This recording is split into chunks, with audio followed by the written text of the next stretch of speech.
So in this video coming up, I'm going to show you how to buy your first small business. We'll cover how to find your first deal, finance it, do proper due diligence, negotiate, and then maybe the most important part, how to manage the business once you do eventually own it. So if you're brand new to mergers and acquisitions, this will give you the foundation that you need to take your first real steps into ownership. If you already have experience and you've rolled up businesses before, or maybe bought one or two businesses before, you'll still get a different perspective on how I approach deals and how to avoid some of the mistakes that I've made on my own. Either way, you'll learn the fundamentals of successful business acquisition. You don't need a business degree.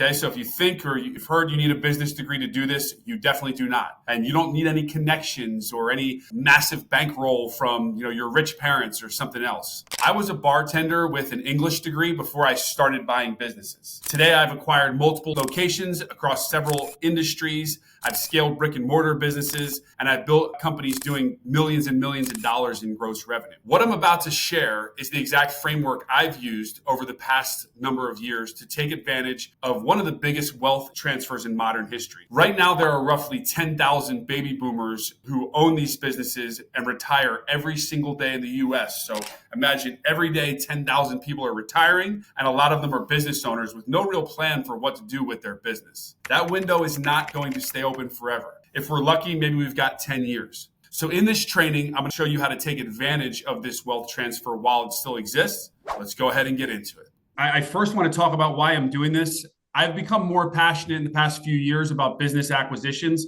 than probably anything I've done so far in the business space. It's just incredible what's out there. And I'm getting hit up now by so many people who want to talk about it, learn about it, do it. And I'm super excited about it. So I wanted to come on here tonight and talk about that. We're going to jump through a slideshow. I'm going to talk about what acquisitions are, how to do deals. I'm going to talk about the deals we're doing. I'm going to talk about an offer that we have if you want to work with us to help, for us to help you do deals. And then I'm just going to take questions from the audience. I've got a list of questions already that a bunch of you guys submitted through email and through the website. So about a dozen of those. So after I go through the slideshow, I'll rip through your questions that you guys already provided. And then after that, I'll open up questions to you guys on the floor. Before we get started, I want to say disclaimer, I don't claim to be an expert on anything in the world. Everything I talk about tonight are my opinions and what I've seen in my experience. Doesn't mean it's right for everybody. Doesn't mean I have the right answers for everybody. But I do think acquisitions are a super, super exciting opportunity. And I'm ready to teach you guys all about it and go from there. So let's kick off. Great. All right. If everybody can just mute for now, and then we'll do questions at the end, that would be great. So what we're going to talk through tonight is the acquisition blueprint. I'm obviously Scott. We're going to talk about how you can take your first steps in buying a business and share lessons from my journey from being a 9-to-5er like many of you to a 30 million plus portfolio that I'm currently running now. All right, so I'm going to touch a quick bit on who I am. On the left, you see who I was in 2010.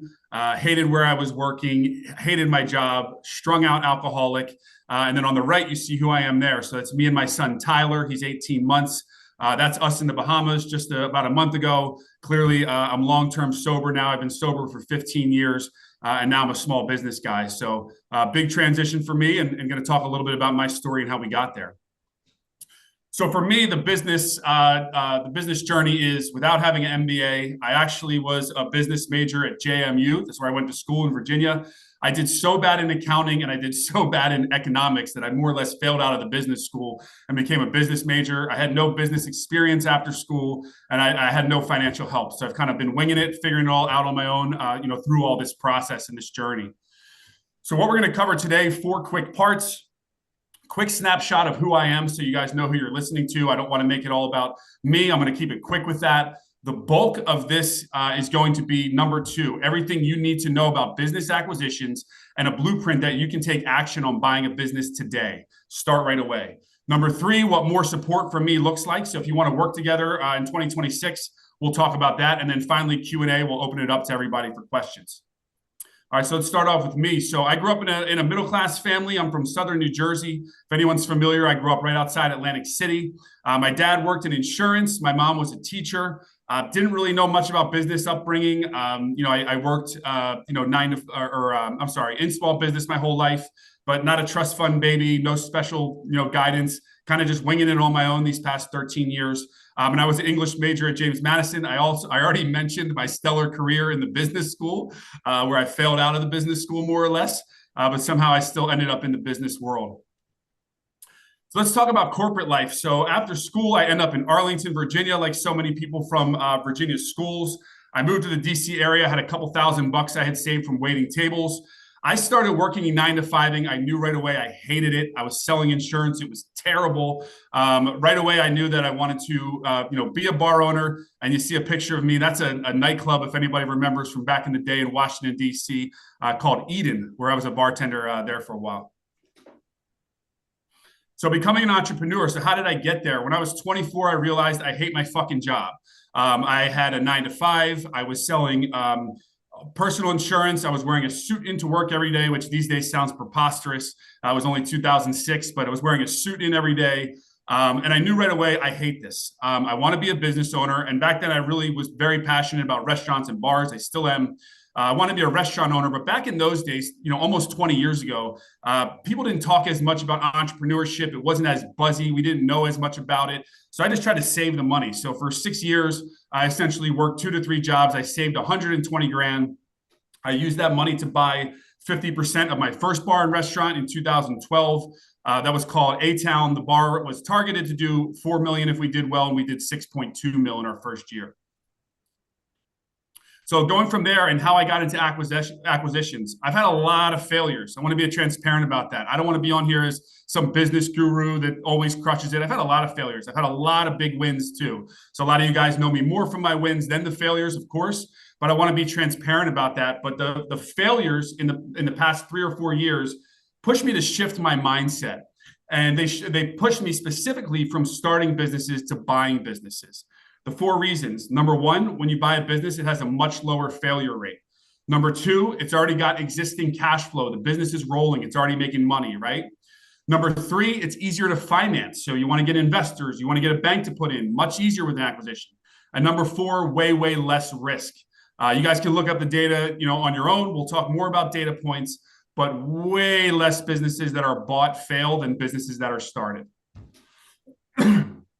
All right, so my current portfolio in small business, what do I currently own? So we have a dog daycare boarding company. It has 10 corporate locations around the DC metro area. It has 3 franchise locations around the country, and there's about 10 to 12 more franchise locations coming around the country. We have a high-end cat hotel that's in Virginia that only has 1 location. We started that 2 years ago. Super beautiful space for cats. It's crushing it. Sort of a unique idea, but doing really well. Our barbershop brand has 4 locations, soon to be 5, getting ready to open our 5th location. Restaurants, I currently am an owner of 6. I'll probably be 7 to 8 within the next 3 or 4 months. I'm trying to close 2 acquisitions right now in the food and beverage space. I own a facilities maintenance company. That was a great acquisition for us. I own a residential commercial painting company, fantastic acquisition. So put them all together, about 9 companies, give or take, 25 brick and mortar locations. We'll do probably a little over 30 million this year, probably more closer to probably 37, 38 or more next year. So in other words, you're talking to a normal guy here. I'm not a business guru. I'm not some hotshot, a normal guy with an English degree, no prior business experience. Hated my 9 to 5, worked like crazy to start 40 businesses. A lot of them won. A lot of them didn't win and failed. But through the journey, I stumbled across the way the richest people in the world make their money. And that really changed my life, learning about acquisitions. And I'm excited to try to change other lives as well. So next, let's get into it and why everybody's here. Everything you need to know about business acquisitions. Maybe this isn't everything, but this is the part of the slide today or the presentation today where I'm going to give as much free game as I can. So what do the wealthiest people in the world do? Put it straightforward. They buy businesses. So you look at the biggest teams in the world, Blackstone, 1,000 acquisitions, Google, 200 acquisitions, Amazon, 110 acquisitions. Acquisitions aren't talked about as much. People don't think they're as cool as starting businesses and then blowing up, but the biggest groups in the world, they all do this. So what's the common pattern? If you look at the 100 richest people on earth and the largest, most dominant businesses, you'll see the same pattern. None of them built their wealth or empires without acquisitions. Everybody bought businesses, even successful companies, successful people. Once they got going, they started acquiring businesses along the way. It'll always show up somewhere in the story. All right. So what are acquisitions? I keep using that word. Break it down. Buying a real business that already works instead of building one from scratch. That's all it is. Key aspects. So these are why acquisitions are great. You have cash flow from day one. You're already making money. When you start a business, I can tell you from experience, sometimes they start gangbusters, other times they start crickets, and you're like, oh my God, how are we going to get the customers in the door? How are we going to show people that they need this service? When you buy a business, day one, you're cash flowing. Next thing, proven customers. You've already got people that are used to coming to your business or patronizing your business, spending their money. Number three, proven systems. Now, that can be something that after you buy the business, you need to work on, but proven systems in place, it's operating. Profitable operations, the wheels are turning, everything's in motion. You're getting into a machine that's already moving. And then lastly, a known brand. So this really breaks the myth that you have to start a business. I think that when we all think about our business journey, the great majority of people either work for someone else. That's going to be the big majority of people always. I don't know the numbers, but the great majority of people work for someone else, right? Then you have a number of people who think, well, I want to start a business. I've got my big idea. I know what I want to do. Then there's a very small percentage of the population that are thinking about buying businesses. It's big now. It's buzzy now. People are talking about it now, but it wasn't always this big, and it just is getting bigger now. But the wealthiest people, the wealthiest companies are out there doing it, and you see some of the reasons right here on the screen. So let's talk about the economics. And before I get into these data points, let me say this. Leverage Google, leverage ChatGPT, go on YouTube, read books, find your own data. Everybody knows the data around starting a business. The failure rate is through the roof. Everybody knows this. Oh, what percentage of businesses fail in the first 1 to 2 years? What fail in 5 years? What fail in 10 years? Everybody knows how many fail, right? So around year 5, you've got 50% of businesses have failed. Year 10, 65%. Look at your own data points, but the bottom line is everybody knows starting a business way, way harder than acquiring one. So let's break it down further. In other words, starting a business can often mean more volatility, higher failure. Buying one can mean an extremely low failure rate. So do you want to start the race, or do you want to buy the runner when the runner's already halfway through the race, right? So just something to keep in mind. Why acquisitions are certainly the highest wealth path. You can leverage the money that the business is making to get your financing. So seller financing is when an owner holds part of the note. So if you're going to buy a business, you're going to pay $1 million for that business. The owner might say, you know what, I'll hold a note for $200,000 and you can pay me over time. And then the SBA, who you see right there, the Small Business Administration, they love to loan money for acquisitions. And I'll tell you why. If I go into the bank and I say, hey, I've got this great idea for a business. I'm going to start this business. We're going to fucking kill. I'm so excited. We're going to do great. The bank might say, yeah, I think you're good at what you do, Scott, but this business seems a little risky. I don't know about it. If you go into the bank and you say, hey, I want to buy this business. Now, great news. This business has been running for 22 years. It's profitable every year for the last 17 years. It makes X amount of dollars per year. The bank is excited. The bank knows that they're going to loan money on a vehicle, on a business that is already working. They're way more likely to invest money. So let's go a little bit further. When you buy a business, you skip the hardest part. Any entrepreneur will tell you 0 to 1 million is the hardest part of your business. I'm thinking about my guy, Judd, who I see on this call right here. He has a booming roofing business. But I remember him telling me how hard the first year was, how hard the second year was. He went through the grit. Those of us that are business owners have leveraged that grit and made it work. But the hardest part of a business is to go from 0 to $1 million. When you buy a business, you're skipping the hardest part. So you already have product market fit. You know you're something that people want already. Hiring has already been knocked out. You've got people already. One of the hardest things in business right now to get people. Now, sure, when you take a business over, some of those people might not be amazing. That might be some of the changes you're making, firing some, hiring others. You've got operations. Again, the business is rolling, and you've got customer acquisition. The business is already bringing more customers on board. All right, so who are acquisitions actually for? This is for people who want wealth without gambling, who want cash flow now, not just, well, let's hope someday the business works. People that can learn to operate a simple business, people that are willing to learn the deal mechanics and are not, chasing the next flashy thing. This isn't the next Bitcoin. This isn't the next, tech product. This is you buying businesses that are a little bit more boring, not as sexy, but they've been making money for many, many years. And now you're going to step in as the new owner. This is not for people who are looking for a sexy business, people who want easy passive income. I do think that you can do this with a lot less work than other things in the business world, and I'll talk more about that. But it doesn't mean you're going to do nothing. I hear sometimes with acquisitions, people say like, I just want to buy it and I'm going to buy it and let it run. I'm just going to buy it and let it run. Well, that's not going to work. You're going to have to maintain the business, manage the business. You can put an operator in there, so you have to do a lot less work. That's for sure. But to think you're going to buy a business and do absolutely nothing, probably not, going to necessarily work. It's not fast money, zero effort type thing, and you got to be willing to get outside your comfort zone and talk to people who are selling their businesses to be successful at this.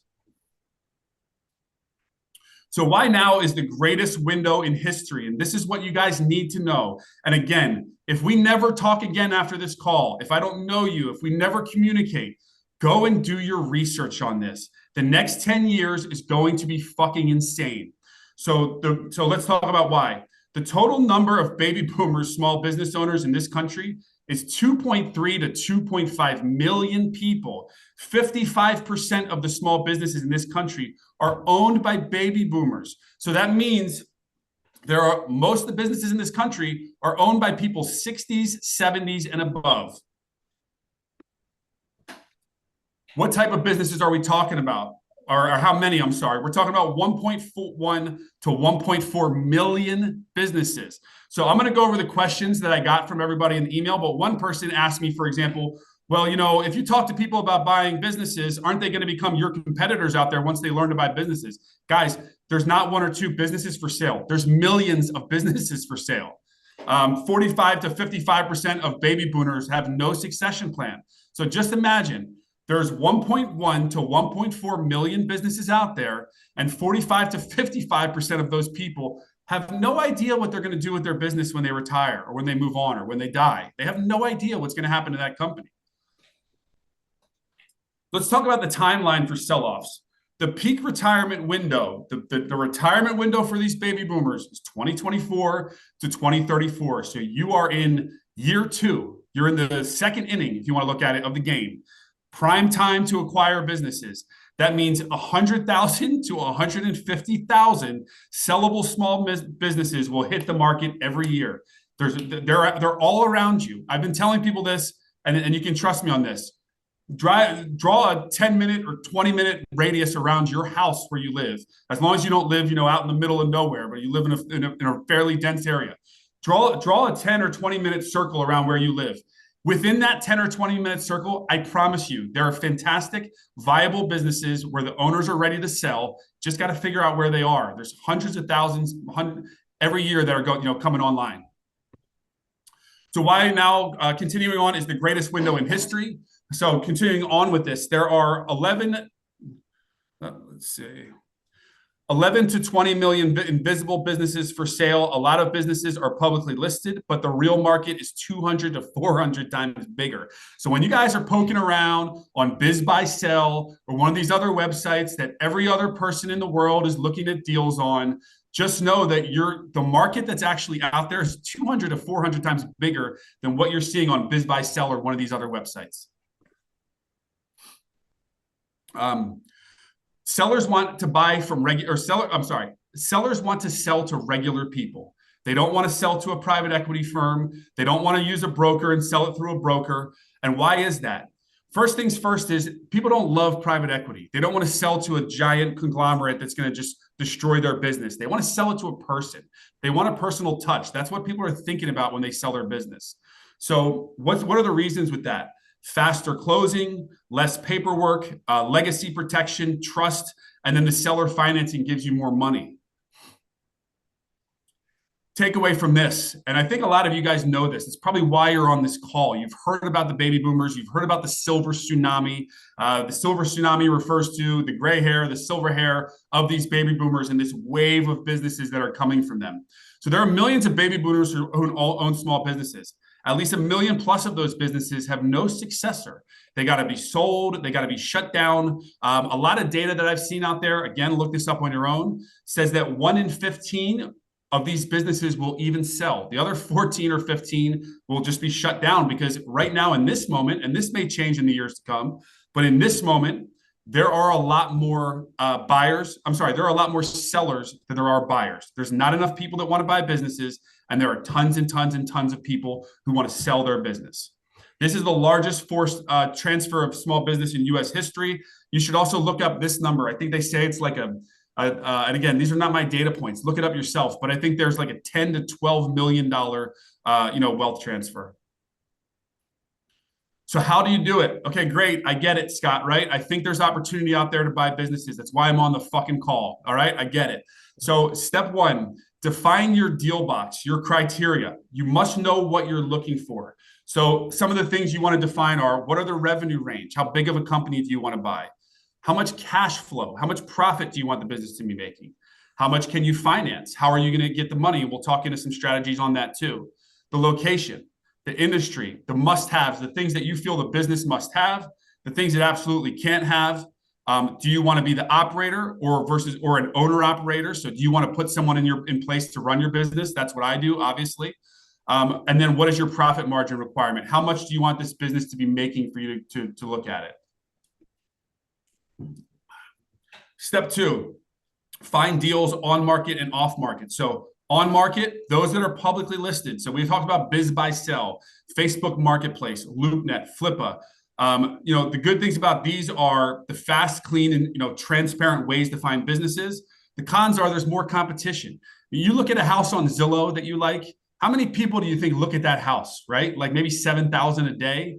When you look at a business on Biz Buy Sell, how many people do you think are looking at that business? 10,000 a day? Now, to say that, I've closed on 2 great businesses that I found off of Biz Buy Sell, so you still can do deals there, but just know that when you're looking at on-market deals that are advertised, everybody else is looking at those deals too.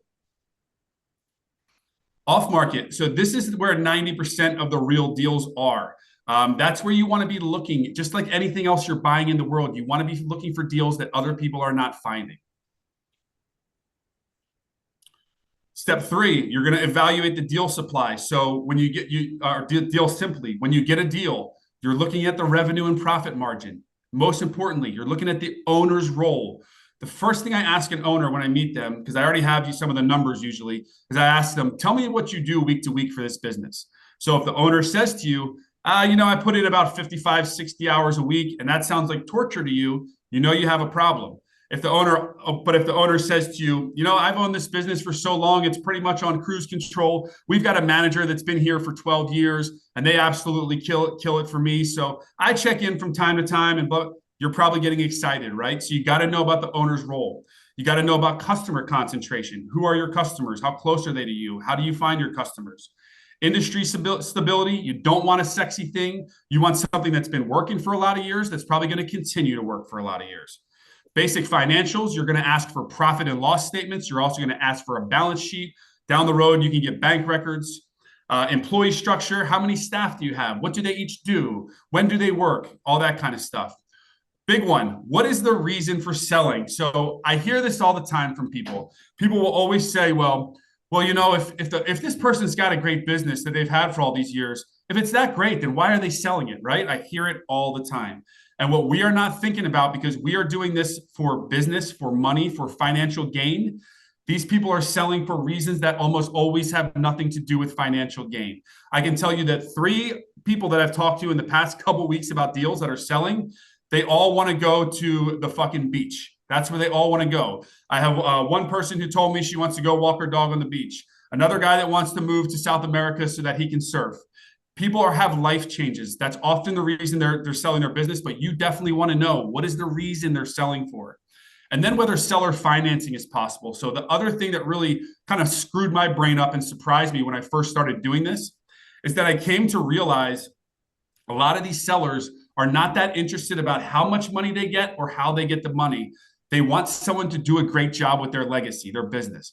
They'll say things like, take great care of my people, keep my business going for another, however many years. So oftentimes those folks can become the bank for you. So instead of you having to get a massive bank loan, the seller will hold the note. You can pay them over time. They make interest on the money. They pay less taxes that they would if they got a giant lump sum of money. And a lot of sellers like that. I can tell you every time I'm doing a deal now, I'm saying to the seller, uh, um, every single time I'm saying to the seller, all right, listen, this is what's going to happen. I'm going to have to go get a bank loan for this. When I go and get the bank loan, I'm going to pay the bank a ton of interest. This is going to take us 3 or 4 months because the bank's going to want a ton of paperwork.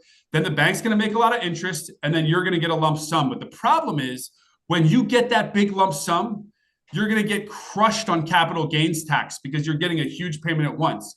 But if you hold the note and you become the bank, you'll do better on your taxes. And also every month you'll get a payment and you'll make interest. So you'll make more money in the long run and you'll be the bank. And we can close this deal tomorrow because we don't need the bank and we don't need to wait on the paperwork. I can tell you it's very, very, very compelling when you talk to sellers that way. They're all about it. They like it. Not everybody. Not everything's perfect, right? There's going to be sellers who say, yeah, I'm trying to think of what deal we were looking at recently, but there's going to be sellers who say, I want all my money.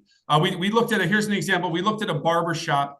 The barbershop was making about 150 grand a year. And it was a great price. I think she was selling for around 250. She wanted all her money. My partners didn't want to put all the money down. They wanted her to hold a note. They didn't necessarily trust the situation. So that's that's an example. But some groups will want all the money down. A lot of groups will seller finance to you. All right. So offer structure, seller financing first. I just talked about all this, and here we are. So why will a seller agree to seller financing? They can make more money because they're going to get the interest like a bank would. They can lower their tax burden. They'll pay less taxes because they're getting the money slowly over time, and they're not getting a few $1,000,000 up front and getting crushed on their taxes. It's a faster close. You can forget about the banks or investors. It's simple. There's a great trust factor, and there's a certainty of the deal. You can move a lot faster. All right, so the actual step-by-step process. Due diligence, very simple. You're going to ask for financials. You're going to ask for assets, leases, customer base, employee conversations, meaning you're going to ask for meetings with some key employees. You're going to ask for contracts, learn about operations, vendor relationships, and reputation and risk. The bottom line is you're going to get inside the business and learn about it. You're going to understand the people. You're going to understand the process. You're going to understand the customers. Very straightforward. All sellers will provide this information. It's very straightforward. And this is how you can learn about the business to see if you're buying something that you really want. Financing. So let's talk through financing. The great majority of the deals that I see have 3 types of financing in them. Number 1, cash. You are more than likely going to be putting in some cash. It could be yours. It could be an investor's. It could be a little. It might need to be a lot. It depends on the deal, right? But I have seen a lot of deals happen with not that much cash, but always some cash. Second, most groups will use bank loans. As I mentioned already, banks love these deals. They love to do a loan for a business that's already successful.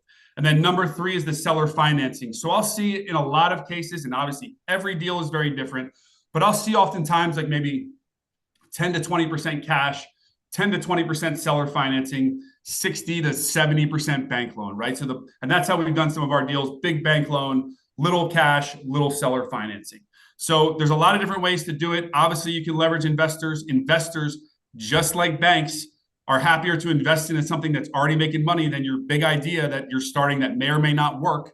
So something to keep in mind as well. And then, of course, lines of credit and your own personal capital. All right, step 7, closing the transition. You're going to sign a purchase agreement. Very straightforward, very easy. You're going to get a lawyer for that. It's probably going to be 8 to 10 pages, depending. Could be longer. Could be a legal disaster. Some of these lawyers will do. But you're going to sign a purchase agreement. You're going to get a training period. The owner's going to say, "I'll train you for 2 weeks, or I'll train you for 6 months, or 3 months." Whatever you guys agree on. However much time you think you need to be trained by the owner. You're going to secure the team. Who do you need to do this? You're going to need probably an accountant eventually to look at the numbers, because they're going to give you a profit and loss statement. You're going to say, "How do I know these numbers are real?" Then they're going to give you bank statements. You're going to take the profit and loss statement. You're going to give it to an accountant. You're going to pay an accountant maybe $2,000 or $3,000. And that accountant's going to come back to you and say their profit and loss statements are legit. They made exactly how much money each month last year they said they made. Or the accountant's going to say, a couple things are off here, a couple things are this, a couple things are that. But you're going to need an accountant. You're going to need an attorney. You'll eventually need a website person to run the website, and a number of other professionals. We'll talk a little bit more a little further down. You're going to transfer the accounts over. You're going to implement some simple improvements. You're going to stabilize cash flow, and in the long run, you're going to look to grow. But you're not going to do too much too fast. A lot of people think they're going to get into a business, change everything, break it all apart. You're going to get in, and first you're going to learn about it. And then slowly over time, you're going to make subtle changes to fix the business and make it better for you. All right, so the things that you must do to be successful in this. I'm going to tell you this right now, and whether we talk further in the future or we never know each other again, you're going to have to focus on finding the good businesses to buy. Nothing else is going to determine your success more. Your efforts to find businesses to buy is the number one thing in this. Once you get a deal that you like and you start negotiating, you can figure the rest out. You're going to leverage bankers. You're going to leverage lawyers. You're going to leverage accountants. You can figure everything out, but you have to be willing to put in the work to find great deals. What do I mean by work?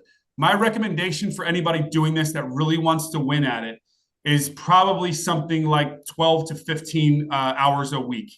So it's not like, I know some people are going on Biz Buy Sell for 45 minutes on Saturday morning, and then next Saturday, 45 minutes, and they think this is going to turn into deals somehow. It's not that. You got to spend a couple hours a night.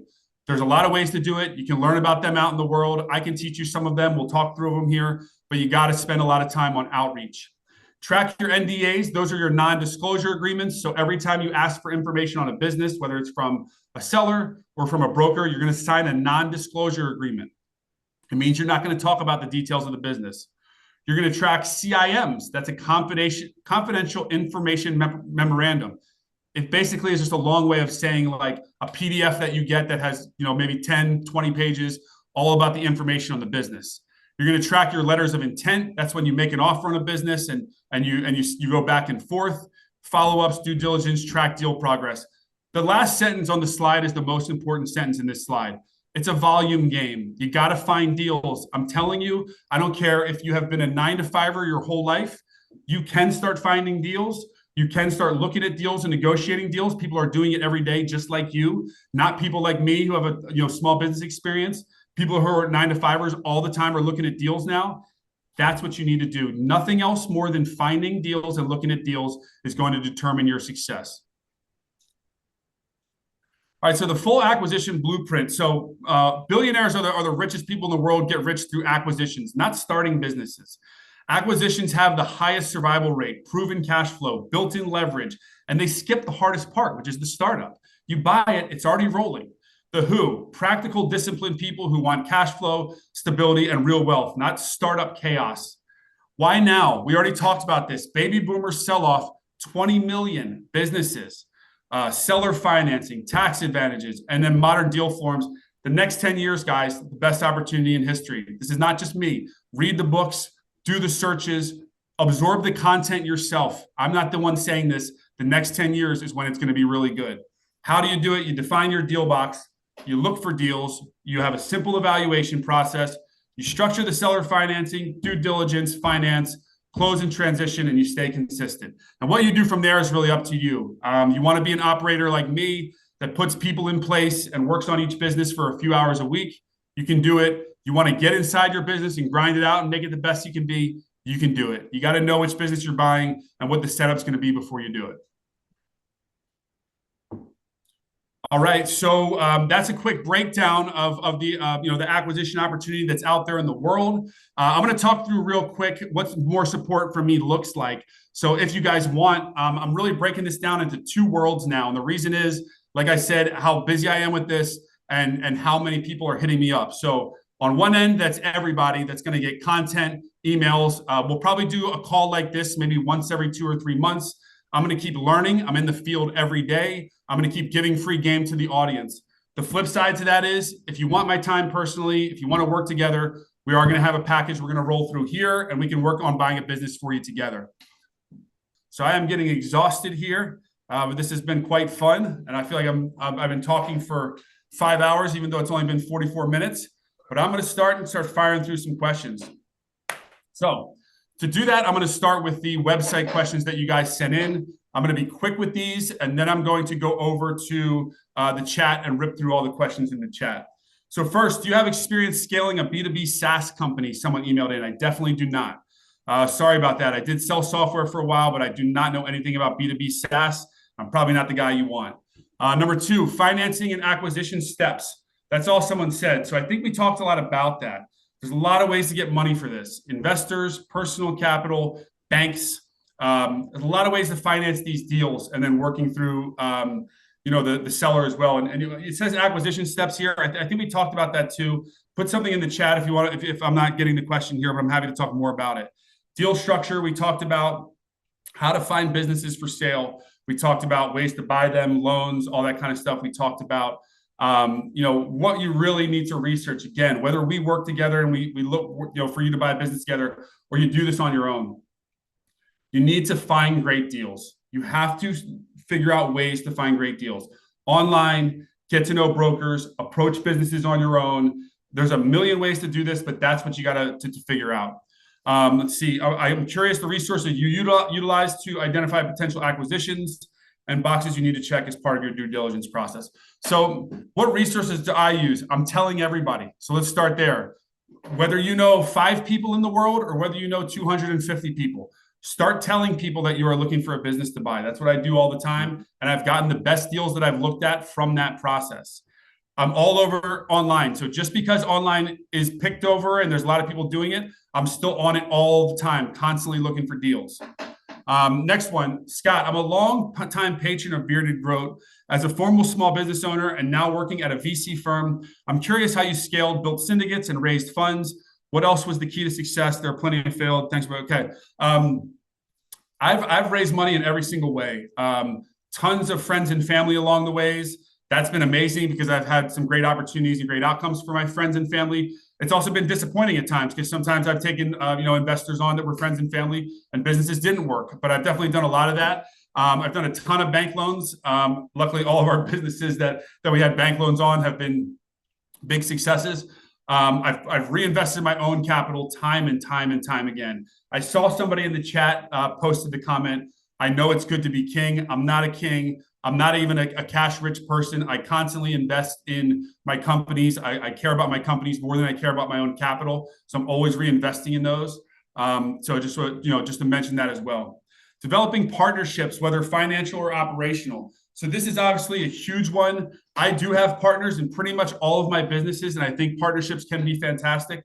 But to keep it simple, guys, partnerships are like a marriage or relationship. You start dating someone, you love the person, you got to hope that you still love them in 5 years. Because in 5 years, if they've changed or you changed or there's drama, you hate each other, it can be a problem. But I would say if you can find the right partnerships, I'm very, very, very pro partnerships.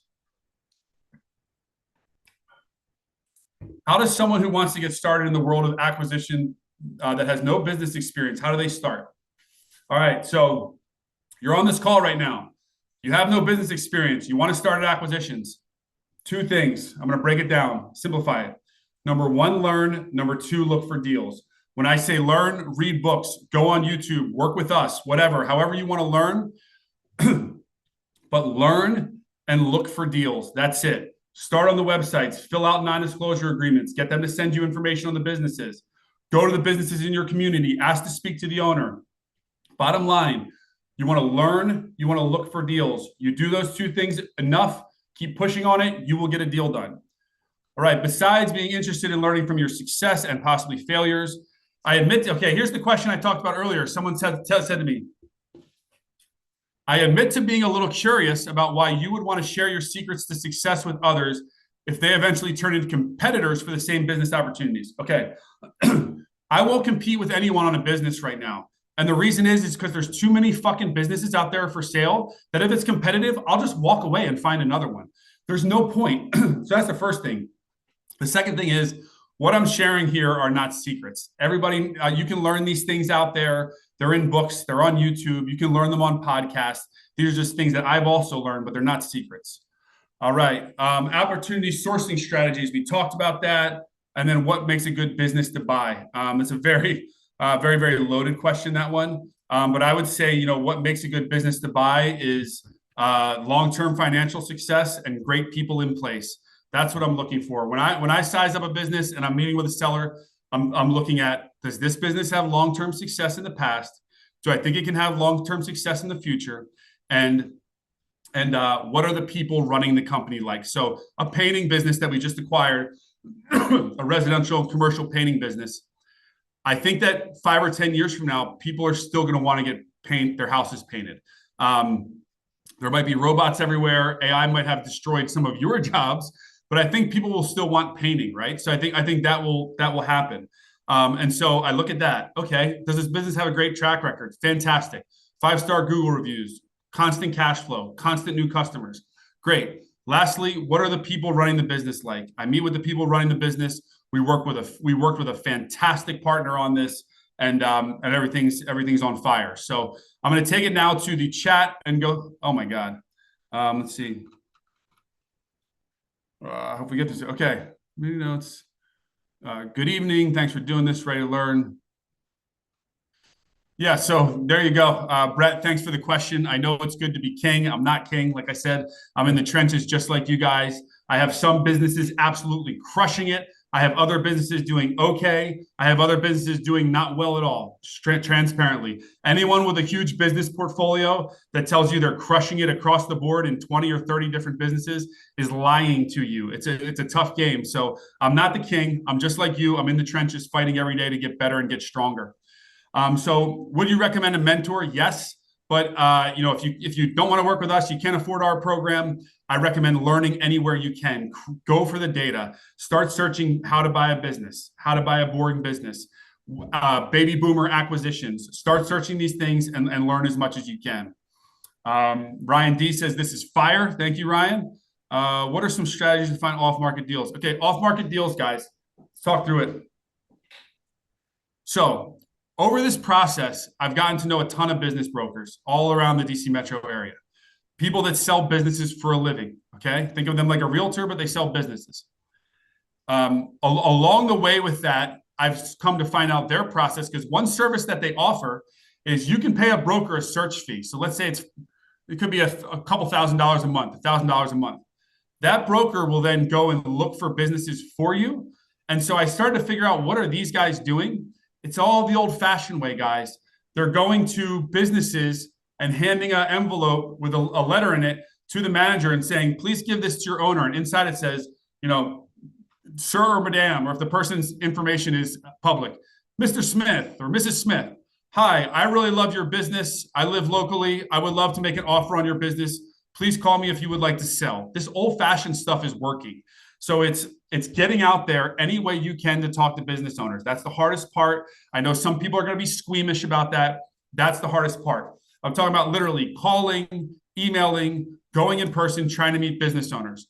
Number two, you can get with brokers. I've worked with a lot of brokers now. Take a broker out to lunch. Take a broker out for coffee. Call the broker. Tell them about yourself. Tell them what kind of business you're looking for. Impress the broker and try to build a relationship there. Now, a lot of those are going to be on market, but brokers do have access to a lot of off market deals too. You got to start working your community. There are so many people that are selling businesses now that if you tell 100 people that you're looking for a business to buy, I know it sounds crazy, but eventually someone's going to come back to you with a great business. I've told so many people now, I'm getting hit up a couple times a week. And those deals that I've looked at are some of the best deals I've seen. We looked at a locksmith recently that was doing 7.2 million in revenue and 1.5 million in profit. The locksmith had been in business for, I want to say, 36 years. The office is less than 1 mile from my house where I live. And the owner sits in his office and trades stocks all day while his team runs the business. He doesn't do anything. He was also going to seller finance 90% of the deal. This was the best deal that we had probably seen in a very long time. But he had a general manager who had been with him for 16 years who decided to put his house up and get a massive loan and buy the deal. And we wish him the best. I would make the same decision as a business owner, and you can't be mad at that, right? But I say all that to say that business only came to me because a friend knew I wanted to buy businesses. And he sent me a text and said, hey, I know this guy who's selling his business. Do you want to meet him? I said, hell yeah, I want to meet him. I didn't even know what it was. I went there. I was chomping at the bit to buy this business. It didn't work out, but that's another strategy. There are a number of other ways to source off market deals. I would YouTube that one. I would chat GPT that one. But the best way is always going to be you personally reaching out to business owners. It's how you're going to find the best deals. And like anything else in the world, it's the hardest way to do it, and it's the best way to have big success. Seller financing for the win. Agree, Brett? Absolutely. You're going to need a web and AI guru. Sheik says there's a sales plug. Dustin, any unique risks, advantages with the franchise path versus acquiring an existing? That's a very loaded question. I own a franchise company. I've owned another franchise company in the past. I've also franchised businesses before. What people don't like about franchises is you're under someone else's control. What's also great about franchises is they don't really fail that much. The failure rate is so low. These are proven brands, right? So it depends on if you want to be part of a system, a franchise, where you're definitely going to report to someone at the end of the day. You have rules to follow, or if you want to own your own business and acquire something. I'm way more into acquisitions, but what I always tell people about franchising is fucking amazing if you're in with the right brand. An example that we all know, Chick-fil-A, right? Yeah, if you own a Chick-fil-A franchise, congratulations, you're fucking crushing it. But if you own some shitty franchise, like I think a lot about those yogurt franchises that were huge 10 or 15 years ago, and there was yogurt everywhere, and now they're gone, then you're fucked up if you have a shitty, bad franchise. So franchise, you got to make sure that you have the right one. I see a lot of people laughing, so we got into the comedy portion here is good. Ruffy, the question you asked, Ruffy, is gross revenue. That's up to you. Depends on the deal size. How much money do you want to put in? How big of a loan do you feel comfortable taking out? I don't think there's just a way to say just a gross revenue target. Brett, here's the question. Mentor question. We'll be focused on the DMB for business. So Nick, if you're asking if I'm going to be focused on the DMB for business, the answer is yes. The answer is I'm also looking everywhere. We have a great deal in Charleston, South Carolina right now we're trying to close. I will tell you what is very interesting about this space of acquisitions is I'm seeing more and more people buy businesses outside of their community, far away, and be successful. And I don't think you could do that as a startup, right? Like you're not going to start up a dry cleaner or a laundromat or whatever 4 states away. But if you can buy a laundromat and all you need is a guy to go and check the machines every once in a while, you might want to do it, right? William says, say you find a good business in 3 months and pull the trigger. How does that change the program? William, I'll rock with you, man. If you buy a business in the first 1 or 2 or 3 months, I'll be so fucking happy. I'll stay in touch with you for the next 9 months and give you advice and help you grow your business and figure it out. No doubt. If that's what you're asking. So you're welcome to stay in the program. And I hope you find your business and close in 3 months and pull the trigger. And then I'm happy to get inside that business with you and try to figure out how to make it better. 100%. Right there, the next is the links. So as a reminder, the links are in there. If you guys want to learn about the program, you want to sign up. Will you get a copy for the recording of this? Yes, that will be sent out. There's Brett's question again. What are some low-key red flags that would make you back out of a deal? So some low-key red flags that would make me back out of a deal. The first one I talked about, which was if I give the profit and loss statements and I give the bank statements to an accountant and there's a bunch of stuff fucked up and he can't figure out where the money's coming from, whatever, obviously we're out of there. If the business owner is not a decent person, I'm out of there. I don't care what the business is because I know they've probably poisoned the staff. I know the staff is not happy. I'm out of there. Other red flags, just the industry. Excuse me.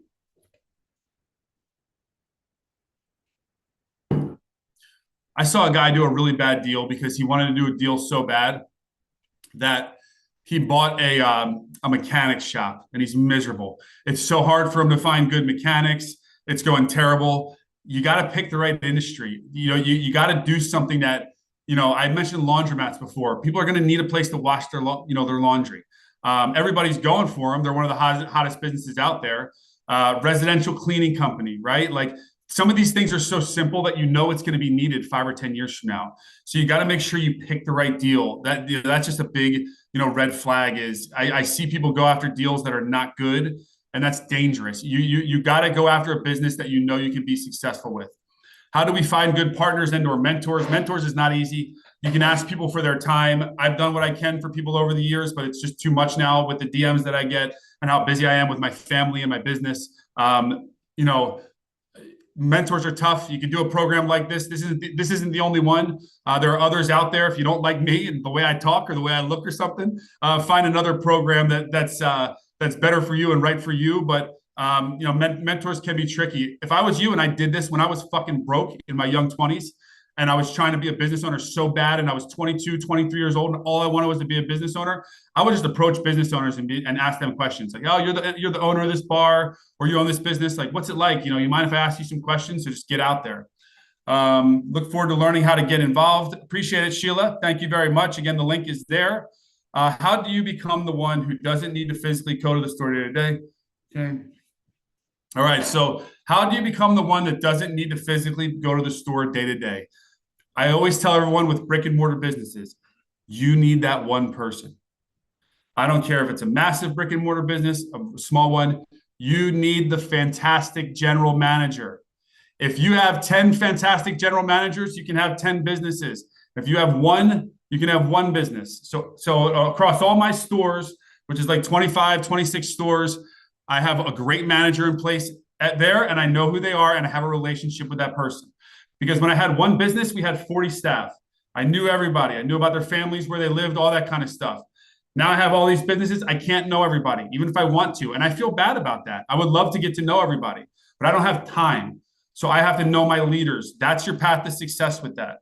And then pipeline management, I assume you're talking about deals. 3 words, fill it up. Fill your pipeline up with deals. I can teach you how to do it. You can learn on the fucking internet, but fill your pipeline with deals. The more deals that you have, the more successful that you're going to be. You're not going to get to the point where your pipeline is so big that you can't even figure it out. That would be a great problem to have. In the meantime, just worry about getting deals in the door. Get deals in the door. Then you can worry about managing it. Picking sustainable businesses is key. I agree with Brett. If I want to invest money locally into a business like this, how can I get started? Yeah, that's not as easy. If you want to invest in local businesses, I would just approach owners. People approach me all the time. I appreciate it very much that people believe in me like that.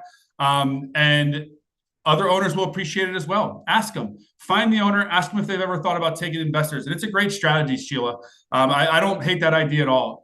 Find someone who's winning and doing well and give them money so they can build and make money on the future. It's a great way to be selective because you can see who's already winning and try to invest in them. It's going to be way more foolproof. I like that idea a lot. Were you concerned not having the industry experience of the business you plan to buy, such as the painting company? No. This is the reason. So the question is, was I concerned not having the industry experience about painting? Let me tell you, I know nothing about painting. I own 5 barbershops. I know nothing about giving haircuts. I have 10 dog daycare locations. I'm not an expert in dogs. I have a beautiful dog, Peso. I love to go hang out with the dogs sometimes, but I can't train dogs. I know about dogs. You need to learn how to manage people. That's what's going to make you successful in small business. You have to manage people. So when we found the painting business, we had a fantastic partner that approached us about working with him. I knew he was a great person. I knew he was going to work like crazy.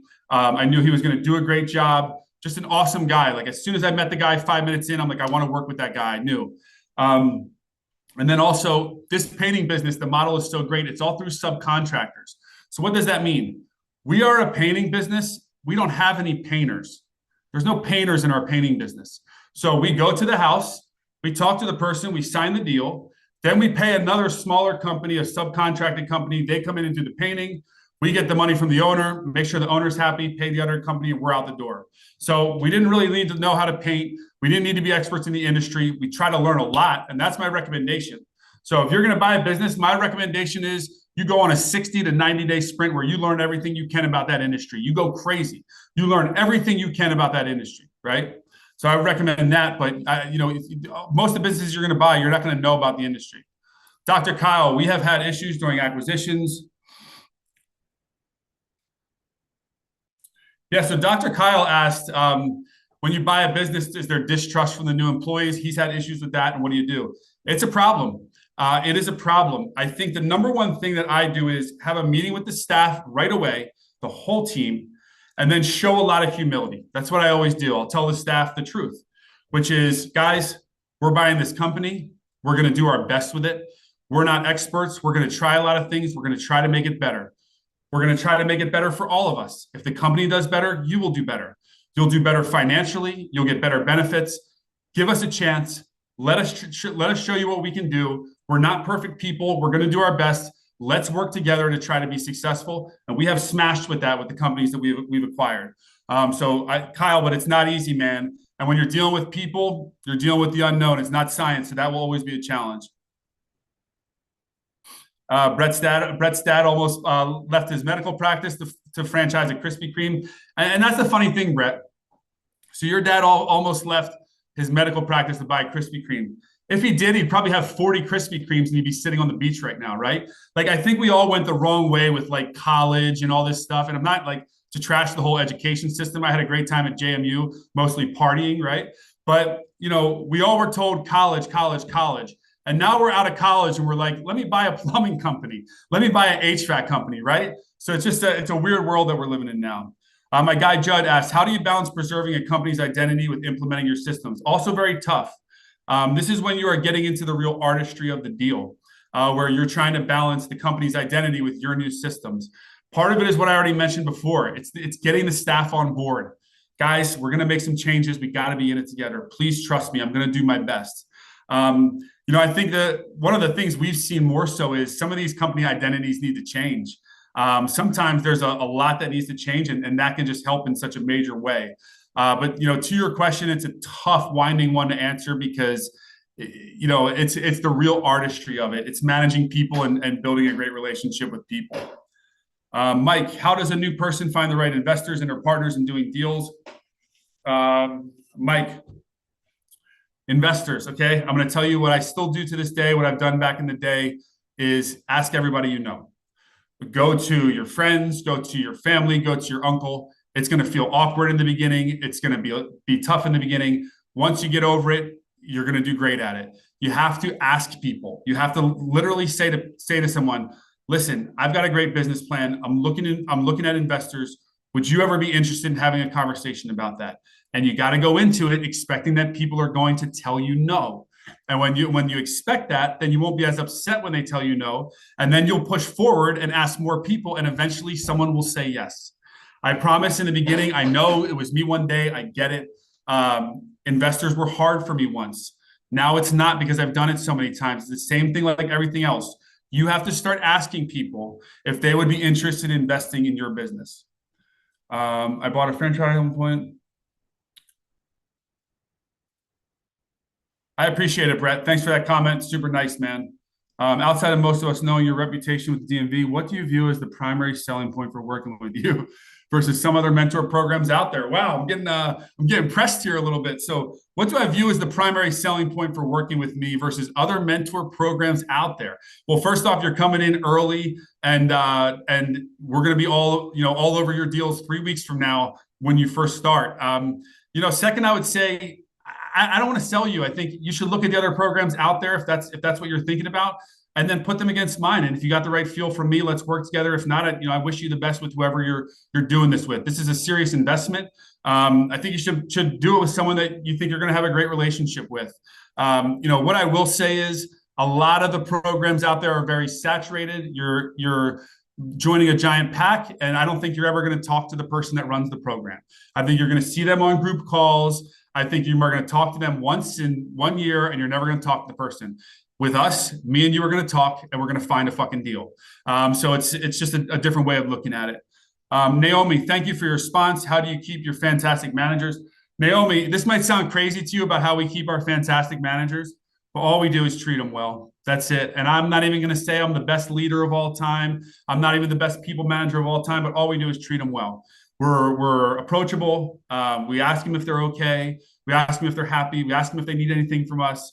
We spend time with them. We check in on them, and that's it. And there are so many bad owners and so many managers out there that if you buy a business and you just treat your customers, your staff well, doesn't mean you don't, push them at times. Doesn't mean you don't demand things from them. But if you treat them well, you'll be at the top of the top of the owners. So just know that too.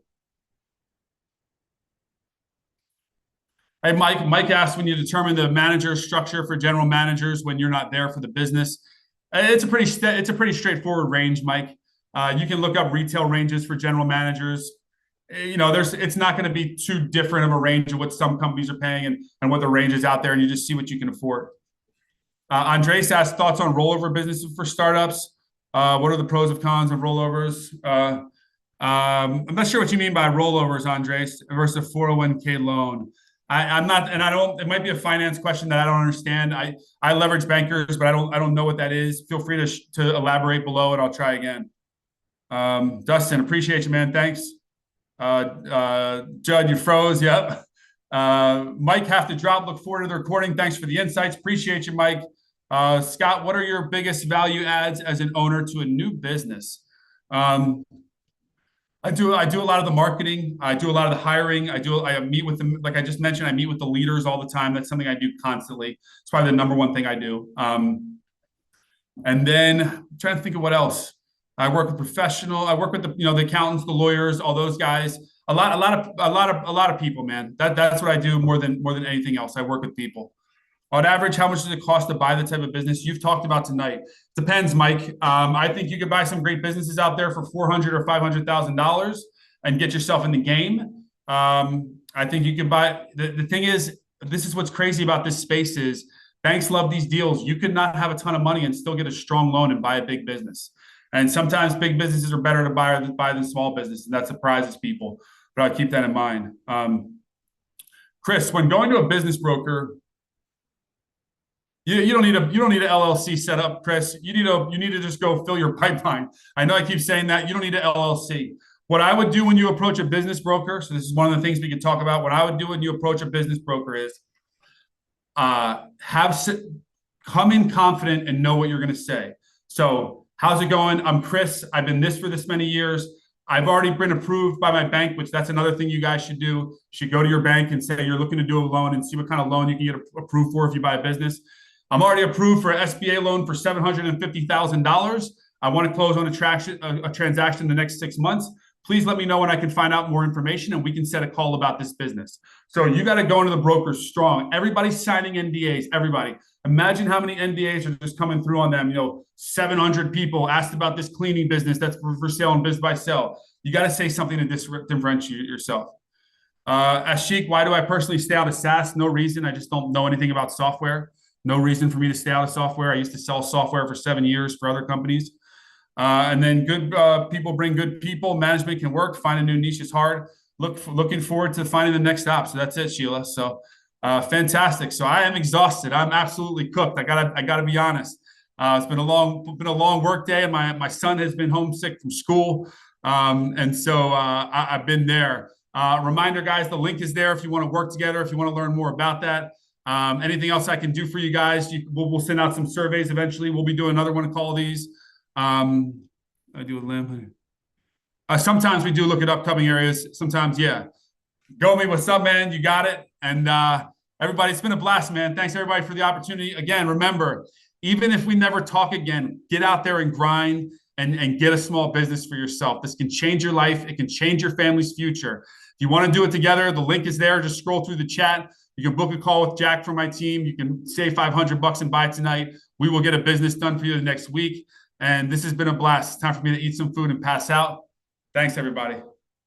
But yeah, we're coming off a successful closing yesterday, Eric, that bar in Charleston, done deal. So I'm back in Arlington working, but my partner had moved down there and he's down there rocking and rolling. We'll stop by there again this weekend. But yeah, went through. So good stuff. Yeah, congrats. Yeah, congrats. I actually just talked to him like an hour ago. I was on the phone with Gary. Oh, Gary? Yeah. Yeah, he said it's going well so far working with you and all that good stuff. He's really excited about strategy. We've always had accountants that do nothing but numbers crunch. He's like, I know Eric's gonna have strategy for me. I'm like, yeah, he definitely is. Yep. Yeah. So we'll give Nick like another minute, guys, and we'll go ahead and kick off and get started with Eric here and make good use of his time. But super excited for this, the first of our professional network to bring in here to the action. And fired up for our second call. Me and Dean and Jack have been talking about how great the first call was on Monday. A lot of fun and great group here. So I'm excited to keep going. So I guess we'll go ahead and get going. I know last time Nick called in, it was 3 a.m. in Athens, Greece. So maybe he didn't wake up this time, or yeah, he's overseas. I don't know what's going on, but we'll go ahead and kick off. So yeah, guys, super excited to introduce Eric. Like I said, I've only been an entrepreneur for 13 and a half, or maybe coming up on 14 years, but Eric is by far the most talented guy I've ever worked with from an accountant and numbers standpoint by far. As I also mentioned, Eric, I mentioned how we knew each other in another life 14 years ago, both Yeah. slinging drinks in the club and living that club life. And now we're both, dads with kids that are probably in bed at 8:30 p.m. on most nights. So that some of you guys know how it is. But we're just going to kind of do this as an open forum. I'm going to turn it over to Eric and let him talk through anything he wants to talk through as far as small business accounting and acquisition accounting and things to keep in mind when we start to analyze deals and think through deals. And then obviously, as with everything, we want to keep it an open forum and a conversation. Have you guys ask any questions you want to ask? And specifically, as you guys are approaching this and thinking through, what your funding strategy is going to be and how to think about it and all that good stuff and go from there. So I'm going to turn it over to you, Eric, and take it away and go for it, man. Yeah, no, I mean, I'm pumped to join this call with you guys. I think you're all on the right path here. I think this is where the market is, right? There's a ton of opportunity out there, so it's an exciting time. So yeah, I mean, a little background on me. Scott and I, yeah, we met in the nightlife industry here in DC. At the time, I was also working as a tax accountant, and actually through the nightclub Eden we were at, I switched over into the corporate finance world. There's a company here in DC, Booz Allen Hamilton, that was getting ready to IPO. They were previously public. Carlisle acquired them. They're spinning them off. So through the nightlife, actually, through some chick at the bar, got that gig and spent the next 15 years or so in corporate finance. So, just hopefully it's helpful, just a little backstory as far as who you're dealing with. I've worked for every industry, I feel like. I've been hired by biotech companies to take them public. I've worked for VC-backed, PE-backed, SaaS companies, obviously GovCon, sort of all over the place, doing everything, from FP&A strategy to back office accounting to sort of leading the finance function, M&A deals. So a little bit of a jack of all trades there when it comes to corporate finance. And then, I guess a little over about 2 years ago or so, decided to go out on my own and start my own company, realizing there was a benefit here to really take my skill set, help out sort of small, medium-sized businesses where, it doesn't make sense to go hire a super professional CFO. It'll just cost too much money. And so, my team, we can step in and sort of be the full financial function for a company, sort of a la carte, whatever you need. But so that's a little bit about my background, just, so you know who you're dealing with. I mean, I was trying to think through what would be a helpful place to start to talk about. And I guess everyone's sort of here at the beginning of the journey, and actually grabbing lunch with Brett earlier got me thinking a little bit about the early stages and LOIs. So, I've got a couple thoughts on LOIs that maybe we could talk about, and then just sort of thinking through how to just look at a business here for the first time, if that's helpful. Scott, I think that's perfect. And just so we're starting from scratch, as a reminder, LOI is a letter of intent, guys. So it's like that first document you put together when you're trying to get a deal done, that is non-binding, but it lays out the key points of the deal, but not as long as like a purchase agreement would be once you get to a little further. Yeah, exactly. And so that reminds me. So, anyone come off mute. If I use a term, I tend to sometimes, I won't even catch myself. I'll just use something jargony, like stop me, say, what the hell are you talking about? What did that mean? If you got the question, someone else has the question.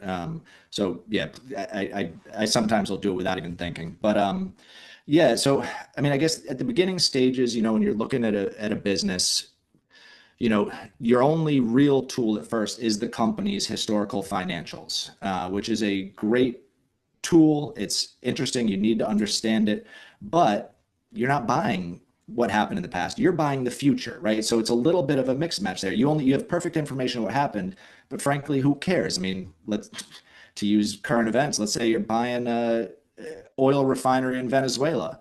I don't care that you got $100 million a year for the last 10 years. Tomorrow, your numbers are going to suck. So, your value is not based on history. So that's just a caveat, right? You need the historical numbers. You want to take them. You want to try and use them to extrapolate what the future can look like, but you ultimately are buying the future. And so when you're looking at a business, that's why you'll hear, maybe sometimes I'll use the term QOE, or someone will say quality of earnings, or a term like that. That's really what you're trying to do is say, okay, last year you made, I don't know, whatever, $1 million, but I'm going to dig into those numbers and see, can I expect that same million to be in 2026? And, maybe there was just a random one-off event that happened that was 20% of that revenue. Well, okay, that I'm not putting a multiple, or I'm not buying the 100 million. I'm buying 800 million. That's what the future is going to be. And so that's one of the tools we have in our toolkit to sort of help try and predict the future. Obviously, when you're building out a model for what the future can look like, there's all sorts of assumptions you want to explicitly call out. If you're building a detailed model, what's the revenue growth rate? How much of that is from price increase? How much of that is from new clients, volume increase? But so that's the first thing there, is just sort of trying to extrapolate the future. And so part of it is quality of earnings, seeing how much of that you can anticipate in the future. Other important things is, if depending on what strategy you end up pursuing, if you're rolling up laundromats, then what you can do also is you look at the historical financials and say, okay, well, this laundromat I'm looking at, they spent X amount of dollars for accounting help. Well, I've already got accounting help. It's not going to cost me double the accounting help to buy this, right? So that's sort of what they call synergies. When you're doing a strategic acquisition, you can sort of strip those costs out to project what the future looks like for you. Ultimately, everyone's forecast is individual, based on your circumstances. So that's just, I think, a high level how I look at valuation, how I think about the first step when I'm looking at a company. Um, and then I'll just quickly talk about LOIs, just because it did come up at lunch today. Obviously that the first, when you first make your, overture to a seller, you will send out a letter of intent. And to Scott's point, it's non-binding. But one of the ways that I will see companies get, or searchers or acquirers, companies get tripped up is, even though it's non-binding, you still want to spend care with it. And I was mentioning this to Brett earlier, but what I like to do, and what I think is helpful, is really being explicit about how you're underwriting the deal, because that LOI that's the anchor for the seller, right? If you tell them, here's an LOI for $1 million, they're already spending that $1 million in their head. And if you all of a sudden come back with a quality of earnings and say, oh, well, look, yeah, you did $1 million last year, but 200K was, I don't know what, slop, and it's not going to be there. So now I'm going to offer you less, right? That's a tough conversation to have. They'll feel like a bait and switch. It gets super emotional when you get in the home stretch there on all sides. So what I recommend for an LOI is being super explicit, saying, like, as an example, let's say I'm buying another CPA practice. There's different revenue streams with CPA. You've got monthly accounting and bookkeeping. You've got sort of random one-off diligence projects or whatever. You've got tax work. So in that case, what I would recommend is being real explicit. Say, hey, I'm going to offer you $1 million, but here's how I'm getting that $1 million. I'm saying, 50% of your revenues is accounting. That's going to be, I don't know, a 2x multiple. 40% is tax. That's a 1x multiple. And that way it's explicit. And then inevitably, as you're doing diligence, maybe you find something, things come up, you can just say to them, be like, hey, listen, of that 500K of monthly accounting work, only 400 is going to be around next year because the other client, whatever, they're quitting and moving to Kiev to start a drone operator. I don't know. But so then you can say, so look, instead of 500, I'm putting that 2x multiple on 400, and it just makes everything easier, everything smoother. So a lot of people don't do that, but I do recommend that. It just makes the future conversations easier, because it's as Scott will tell you, it's a bit of a lengthy process, especially if you're doing SBA loans, or and you're going to be doing a lot of work with the sellers, and tensions can get high. It's emotional. Sometimes people are selling the babies they've spent 20 years building. So anything you can do to try and make those conversations easier, that's one way. I know when you would say, I think you said it twice, like emotional was a big piece of it. We're like, an LOI is not legally binding, But it is emotionally binding for a lot of people, and they do kind of 100%. then feel like now you have said you have pegged your negotiating stance, and when something changes on that, people feel that they are giving up something that they have attached themselves to. So like they use emotional a couple times. Like that's exactly it. Yeah, 100%. Yeah. And so that's just a helpful little tip I would throw out there. But yeah, I mean, otherwise, I don't know. Those are just a couple things I thought would be helpful to bring up. I mean, I'm here for you guys. Let me know anything else you want Yeah. to talk about. Yeah, one question I would have for you, Eric, that I think the group could benefit from is what kind of things should they be looking at when they first get, let's say they sign the NDA and they get the P&Ls. What kind of things are they looking at as far as making sure revenue is not, a roller coaster year over year? Just key things that they can look at across any business, regardless of what it is, to kind of assess health a little bit when they're looking at profit and loss. When I say P&Ls, guys, I just mean profit and loss statements. Just a statement that shows the profit and loss for a given month, or the profit and loss for a given year, or really any period of time you set, how much money came in, all the costs that you had, and then what was left at the end of the day. So what kind of things should they keep in mind when they look at documents like that? Yeah, so that's a great point.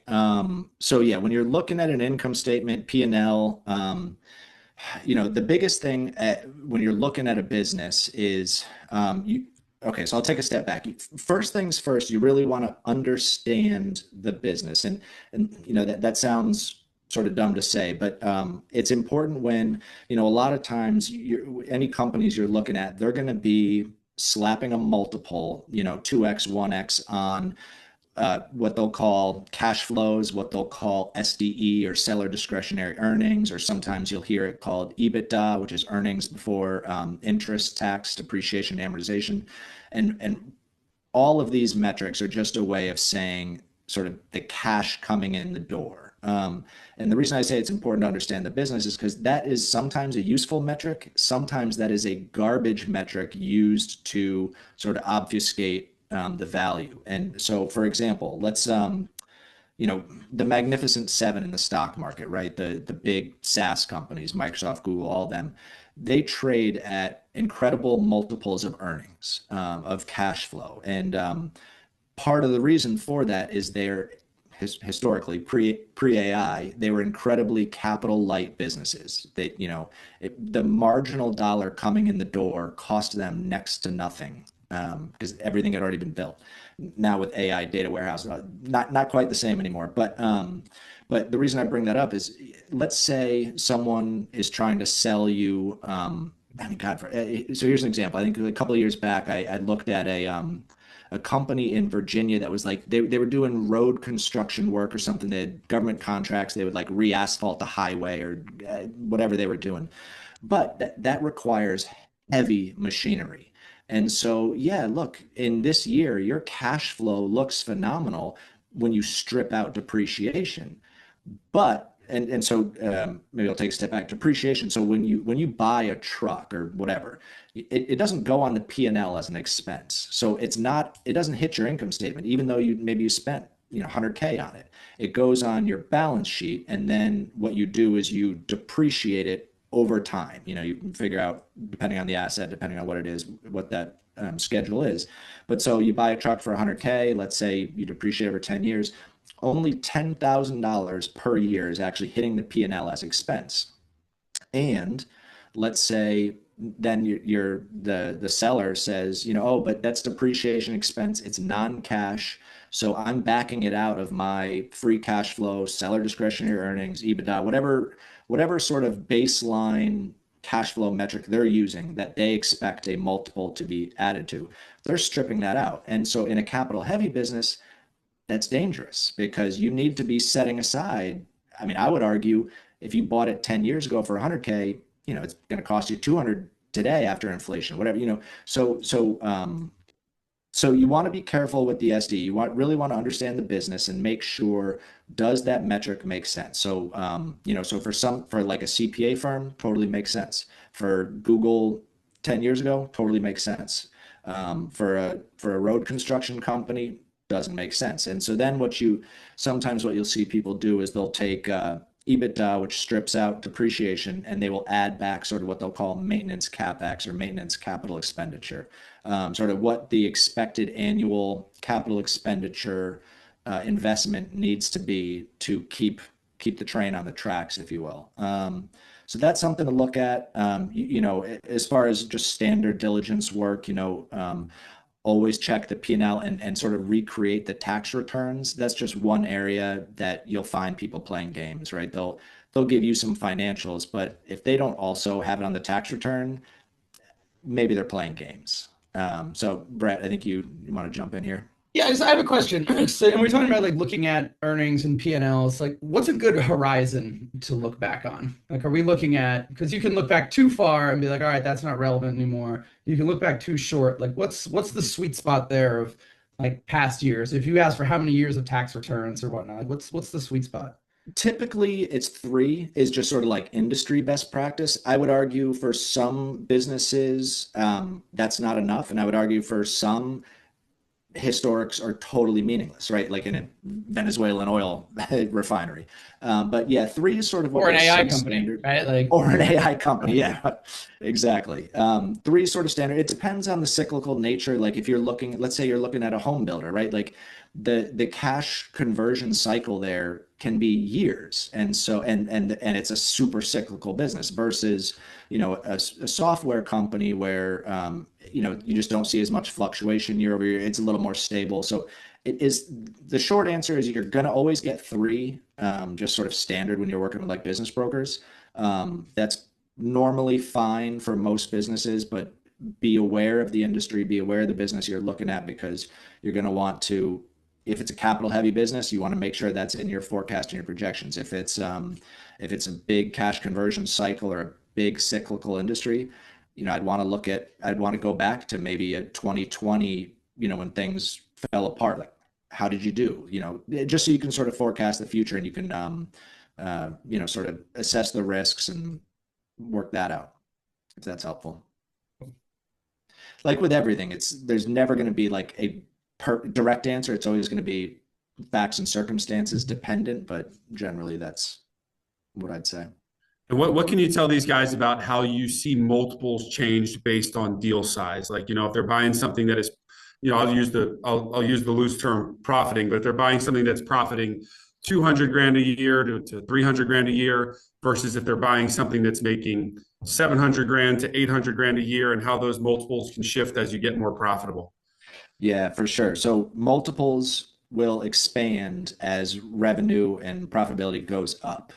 So the more revenue you're making, the higher the multiple is going to be. And there's a couple of reasons for that. One, typically you're not going to, if you're doing 10, 25, $30 million in revenue, typically you're not the business, right? It's actually a process. There's systems in place, there's processes in place. It's a business that's not probably as dependent on you, versus if you're buying a 500K dance studio, maybe it's an owner operator running it, and so the multiple is going to be less because you have to factor in your time, right? So like the way I would look at it is, you say, okay, if I'm buying a dance studio for 500K, and let's say their SDE, their seller discretionary earnings is, I don't know what, 300K, right? So they're making 60% margins there.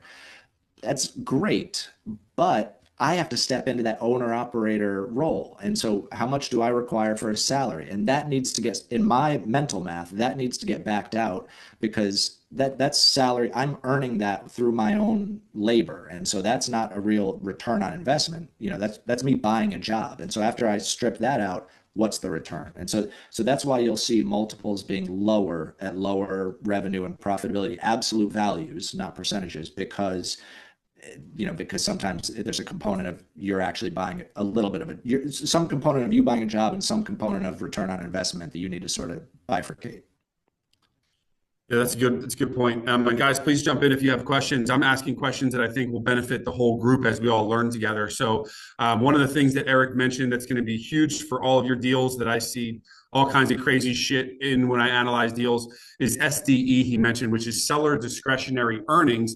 And why it comes into play so much in these smaller businesses is somebody shows on paper in the profit and loss statement that the business makes $200,000 in profit, but they have their car payment on it, they have their travel on it, they have their gas on it, they have their cell phone on it, they have all these things on the business so that they can get tax breaks.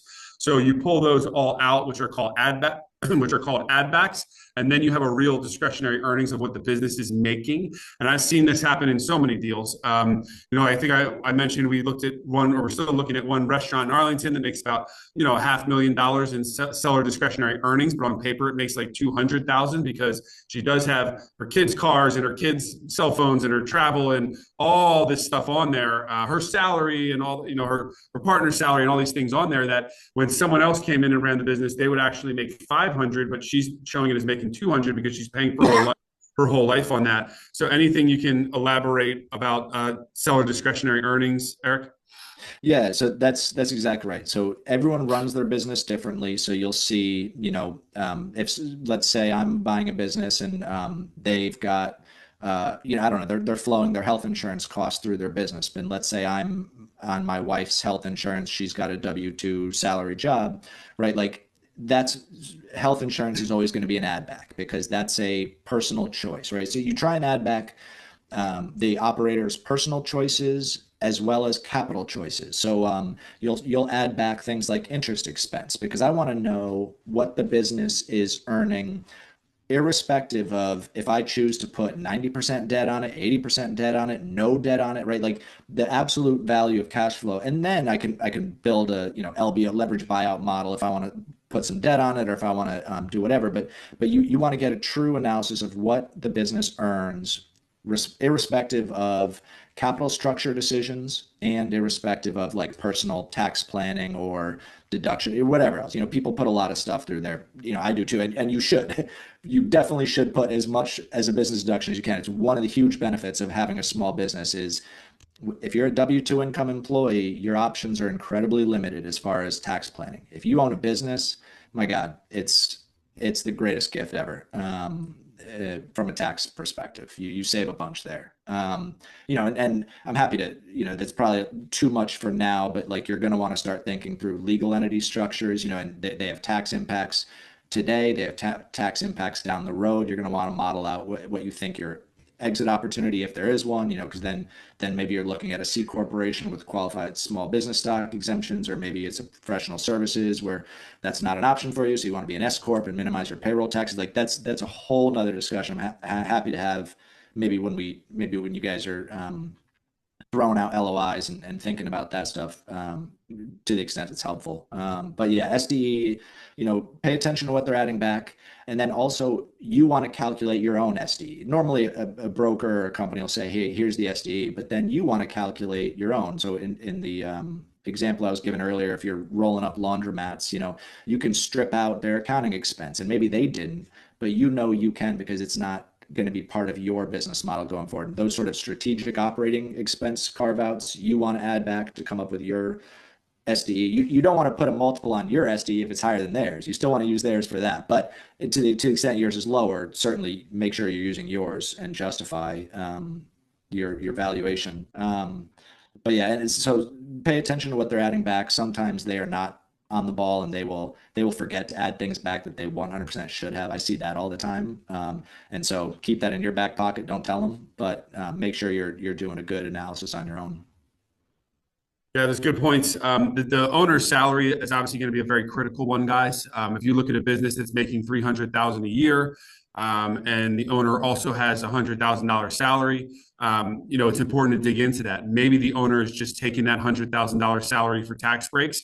So your SDE is going to be $400,000. However, maybe the owner is working in the business, 80 hours a week. So while you're getting that 100,000 back because you won't have the owner anymore, maybe you need to spend more than 100,000 just to cover the work that owner is doing because you're hiring 2 managers to do it. And so now maybe your SDE is going under that $300,000. So that's one of the most critical ones. I see in a lot of deals and analyze in a lot of deals is what is the owner's salary and how is that going to apply to me? Maybe it's a business where I'm willing to run it just like the owner was. So great, I'll take that salary and my STE has not changed. Maybe your STE is going to get better based on the owner's salary, or maybe it's going to get worse. And when we start on Monday night to analyze SIMs, and as a reminder, those are the confidential information memorandums. When we start to analyze some of those on Monday nights, and we scroll through the numbers, we'll see it on some SIMs. You'll see clear as day, SDE or whatever they call it after it's been recalculated from the P&L, because they want to make it very clear to you. I mean, they want the highest multiple, they want the highest dollar too. So they want to make it very clear to you. Yes, our P&L shows 200,000, but you will actually make 300,000 because I have my house and my beach house and other stuff on there. And so for that reason, you're going to make a little bit more money. So they are, all sellers are actively trying to pull out all the expenses that you won't have, so they can show this business is as profitable as possible, so they can get as high as possible. So does that make sense? What's up, Nick? Good to have you, man. I was telling Eric that you're. Thanks. Sorry I'm late, guys. No worries. I was telling Eric it's 3:30 in the morning out in Athens, so appreciate you joining us again. Thank you. Yeah. Eric, I think it'd be helpful if you talk specifically about the work that we have done together and that these guys will potentially do with you, because this is, just to think about all the risks when you're looking at a business to buy, guys. So let's say, for example, I see a profit and loss statement from an owner and it looks pretty good. I like the numbers. And then I get the bank statements from an owner and I get the tax returns from an owner, but how can I really analyze all those and talk about how you jump in that process to verify the numbers, Eric? Yeah, I mean, the first thing I'll do is I will recreate their tax returns based on their financial statements. I mean, that is the number one way you find if someone's playing games, that is the most obvious way, because the tax returns don't lie, right? No one wants to report more taxable income, but they want to tell you they make a lot more money than they do, but they do not want to tell the IRS that. So if I can't recreate the tax return, I need to know why. Maybe there's a good reason.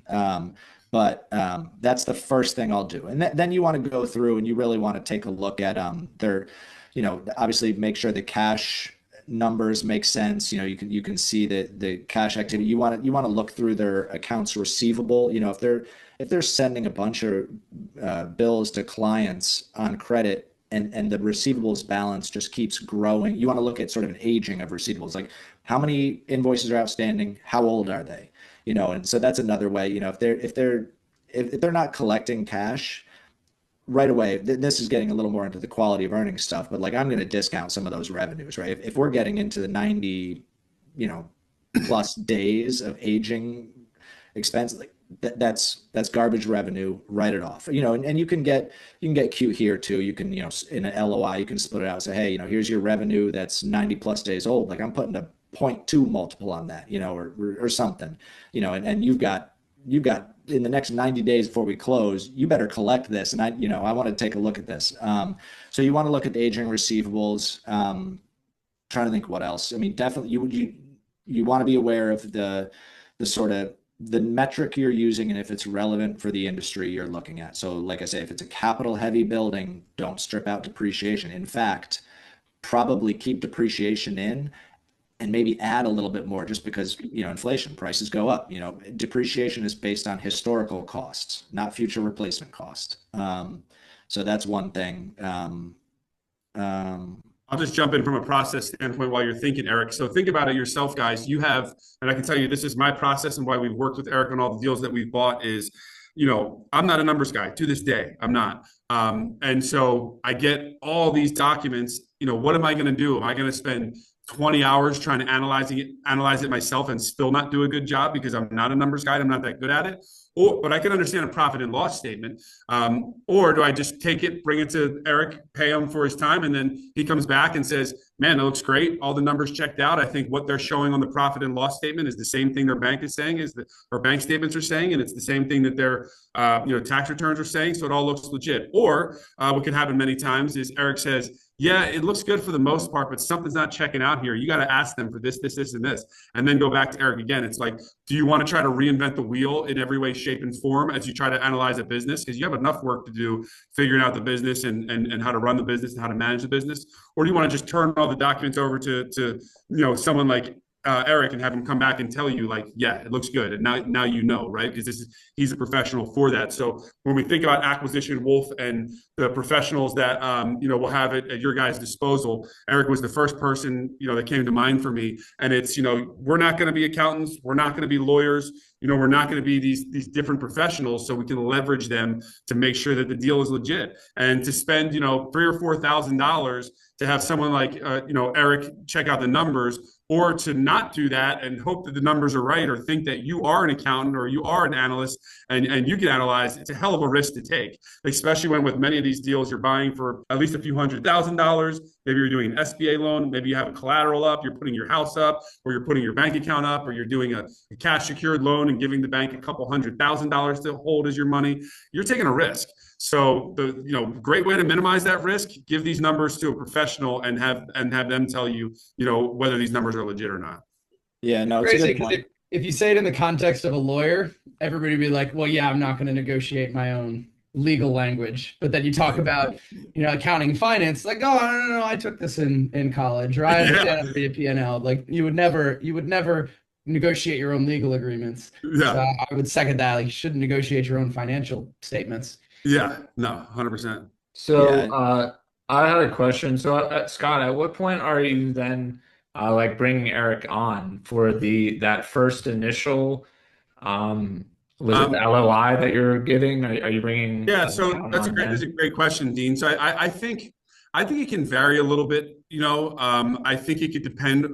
Obviously, it's when you get the numbers. So whether you get them on, some people will give them to you day one. Some people won't even make you sign an NDA, a non-disclosure agreement. Some people, you'll go to the first meeting and they'll say, here, I'll show you all my stuff. Other people are going to hold it back to longer in the process. So they might say, well, I'm not going to give you all my numbers just when you sign an NDA. I'm going to show you my P&Ls. If you want to go to, LOI from that and sign a letter of intent, then I'll give you my numbers, or, different parts in the process. But for me, it would be two things: a combination of whenever I can get the numbers from them, and whenever I decide that I'm very serious about the business. Like I might bring the numbers to Eric before I even sign an LOI, or definitely after an LOI. Certainly before the purchase agreement, because remember, the purchase agreement is when you actually have a longer legal document that's going back. That's just you negotiating the actual purchase of the business with the seller legally, the purchase agreement. So that's kind of like you already know the numbers are good. And also that's when you will definitely begin to rack up a massive legal bill on the purchase agreement. We have the other guy that there's only one other professional so far that I've selected for the group, and that's our attorney, Jake, and he's fantastic. And he'll do a lot of deals for you from a legal standpoint for like $5,000 to $10,000.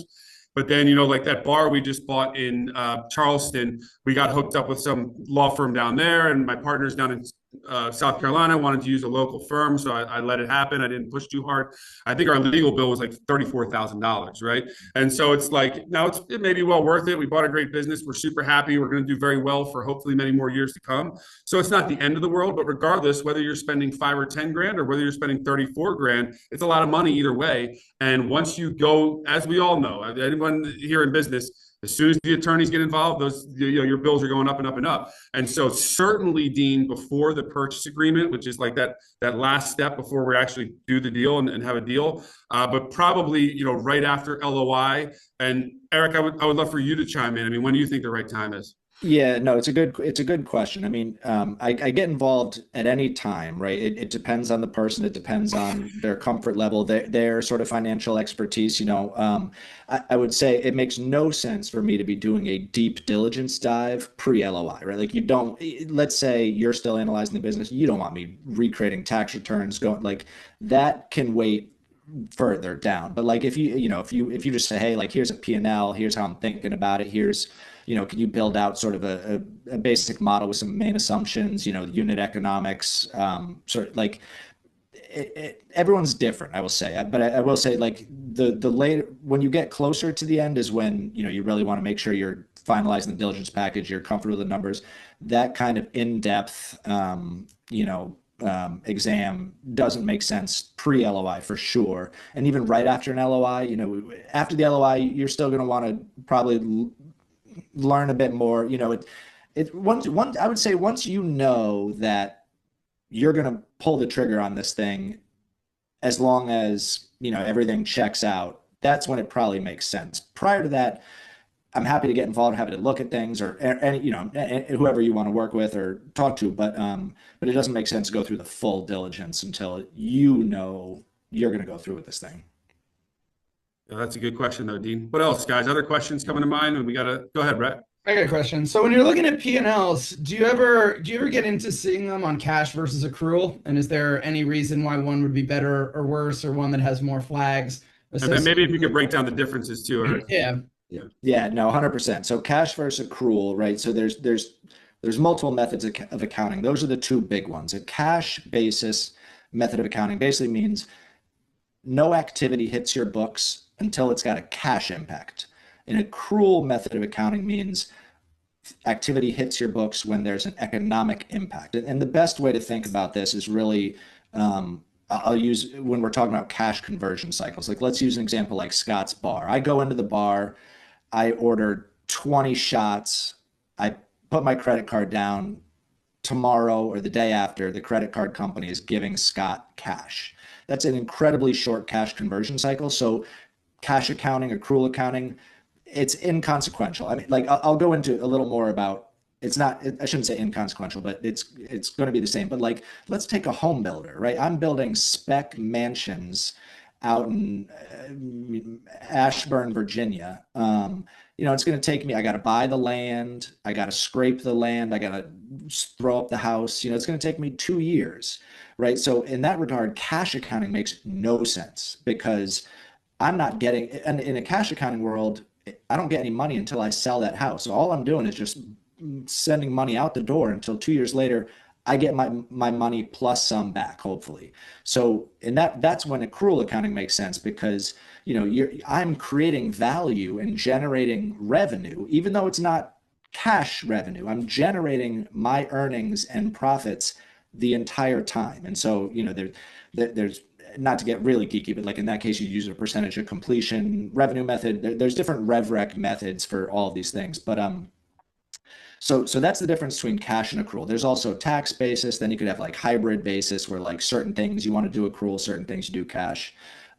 So the short answer would be accrual accounting is much more involved, because I've got to track. Let's take a home builder, right? I'm going to say I need to know what the estimated sales price of the home is in year 2, let's say $2 million, and I need to know what the estimated cost to complete are, let's say $1 million. So it's 50% profit margin. So over time, what I'm going to do is, as I'm incurring those costs, every month we're going to revisit those assumptions and make sure they still hold. And assuming they do and they're consistent, you're the best forecaster in the world. Then basically every dollar you spend, I will record $2 of revenue, right? And so you can track it the whole time. And in those cases, we haven't really talked about another financial statement, but and I'll go back. So going back to my public company account, when you're running the books for Fortune 500 public companies, it's always accrual. There's no such thing as cash, right? For Wall Street, it's only accrual, because that's it's a more accurate way of assessing the economics of a business. But so there's a third financial statement we haven't talked about, but it's really helpful with these cases, called the statement of cash flows. And that's sort of reconciliation between the income statement and the balance sheet on a cash perspective. You can actually see it's split into 3 sections. You've got your cash from operations, cash from investments, and cash from financing. And that'll reconcile to the net change in cash on the balance sheet over the period. But so I went down the path a little bit. I hope I answered the question, but those are the 2 methods of accounting. I think I went over the differences, and it's really dependent on. I think the biggest useful reason to do accrual over cash is if you've got a big long cash conversion cycle. If you've got a really short one, you're probably going to get close to the same answer either way. Maybe in the bar example I gave, we would record revenue today when I ordered 20 shots, versus in the cash world, it hit his bank account 2 days from now. But that's not, it's really, at the end of the day, all the financial statements is meaningful tools to help you run the business, to really have your finger on the pulse okay, we'll just keep going down the restaurant rabbit hole here. Okay, my cost of goods sold, my prime costs, my controllable costs are out of whack this month or this week. Why? What can I change? Did I staff too much? Right? They're just tools to help you understand the health of your business and manage the business. And so cash versus accrual, in a small and medium-sized business environment, it's really a question of what's going to be more helpful for you as a manager. If you're taking debt, sometimes they will require, you've got debt covenants, maybe they require accrual. There's, if you're public, there's other things to consider. But I think for you guys, it's really going to be industry dependent, business dependent, and just your management style dependent, really, to be honest. Absolutely. Chris, you have one? Yeah, so I guess a question kind of for the group, and a scenario to share, and then just see if anybody's been in a similar situation, or Eric, if you've seen situations like that. A few years ago, I was living in the Jackson Hole, Wyoming area, and I had an opportunity to acquire an older gentleman's property management company where he was basically overseeing and checking in on houses that were owned by multimillionaire billionaires that, they were their vacation homes. I think he had about 10 to 12 homes in his portfolio. And he was making, I want to say maybe like 50 to 60 grand a year doing it. It was pretty low maintenance or low touch. And I was able to get his tax returns, but everything else he was doing was like pen and paper. It was pretty pathetic. To like, I was asking for just like any other of his expenses, and I was getting like handwritten notes and like drawings almost at one point, where the guy was in his 60s and super nice. He was actually a friend as well. But I ended up backing out of the deal when he had claimed to me that he was doing only about 15 hours a week. And I actually had him log his hours for a month, and come to find out he was doing close to like 30 plus hours a week. And I was working a full-time job at that point, and I wasn't going to be able to handle that workload. So I'm just curious if Scott, Eric, or anybody else on the call has been in a scenario. If you have an opportunity to acquire maybe like a legacy business or business where they're working off pen and paper, how do you go about handling that situation? Go ahead, Eric. That's a hell. I mean, it's a great question, because what the hell? And honestly, there's going to be a lot of these businesses that are like that. That's what's so crazy about it is there's so many of these boomers that are pen and paper people that don't have it. The first business we bought, we went to the office and there were stacks of paper to the ceiling. And when one sister wanted to get an approval from the other sister, they own the business together. She said, "Hey, can you approve my quote?" And she said, "Yeah, sure, bring it in here." And they're carrying stuff around and carrying paper around. So it's a great question. So Eric, what do you do?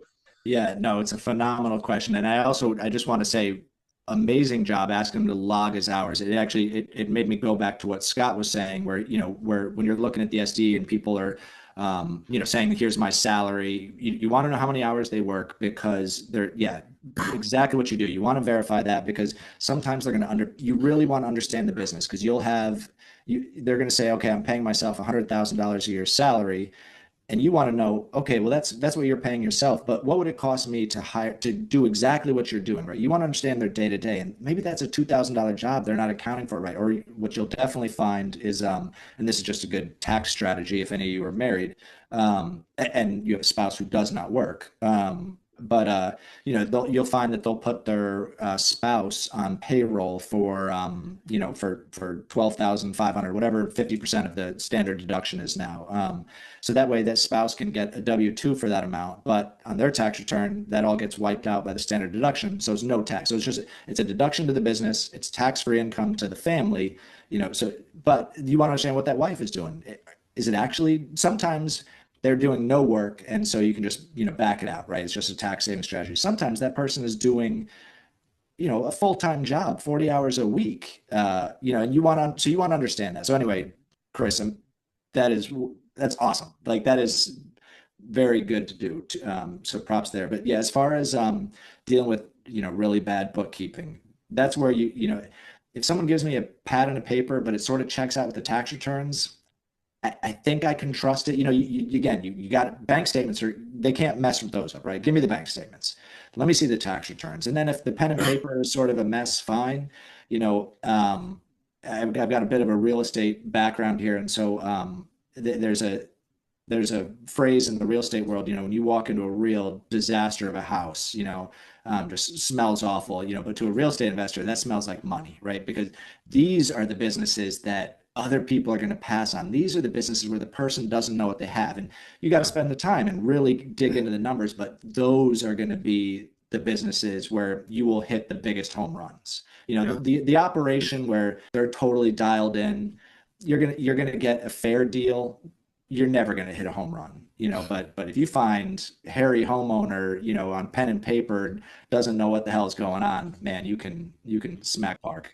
100%. I love that. And what came to mind for me, Chris, as just from a strategy standpoint, that could make it very ideal to analyze that specific business, is it sounds like he's the only one running the business. So at least there's no payroll. There's no real cost other than his time. So if that's correct, that there's no other cost other than his time, he's not paying anyone, there's no material cost, there's nothing else, then at least Eric can have an easy job of looking at the tax returns and the bank statements, and then can figure out what the business is making because the costs are so limited and it's so small. And that's just one deal in the world, but it is an awesome deal. I love a property management company like that. Now, if he would have told you, Chris, that it was a little bit bigger, let's say he's like, oh, it's making 150,000 a year, and there's 3 employees that have each been there for 4 years, and there's one manager that's pretty decent too. Now you're like beating the door down and trying to get that deal done, or at least dig for more information, because it's a great setup. It's probably super repeatable, probably super easy for him to go from having 10 clients to their 10 rich friends in Jackson Hole and all that kind of stuff. So I love the model. I think property management companies can be great. It's recurring revenue. I've seen you don't need to be a real estate expert to buy one and own one. So good question on that one. I want to jump in one more thing though. So just these are the helpful sort of like specific use cases, right? This is where you can really have some good conversation. But like in that case, that's phenomenal, right? Then you can go to him and you say, hey, listen, you think you're working 10 hours a week, but you're not really doing it. So you're working 30, then you can beat him up on price. Then if he's really putting in that work, maybe he's also underpricing his services. Property management is different. It's normally a percentage of rent roll and all that, but take a look at the comps. But so this is where, going back to where I started, I guess, where historical financials matter, but you're not buying history, you're buying the future, right? So if you think he's putting in really big hours, you could beat him up on price.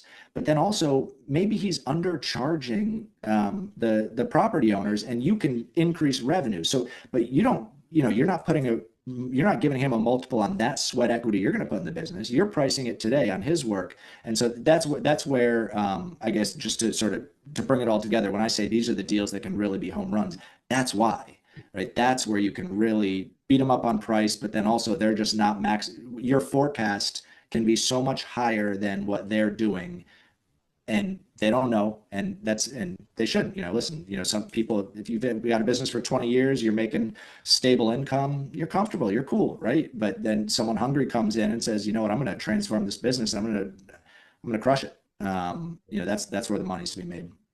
Cool. Awesome. That was a good one. Real good one. What else? Other questions, guys? Other thoughts? How about you, Jack? You picking all this up? Got anything? Yeah, I had a question now that I think about it. So, Eric, you mentioned in the beginning that one important thing is the nuance of the type of company, and that will tell you if like cash flow is a good thing or maybe for this company it's a bad thing. Are there any other of those type of nuggets in general, like those type of patterns when you're looking, maybe like your top red flags or your top just like these are the most important checklists to look over? Yeah, it's a good question, and I'll phrase it a little different. None of this should ever be a red flag. It's just, but yeah, you need to understand the industry. You need to understand how it works. And so, thinking about a road builder in Virginia with super capital intensive, right? These metrics matter. I will say, similar to the business we were just talking about with Chris there, some of those businesses are also where you can also hit a home run, because everyone is looking for the capital light recurring revenue. That's where you want to go, where the competition, where there's not as much competition. And so, some big capital intensive company, you have to make sure that you don't need to replace any trucks or any capital immediately, and you can build a good cushion, or you argue with them, say, hey, you got to leave some working capital in the business for all these expenses, whatever, the work, it's unlimited how you structure something, right? It's only limited by your imagination. But yeah, I'm just trying to think. I mean, like capital heavy businesses, you just want to be aware of that future reinvestment requirement. But I wouldn't call it a red flag. I would say, sometimes that's an opportunity because it scares some other people away. That's where you want to get real tight with your modeling. You want to make sure you're not getting too cute, trying to say, oh, but I think I can probably squeeze it. Like, no, you want to have a good margin of safety. Or you walk, you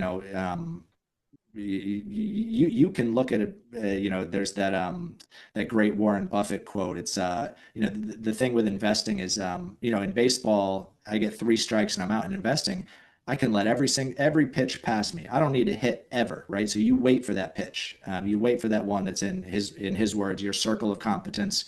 You understand it, it's a dinger, and you just smack it. But yeah, so capital, you want to pay attention to how capital heavy a business is.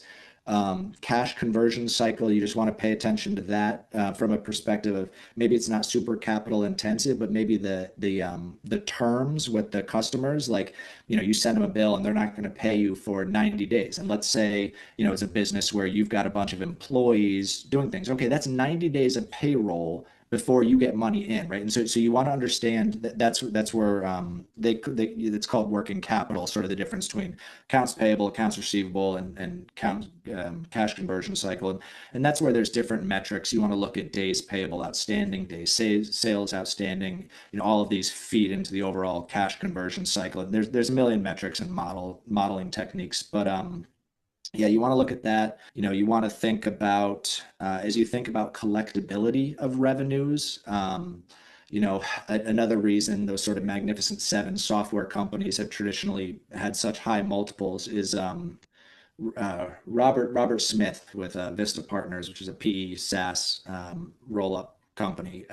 He's got a great quote that I love, and he says, software is better than first lien debt. And what he means by that is, first lien debt is the highest priority debt. So like, if we're liquidating a business, that debt gets paid off first before ownership gets anything.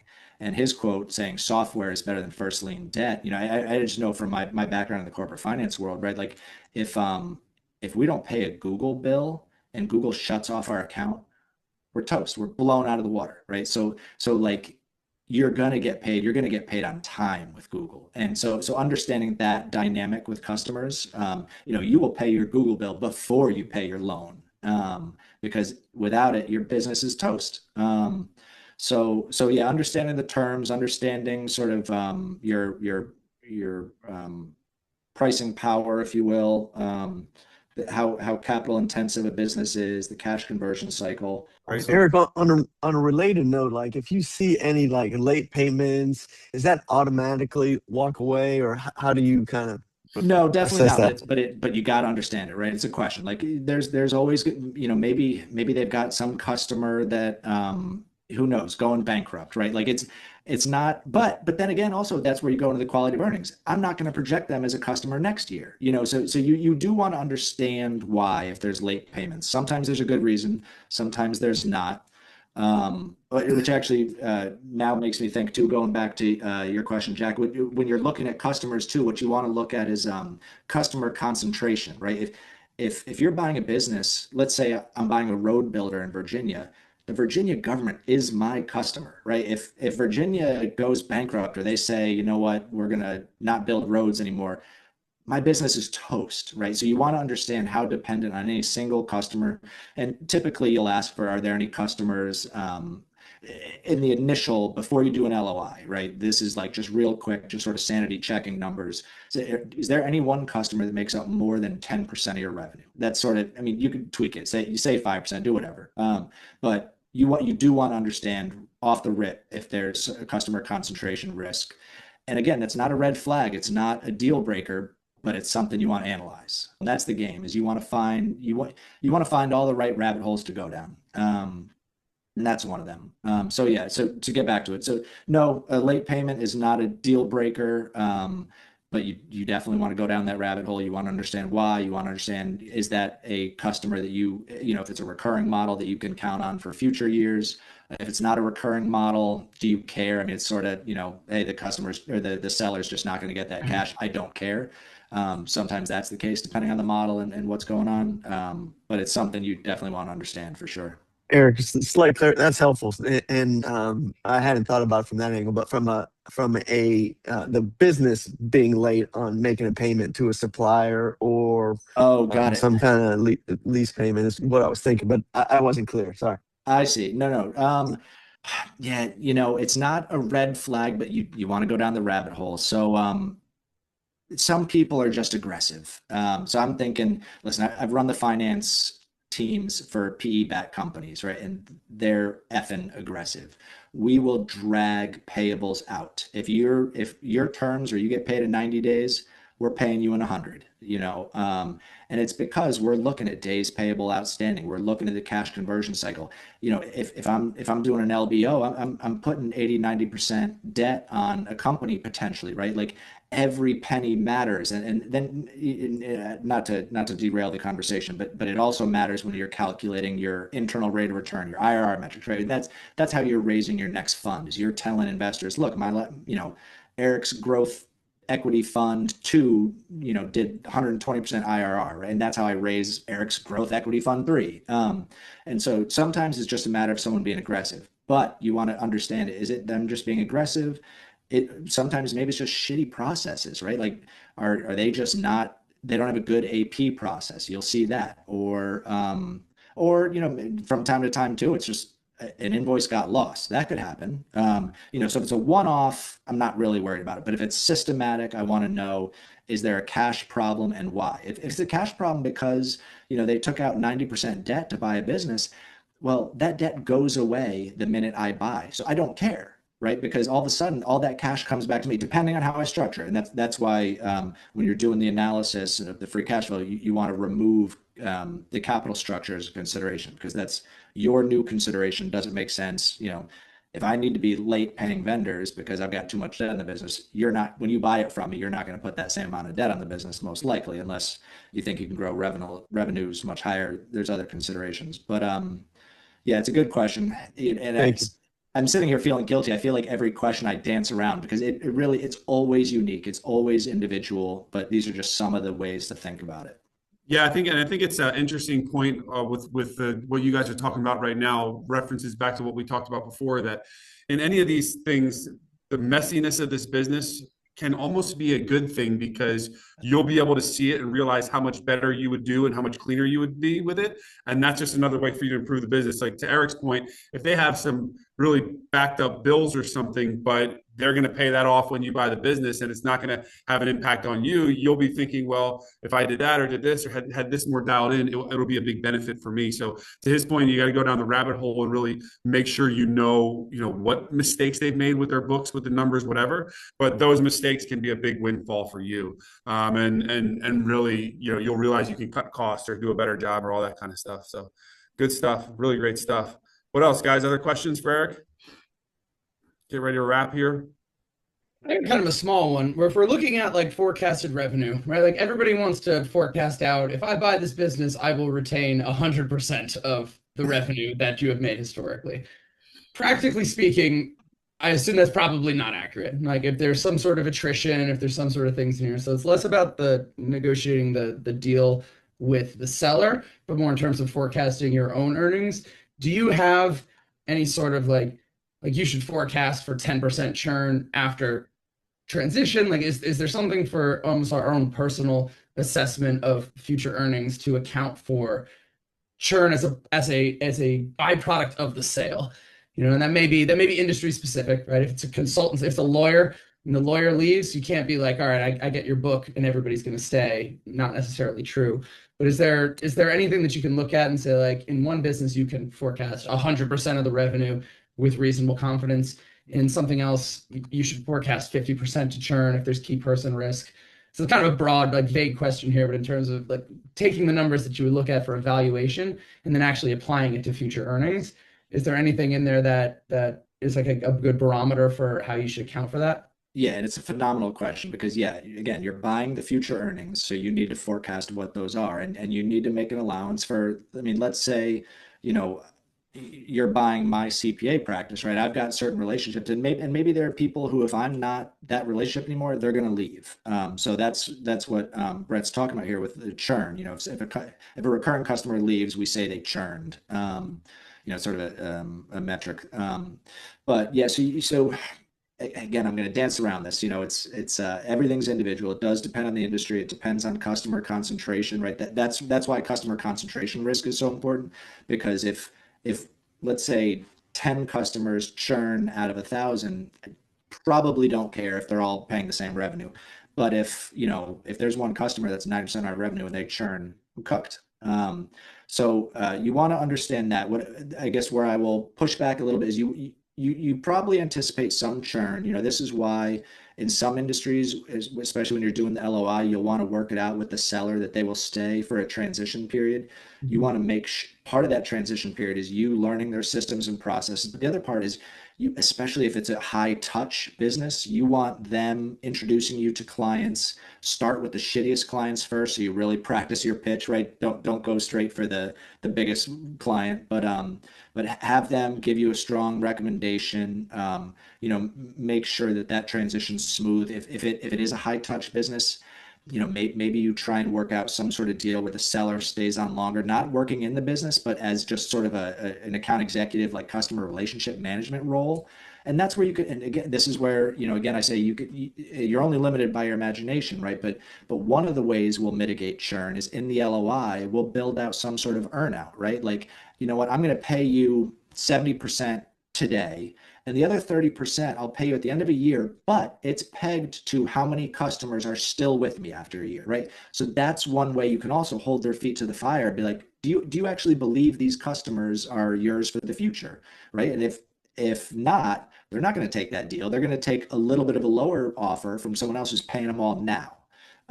So that's one way. But also, you know, I would, so there's, when it comes to revenue, there's sort of two levers, right? I call them price and volume. So price times volume equals revenue. So in this case, churn is a volume metric, your number of customers.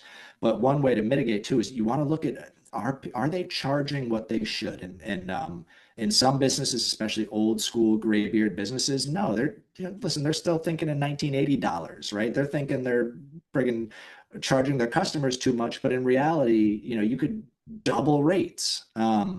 So that's the price side of the contract. And so listen, if I have 20% churn, but you know, I increase prices by 10%, well, that 10% is on 80% of the business, right? I'm making more money next year than I did for less work as well, you know, depending on the industry. So it's a great question. Again, I danced around it, but hopefully that was helpful. Awesome. Yeah, no, for sure. Awesome. What else, guys? Anyone else? Everybody good? Chris? Yeah, I got one question, and this might be suited for the Discord. But in terms of request, like our homework for next Monday, Yeah. in terms of requesting the SIM, I didn't fully understand that. I just want to make sure I'm doing that correctly, so I'm prepared for next Monday. Yeah. So so you don't necessarily need to just request a SIM. It's not a bad idea to put that in your message. So when, say you're on Biz Buy Sell, you're on any of these sites, you'll put in your email, whatever else they make you put in to get the information. There'll always be a comment box. So in that comment box, I would just say, you know, like we talked about, you know, how whatever your package is for yourself. Hey, I'm Scott. I've been in X career for this many years. I've got about this much. I'm ready to invest in a business, and also I'm planning to get a bank loan. I'd love to get a CIM on this business, and any information you have on it, please send to me as soon as possible. Basically, whether you ask for the SIM or you just go online and fill out a bunch of the NDA like things, they're going to send you some. Now with these brokers, you know, who knows? 20% of them might get back to you, 80%, 90%, you might have to call some. So so for example, Chris, like just to get to the chase, so you can bring some in the next 5 days, I would go right to the phone. Like I would fill out what it says on the box, but if that broker's name or number or company is there, I would get them on the phone and say, "Hey, Mr. Smith, how you doing? My name is Chris. I'm calling about the laundromat that you have available on Main Street. I'm very interested in that. I'm well capitalized, or I'm funded. I'm very serious about buying a business in the next, 6 to 9 months. So could you send me the SIM on that or any information you have on that?" With some of these brokers and some of these sellers, they may not even have a SIM. They might just send you like P&Ls for 1 year or whatever you want to bring to the table, we can analyze. When we say get SIMs, just go out and get them, fill out all the jobs or all the businesses you're interested in online, reach out to businesses in your community you're interested in, and try to get them to send you money or send you SIMs. The only a lot of times only the on-market businesses, so those that are online and are being publicly marketed, they're the probably ones that will have SIMs, ready more often because they're being prepared to sell. If you go into some guy's business down the street from you and he's like, "Yeah, I'll talk to you about selling it," that's going to be a conversation. He's not going to have a SIM, and we can talk about those conversations on Monday too. But SIMs are mostly going to be from businesses that are being marketed to be sold online. So anyway, you fill out those in. Anyway, you reach out online, say you're interested. What you're doing that for is generally they're going to send you back the SIM or send you back information on the business we can analyze together. Yeah, one thing Scott said there that I'll just reiterate is when you're sending information to brokers, like it's helpful to say, "Hey, I'm well capitalized," or "Hey, I've got a search fund," or whatever, because they deal with tire kickers all the time, right? You're more likely to get a response if you just quickly give them the impression you're serious, right? Because it's next to no effort really to go and click, "I'm interested, send me more information." So I think that was a good point that it could have been missed. But any initial email, just try and let them know you're serious. You're not, I don't know what, some high school kid in his mom's basement. You're here to do a deal.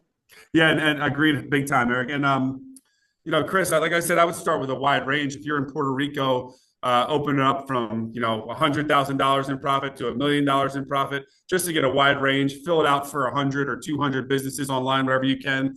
You fill out 200, maybe you'll get 20, 30, 50, who knows how many SIMs. Sort through those over the next few days and bring a couple that you think look like cool businesses or good deals on Monday, and we'll go over those. Are you in Puerto Rico, Chris? Yeah. Oh man, you got the best tax setup of everyone. Well, I might need. Well, I don't know what your expertise is on Act 60, but I need to get that set up. Yeah, no, you are. I saw the mini split in the background. I was like, all right, I don't know where he is. He could be in Europe. We don't see too many of those here in the States, but that makes sense. Yeah, not to mention, and Chris, not to put too much of your information out there, but his fiance is like running the brand new Four Seasons in Puerto Rico. So they're super plugged in, and they're there for a while. I already asked my girl, like, "Hey, like this is before I knew Chris was going down there, just like a while ago. Would you ever think about us living in Puerto Rico?" And she, for whatever reason, put the no on that real quick. But it's a dream down there. I love it. The Four Seasons, that's out on the eastern side of the island. Is that right? So it's a property takeover. So it used to be the old St. Regis, which is in Rio Grande, which is eastern. It's north. It's the northern side of the island, but eastern as well. Yeah, it's over where the bioluminescent bay is. One of them. Close. It's Close. I think you have to go a little bit further east, but it's in that direction. It's not far from El Yunque, which is the national rainforest. Yeah. It's a beautiful property. It's unbelievable. Scott, when you come visit, I'll have Adriana tour you around. It's unbelievable. Yeah, I was last there in 2018, year after Maria. And so that property was still closed. Yunque was closed. We couldn't go in there, but we got a phenomenal deal in Old San Juan because we also went in hurricane season because we're psychos, but it was awesome. Puerto Rico's great. Yeah. All right. So live meeting to visit Chris one of these days this year. Yeah, exactly. 100%. That's where the business retreat will be. I was living in Jackson Hole too. We love having visitors. So we had a lot of people visit us in Jackson, and anybody wants to come to Puerto Rico, you're more than welcome. Yeah, set up your LLCs in Puerto Rico, guys. Make sure you spend more than half your year down there with Chris. I heard you'll pay 4%. One guy told me he's down there, he's paying 4%. I mean, can you imagine? Lord have mercy. Act 60, yeah. 4%. Yep. So, well, Eric, we can't thank you enough for your time, man. This has been tremendous. I think, guys, everybody on this call, thanks, Eric. Yeah, everybody on this call knows it goes without saying. I have all my companies with Eric now. Anybody, I used to refer, I still refer all kinds of people. When someone asks me about do I have an accountant, a business accountant? I'm like, yeah. Do I have one? Yes. And you need to use this guy. Like, this is the guy. So thank you for your time, man. It means the world to us. And it was so much fun, man. Maybe we can do it again in a couple months and bring you back on or something.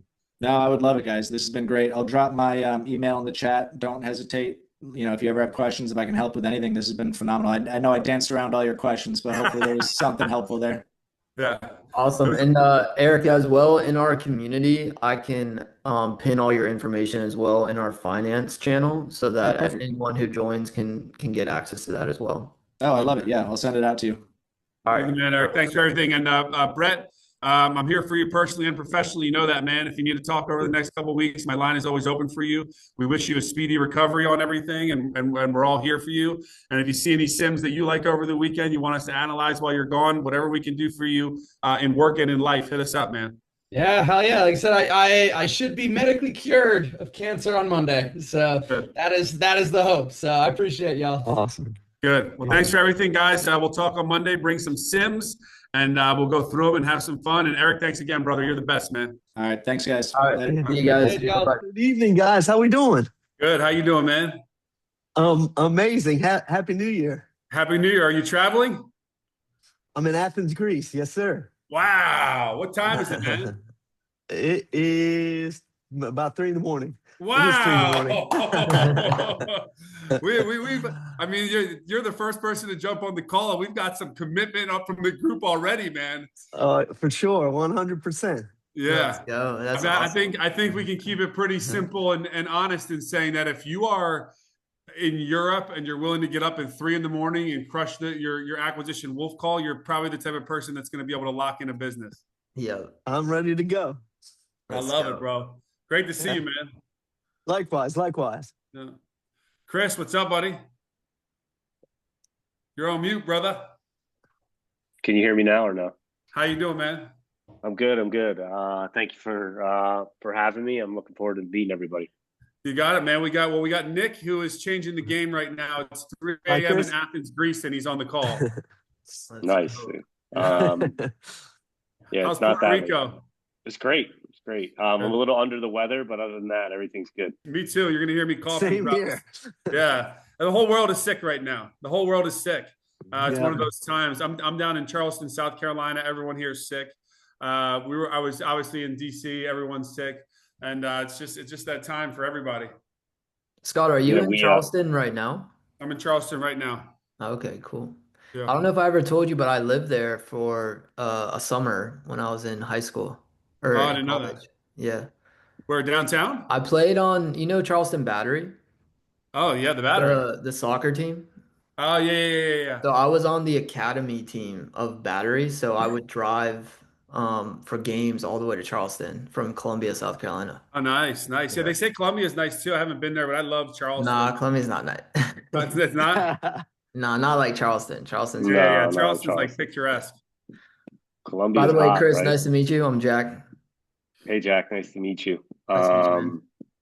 Yeah, it's my sister came and visited us for the New Year, and they were supposed to fly out on Saturday, and because of all the conflict in Venezuela, all the flights have been canceled. So my sister and her family have been down here. It's been really nice having them from extra time, but we're all in this house together, and everybody's just getting sick. But it's good. Man. It's nice. It's nice. It's quality time. We're all still enjoying it. So when do they expect flights to resume? And by the way, guys, we're just waiting for. I see Dean is here. What's up, Dean? And we are just waiting on one more person to join, and then we'll kick off. But when do they expect flights to resume? They're already resuming. The issue is they're booking up really quick. So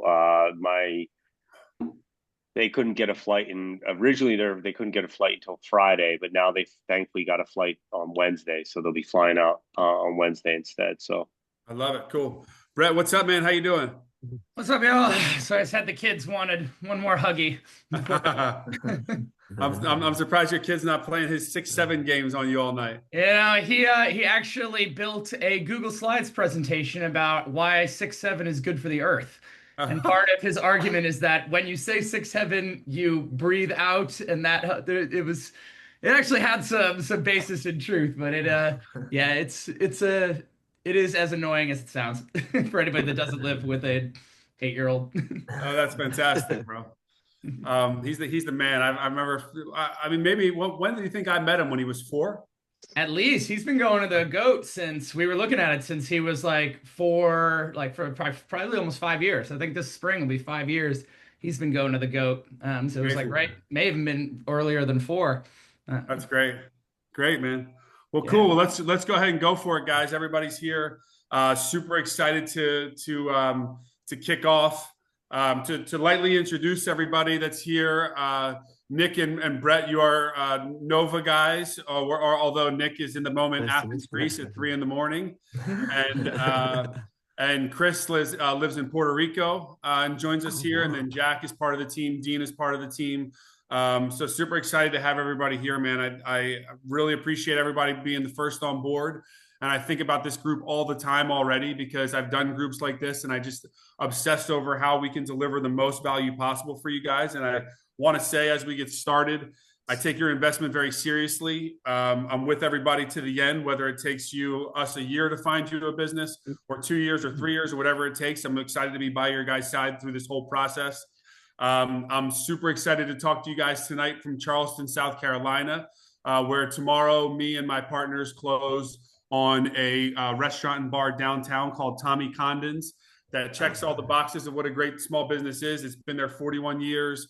The real estate's still family owned from the original owners. It all just makes sense. And I love this city. And I might want to move down here with my girl and my kids someday. So we've been spending a lot of time here and now we close on that. And I come to you as just someone who's living every day in this market now, seeing deals every day, talking about them all the time. And I'm constantly thinking about this group and how we can make this succeed for you guys and just really win together. So I'm going to talk about a bunch of different strategies and thoughts around the group and our plans. Then we'll go into open questions and I'll try to lay out the next couple of weeks and explain everything. And really this group obviously is not meant to be, me just running my fat New Jersey mouth all the time, right?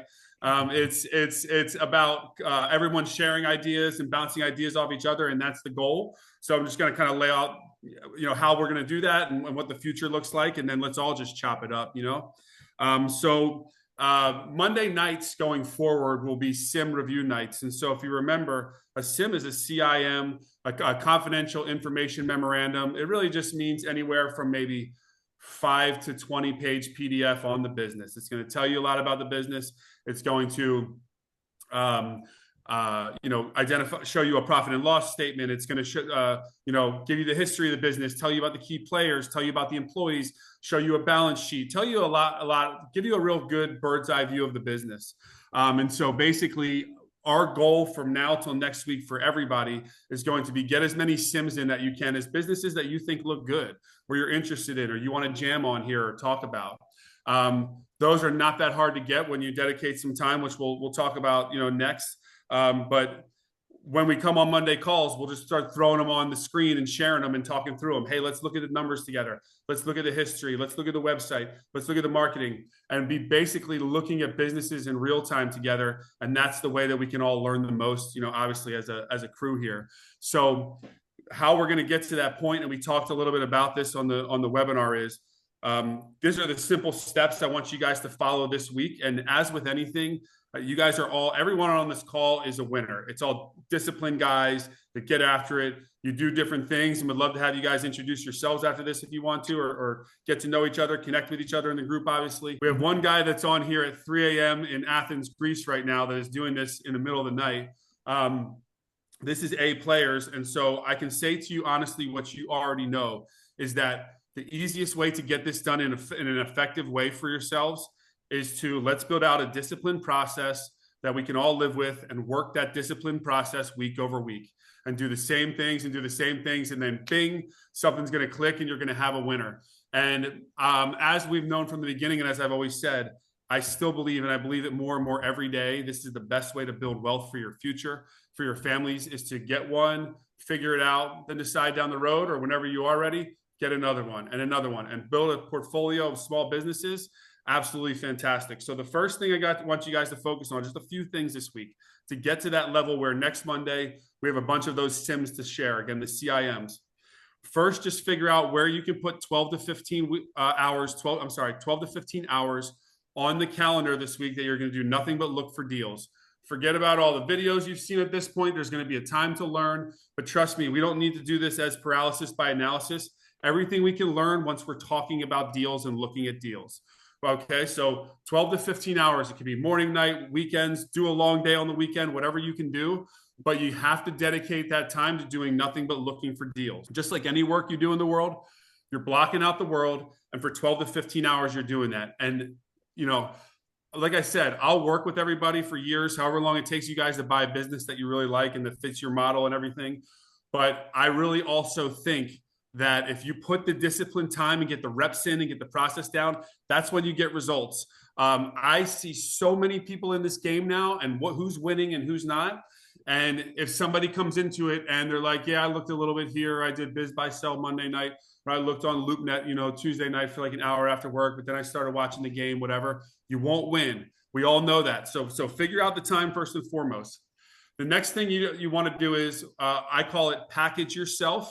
And figure out could be a 3 to 5 sentence bio on yourself and why you're looking for a business. So any conversation you get in person or when you're on email outreaching, trying to get people to send you deals, you know what you're saying. Hey, I'm Scott. I've been working at a marketing agency for 11 years. I've got $150,000 to put towards a business. And I've also been approved for an SBA loan at the bank for upwards of $800,000. So now you're saying something to a broker, to a business owner, to whoever, and you know what your pitch is. You know who you are, you know what you're looking for, and you know what assets you bring to the table as well, okay? Once you get that pitch down, very simple. Don't overthink it. Just how you can make your professional experience be in a good light, how you can make your financial position be in a good light, and how you can make your seriousness about buying a business be in a good light. So you've got your pitch down. Now you're going to hammer both, the internet and then any way you can get creative to get out there and find people that might want to sell their business. Obviously, all the websites, we can talk about those anytime. They're all the same. You guys can find them on ChatGPT, Google, Biz Buy Sell, LoopNet, all those. I think that you should hit those up. But when you guys are contacting those, and I've seen it done a million ways, don't try to understand the whole business because you may get the information back. You may find out it's already sold. You may be something else. You may find out something else bad about the deal. When you are looking at those, you're taking your little can because they'll give you a place to put a comment in the comment box and then a way to submit the comment box or sign the NDA so that you sign the NDA. You're not going to talk about the business. You're ready to get the information. You're basically, if you see something you think looks good, you copy and paste your thing in there. You send it to the person. If you see the number and you really like it, start blowing the broker's phone up like anything else. You guys are all go-getters. If you call the broker 3 or 4 times, you're going to have probably a better chance of getting him on the phone than if you do it once. Some of these brokers are good. I say, I don't know, way less than half are good. I don't know if I could say nothing against them, right? So through the internet, all those sites, more is better now. You want examples. You want to see sims. You want to look at deals. You want to hear about deals. You want to get brokers on the phone. Hey, can I ask you about this business? You want to consume knowledge. All of this is a quick learning process. Looking at this deal. More deals you see, the more you're going to know. So that's the first way. The second way is, and this is another big recommendation for you guys, because I know I can make the recommendation because you get after it. Start thinking about how you are going to find off-market deals. It's not that hard. People are doing it the most success the old-fashioned way. There's probably AI tools and stuff you can do out there, but more of it is you going in with a typed up letter that you signed or whatever and having an envelope to give to the manager, to give to the owner, ask to speak to the owner, call for the owner, where can I email the owner? And when you email that owner, you're saying, hey, I'm Scott. I live about 0.5 miles from your business, or I live 3 miles from your business. I've always been impressed by what you do. I would really like to talk to you if you're interested in selling. Please let me know if you'd be open to that conversation and leaving your phone number. This is simple. But what you guys are trying to do now is you're trying to get reps in.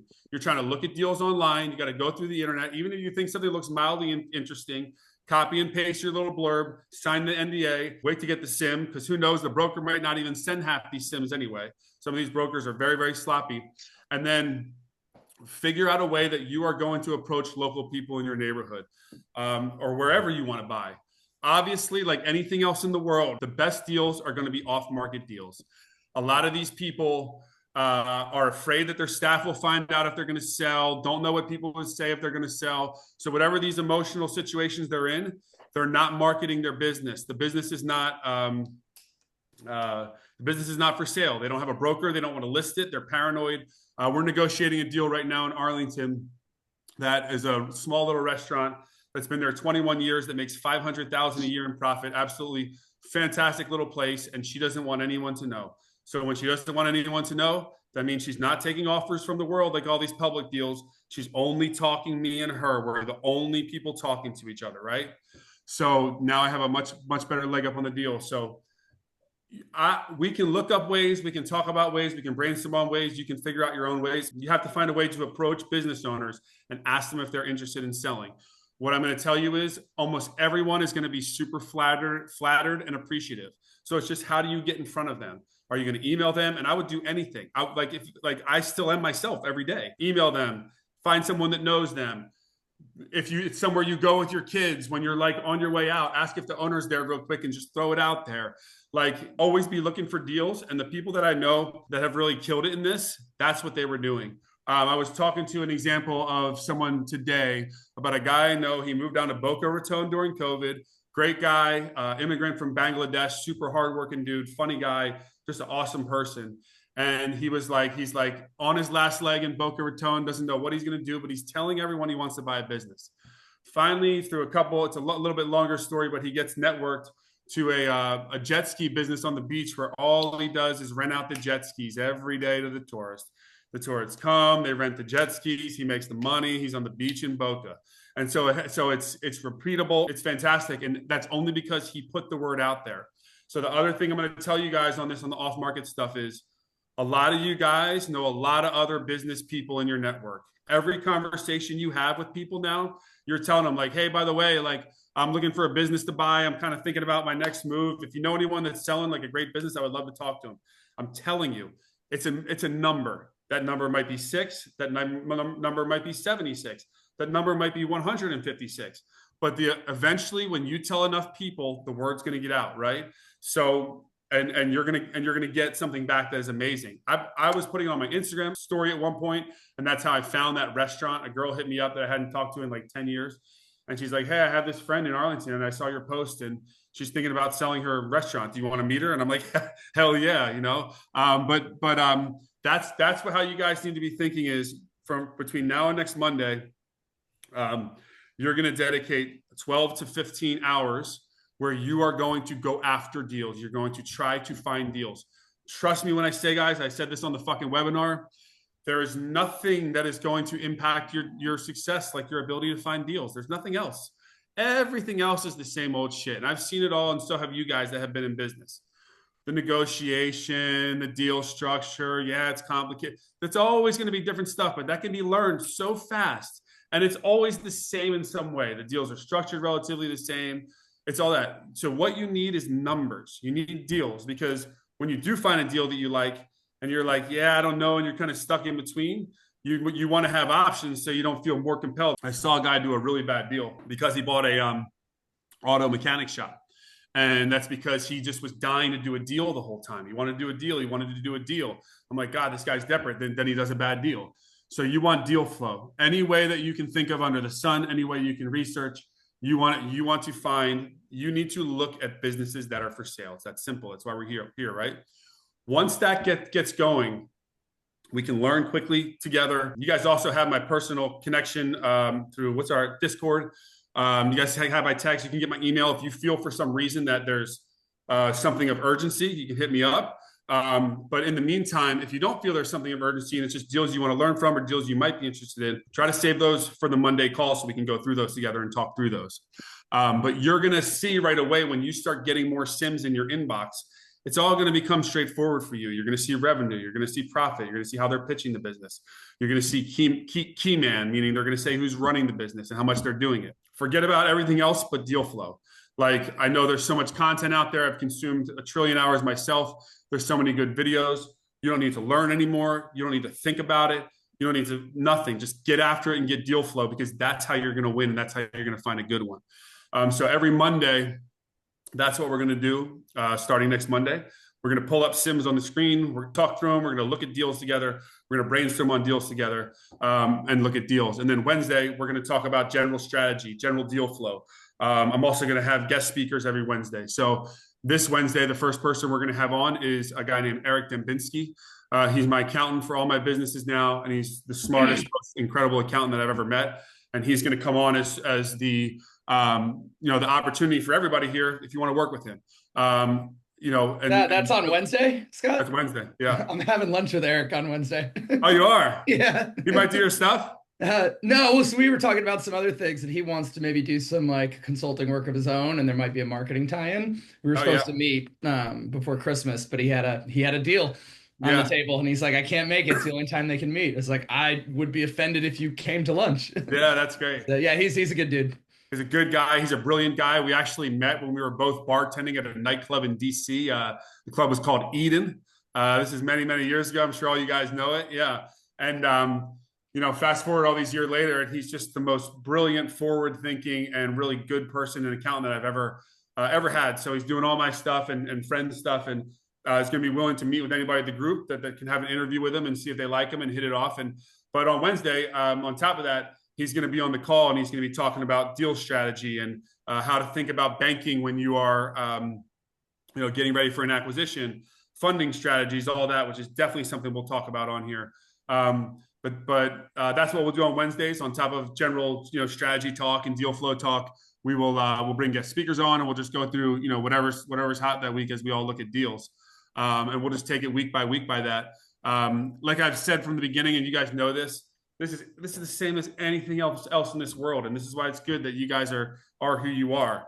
You got to get after it. If you start pushing on this, all of a sudden you're going to find a deal. I'm watching so many people in real time in other groups I've been in, and just people I know now I know are doing this, and it's the same thing every time. Either it's a person who's like, yeah, I looked on this website for a while, or I went and saw one business, yeah, whatever. But I'm seeing all types of people that are nowhere near your guys' level on execution, life experience, business experience, any of that stuff, that are doing deals because they're just plowing away. And every time it's the same story.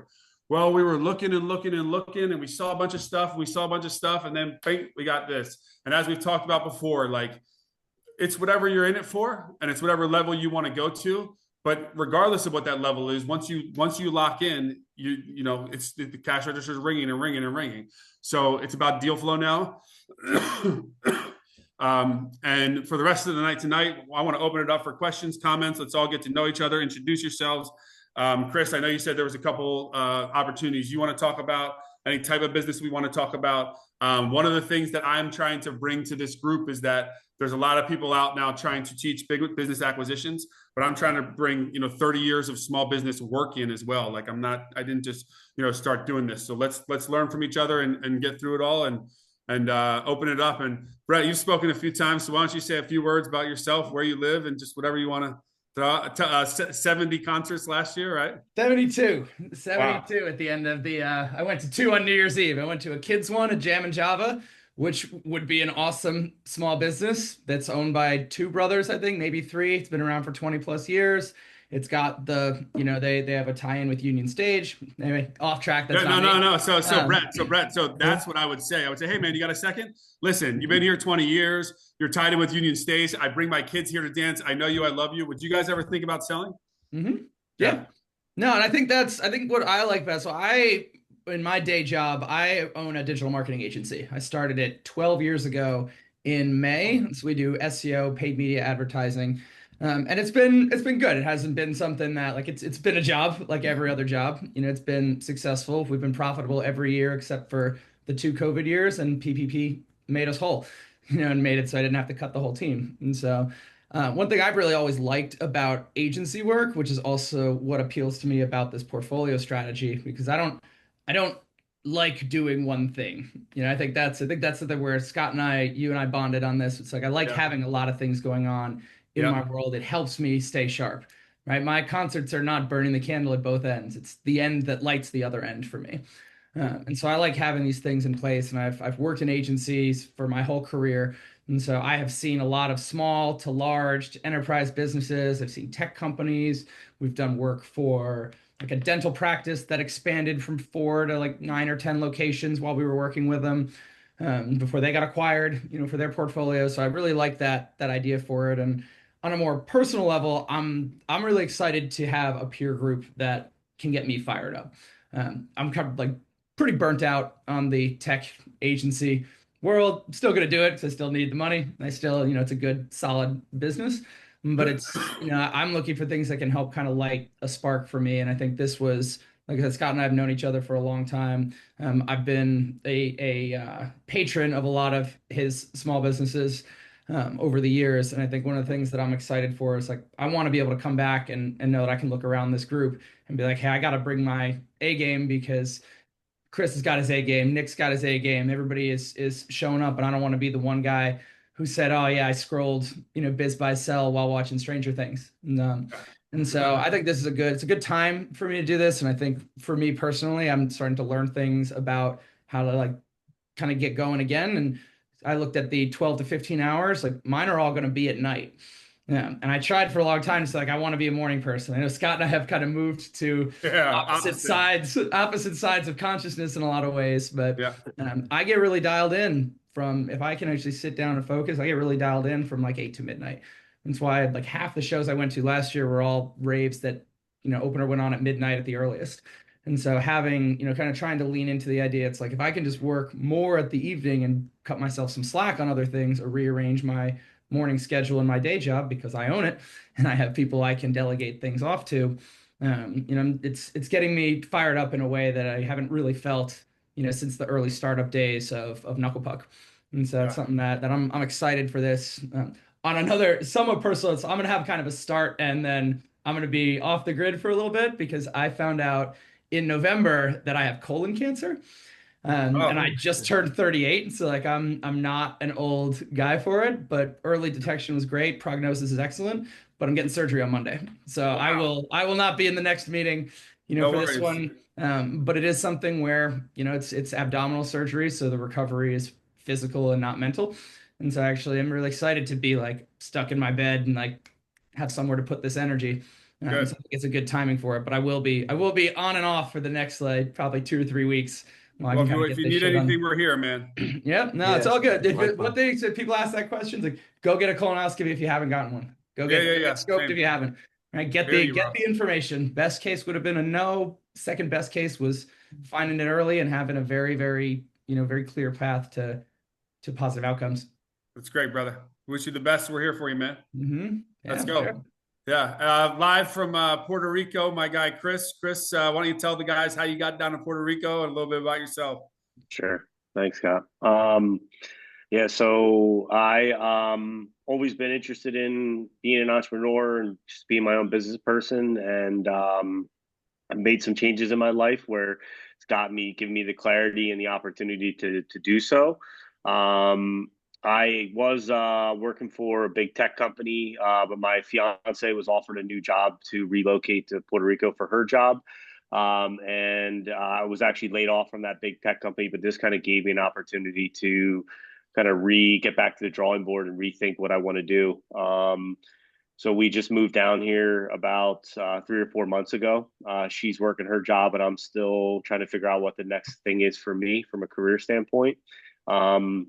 But yeah, I had invested in a small startup software company back in 2018, and I've learned a lot from doing that. I'm still an angel investor in that company. Have dabbled a little bit in doing consulting for that company as well, and also dabbling into creating my own consulting practice here, which I don't know if you guys are familiar with the Act 60 in Puerto Rico, but there's some significant tax benefits I can take advantage of while living here. So just exploring that. But Everybody's aware, bro.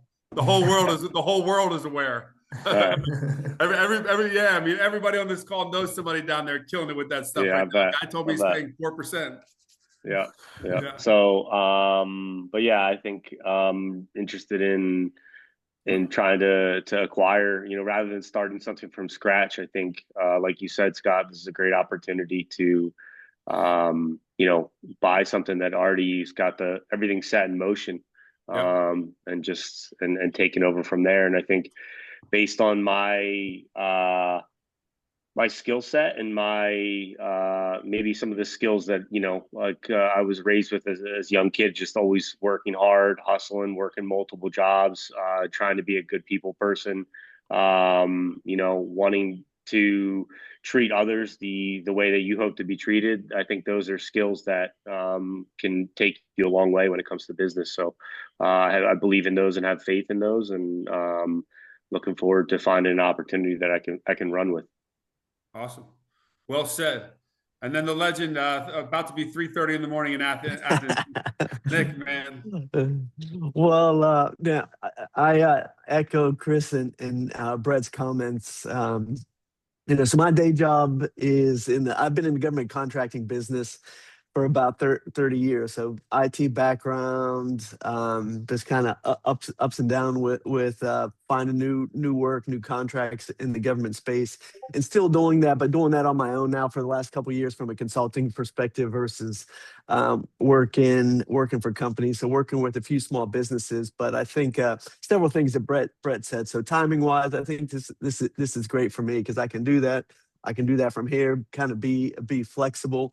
But like this shutdown that recently happened, it kind of made it pretty clear to me I'm an overhead person when it comes to working with these small businesses, and I need to solidify some things and be more independent. So timing wise, this is great. Brett, you said community. I love being around people. I get a lot of energy from others, and I want to do things with good people, make new memories, and be successful from the business perspective. And then I've done some kind of startup things on my own in that same space, but that really resonated, Scott, your early session about buying existing businesses that are already making revenue versus the startup side, which I have some familiarity with, but nothing from acquisition. And so, yeah, I think it just kind of all came together, and it's good timing. And I'm trying to do some business here in Greece, so this is a little fun, but also a little business while I'm here. So we can talk about that. I don't know, maybe we can connect some of the dots. So Yeah, well, awesome. Anyways, I'm excited. That's great, Yeah. man. Welcome, and welcome to all you guys, and agreed. And that's exactly the play here, is that as the group grows, maybe people start investing in each other's deals, looking at partnering on deals together. The goal for this is for everyone to do a great deal, do one great deal. Then you can learn, you can buy more deals. I'll help you anytime. But what would be amazing is if everyone starts feeding off each other, everyone starts owning a small piece of each other's businesses down the road as we grow, and everyone looks at different stuff together, because that's what the world doesn't have. Like, you take John Smith out there and he has a bunch of money. Whatever he makes, but he's got a bunch of money. He wants to invest in stuff. He can do the stock market. He can do real estate. He can do public companies. But how the fuck is he going to invest in a bunch of small businesses? Is he going to ask his landscaper, hey, can I invest in your company? Is he going to ask, the manager of a restaurant, hey, can I invest in this restaurant? There's no pipeline, right? So if we can build a pipeline and have deals for each other and everyone to invest in, that's a big goal of mine as we continue to think through the group. So we're super excited. I'm going to talk a little bit about general deal strategy when you look at stuff, and anyone feel free to chime in. Everyone's strategy is their own for the type of deals you look at. It's all up to you what you want to own. You might have some certain type of business you want to own, or you might have experience in something, etc. I highly recommend everyone start a little vague, meaning you look at deals in various industries. For me, and for the reason of acquiring businesses, you kind of lose touch with, you're not doing it just for a passion project. You're doing it or because you love some certain business. You're doing it because it's a great business. It's scientific. It's something that is very, very recurring for you and very successful for you. So, I'm not saying I would buy any business under the sun, of course, but I look at all of these and I don't think, how do I feel about this industry? Or, is this something I'm excited about? I really try to dial down and think, is this a great business? Is this a good business? Why do I care about a dry cleaner or a laundromat or all this stuff? I shouldn't have to have love for anything. This is empire building. This is buying something, and we all live in this world. Like Nick brought up, the government shutdown, and that's a crisis. And there are many crises like this, with AI and things that are changing all the time. A lot of people in this industry, and that's why I'm going to tell you, do what's best for you. A lot of people in this industry will say, build a defined box. I only want a plumbing company, and I want it to be $200,000 to $300,000, and I want it to be within 5 minutes of my house. Well, you can want that, but you might not find it, right? And so for me, I'll look far and wide. I've bought a facilities maintenance company. I bought a painting company, residential and painting. I bought a barbershop. I'm in that industry. I bought a restaurant in that industry. So there's certain things I would do, certain things I wouldn't do. I told you about a guy I know that did horrible in owning an auto shop because he bought one and he shouldn't have. But I also know a guy who runs the front desk who is a very, very talented GM of an auto shop and crushes that business. He should buy one. He wants to buy one. He'll buy one and make it successful. He knows how to run it, right? But not a lot of industries are like that. There may be some. I wouldn't tell any person, yeah, go buy a restaurant, right? You need to have experience. Even I don't run my restaurants. I have a partner who's a much better operator than me. So certain industries I wouldn't recommend. But those are on the fringe. Those are a few industries like that. The great majority of things anyone can run once you figure out the business. Spend 30, 60, 90 days really grinding and getting your head around it. So that my recommendation to all when you're looking for deal flow and you're trying to get deals is to look vague. Look for something that or look for all different types of business. Look for something that's a great business, but in any industry. And that's what's been easiest for me. I'll tell you about the facilities maintenance company I bought is up in Columbia, Maryland. Facilities maintenance essentially means this. Everything we do is through the phone. There was an office. We now took the company totally remote. There's no more office. This is what it is. A guy manages 100 7-Eleven stores in Pennsylvania, and the HVAC goes down, or he needs a plumber at this store. He needs a locksmith at this store. He needs a painter. He doesn't really have time to call every roofer and every HVAC person in all these different cities. So we are a company that does that for him. He just sends us, hey, I need an HVAC guy. All we do is call the HVAC companies around there, send them down there and take a fantastic fee. There's a good markup. That's all we're doing. Hey, what do you need? An HVAC? Sure. Okay, we'll get one for you. We set it up for them. It's a middleman business of sorts. I never would have found it. And that was a biz buy sell deal. So I have bought 2 deals on biz buy sell. So I'm not shitting totally on the websites. There can be deals on there. But I never would have found it unless I looked far and wide, and it's a fantastic business and it's doing very well for us. So like if I just zeroed in on stuff, I'm looking at a smaller market. And also while everyone is in the learning phase, and you need, just as much as you need to find a deal, you need to understand deals, because you might find a great business quick, but you also obviously you might want to grow down the road. It makes sense to look a little far and wide. So for example, let's say you're thinking to yourself between money that you can get from a bank, which I don't think you need to do a lot of banking stuff. That can all be done down the road. But as far as getting approved for an SBA loan, very simple process. You can do it online, or you can go to your bank. I like to just do it with my bank. Go to your bank and say like, hey, I've got $100,000 or $50,000 or 200 or 800 or whatever I have in the bank. I have this amount of money in the bank.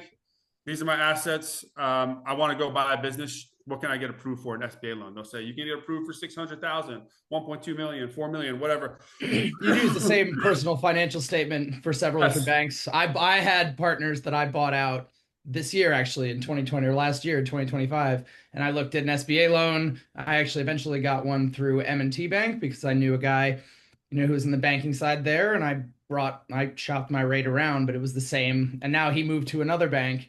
And I'm going to refinance the loan again because rates have dropped, but I'm going to use the exact same thing I sent him last time. Be like, my assets haven't changed much in 6 months. And so what can you do for me? So those things are that at your main bank, or where else did you look, or how'd you figure that out? Yeah, so Knucklebook is banked with Chase forever because my partners were, had their businesses involved with Chase when, so I started my company. I brought on my partners after about a year and a half. And then I bought them out partially 5 years after that. And then I bought them out entirely last year. So I've done this several different ways. I did my original buyout with seller finance, which I know you've talked about, which was awesome to be able to utilize. But I took it to Chase. They wouldn't even give me a rate because they're just huge. And they're like, oh, you'll take what we give you. I went to an SBA, a specifically focused Live Oak, I think it was called, which is like really specialized in SBA loans, but specialized in larger ones that I needed. They wanted $2 million loans, or they weren't going to consider it. And so I just kept talking to people and saying, like, this is my problem. And I met a guy at the Tower Club in Tyson's. I don't go there anymore. I might get my membership back for this reason. But I was just chopping it up with him, and he's like, "Well, what do they offer you? Like, let me see what I can do." And he was able to come down almost a full point. Wow, that's sick. Yeah, and then Tower Club is a great idea. Anyway, you can rub shoulders and put this out there into the world that you're looking to buy is great. Yeah, I stopped going there because for my like internet business, it wasn't Yeah. the networking that was effective. In this Then business, you're it's just a partying very there. yeah, it's a very different. They do have a cool. I do love a balcony or like an outdoor balcony. They got like the 20th floor balcony looking over Tyson's. I agree. So that's something you might want to do is get approved for an SBA loan, just so you have the amount that you know you can look for. And so when you are looking, so to going back to my example, if you think I'm willing to buy a business that costs between $500,000 and $1 million, you might want to put your search at 250 up to 1.25 or whatever the barometers are on the given website, just so you can see more deals. You can fill out more forms. You can get more, sign more NDAs and get more SIMs back. Confidential information memorandum. Get more. Look at them. It's an 8 to 10 page document. It's set up for anybody to be able to look at. You'll be able to scroll. You'll see the profit and loss. You'll see what their costs are. You'll have a good understanding for the business on if it's your interest level. And then, yeah, again, just obviously bring some to the call and we can jam on those. But that's what I would do. I would keep my search wide. Unless you have it in your heart of hearts, you want a certain type of business, then go crazy, or you have a certain range for a price, whatever the case may be. But it's gonna be a risk like with anything. So you consider that when you do an SBA loan. Obviously, it's gonna be backed by some form of collateral, meaning you're gonna sign something that says you can come after the funds in my bank account if I fail, or you can come after, I'm gonna sign my house as collateral if I fail. The good thing about this industry that you're in is these things, you buy the right business, they fail at like 3% versus you start a business, you put your house on the line, they fail at 87%. So that's all great stuff. So that's just something that I would think through when I think about searching for deals. And then just to review what we talked about before, super straightforward. On the website, you're clicking super quick, fill out an NDA, send your blurb off. If you really like it, something's good, start calling the broker. Hey, can I get a SIM? And that will, a term that they'll know a little bit about it. Hey, I'm funded already. Can I have a SIM? I want to do it. I'm very interested in this. I'm very curious about the deal. I mean, I don't have to teach you guys how to sell. Whatever you have to do to get the SIM, you get someone local. Brett, talk about your the dance studio deal. Oh yeah, so this is one where I'm still kind of getting this is Scott, I think, sent a little bit out there, but it's a small business that's been around for probably 50 plus years. They've gotten in there and my daughter loves to dance. We can't get into this place. We tried calling them. They don't post anything on the website. We have some neighbors that are in there, like, yeah, they just kind of like they're full and they don't have any real desire to go and try to be more full. I was like, so I'm already saying like, ooh, that's actually kind of a good idea. And it was actually my wife who was like, hey, you just signed up for this thing with Scott and threw all this money at it. Like, get serious, right? Yeah. Like, what about this? And we started thinking through, it's like, that's actually pretty great. And I started talking to some friends at this party that do go there and they know the ownership group and they have I think it's like an older boomer couple. They have a daughter who, from what I have been told, wants to be involved, but does not want to own the business, does not want to take on that level of responsibility, but still has a lot of, still knows the business. Again, it's an institution here locally. Like I live here, we're very involved. We have young kids, so I can sell that aspect of it. And we have kind of we call it a bona fide local resume. Like we're, as far as our family, my wife grew up in Vienna. She's the vice president of the PTA. I'm the only dude who runs a committee in the entire PTA. I run the Dads of Great Students. Like we're very visible downtown. We go and spend a lot of our time biking and attending community events. And so this was one where as I started to look at it, it's like this seemed to have a lot of green flags in terms of what we were looking at here. And that's the part that I actually think like once I can find one, I'm actually really excited to kind of go in there. That's why I've been trying to map out what am I going to say when I go in there? What's the, nice thick, cardstock paper that we're going to use? What's a new brand that I want to put on the top so that I can go and hand that in and try to make this impression and have that conversation. And so I think that's one that one was really exciting to just kind of talk about. I popped over into Arlington, talked to Scott about it, with some of these flags, but that's one that's not going to be on the market. It's one that they're probably not, There's not going to be a conversation that's going on about this. And so I think the one thing working against me is like we go to the other studio, but the reason we go to the other studio is because Sold out. we can't get into the other one. You know, and I think at that point, if I can get in there, I can always say like we have no allegiance to the other one. So I'm thinking about how I can trade on this, you know, this relationship. It's like, look, like, if you take a call with me, like I'd love to be, if nothing else, I'd love to send my daughters here. You know, I've got one that loves to dance already, another that loves to mimic her sister. And so I've kind of started talking through how that can be an approachable and a non-threatening approach. You know, it's been that's how I try to sum up my sales process in my business, and the way that I've, you know, tried to handle that, you know, is to volunteer as much information as for free. Like at Knuckle Puck, we still do free audits of client sites that other people will charge a couple grand for. And I said, it's like, no, this is my due diligence. I can't in good conscience scope you a work if I don't know what you're spending, how your ad accounts are set up, X, Y, and Z. And so it's very much like, if you're just willing to take the call with me, I'll have my team go and do an audit and present it. No obligation. And so I think things like that, to be able to get, you know, people to open up and people to talk through it, I think that's the area that I feel really confident in. And I think it's being able to identify what these deals are. And I think my agency experience and having one where, and Scott has talked about successes and failures too. Right? Like I acquired a small web dev shop, ended up having to shut it down. A lot of that had to do with COVID and pipeline drying up. But like I don't have this illusion. Like I used to, you know, I love my job. I want to just love what I do and love my work. It's like, that's great. I don't want to hate it, you know, but you don't have to love it, as long as you can find ways for it to serve your purpose and, you know, serve And your family. the business also lacks in what your genius is, which is online marketing. They have nothing. They have nothing.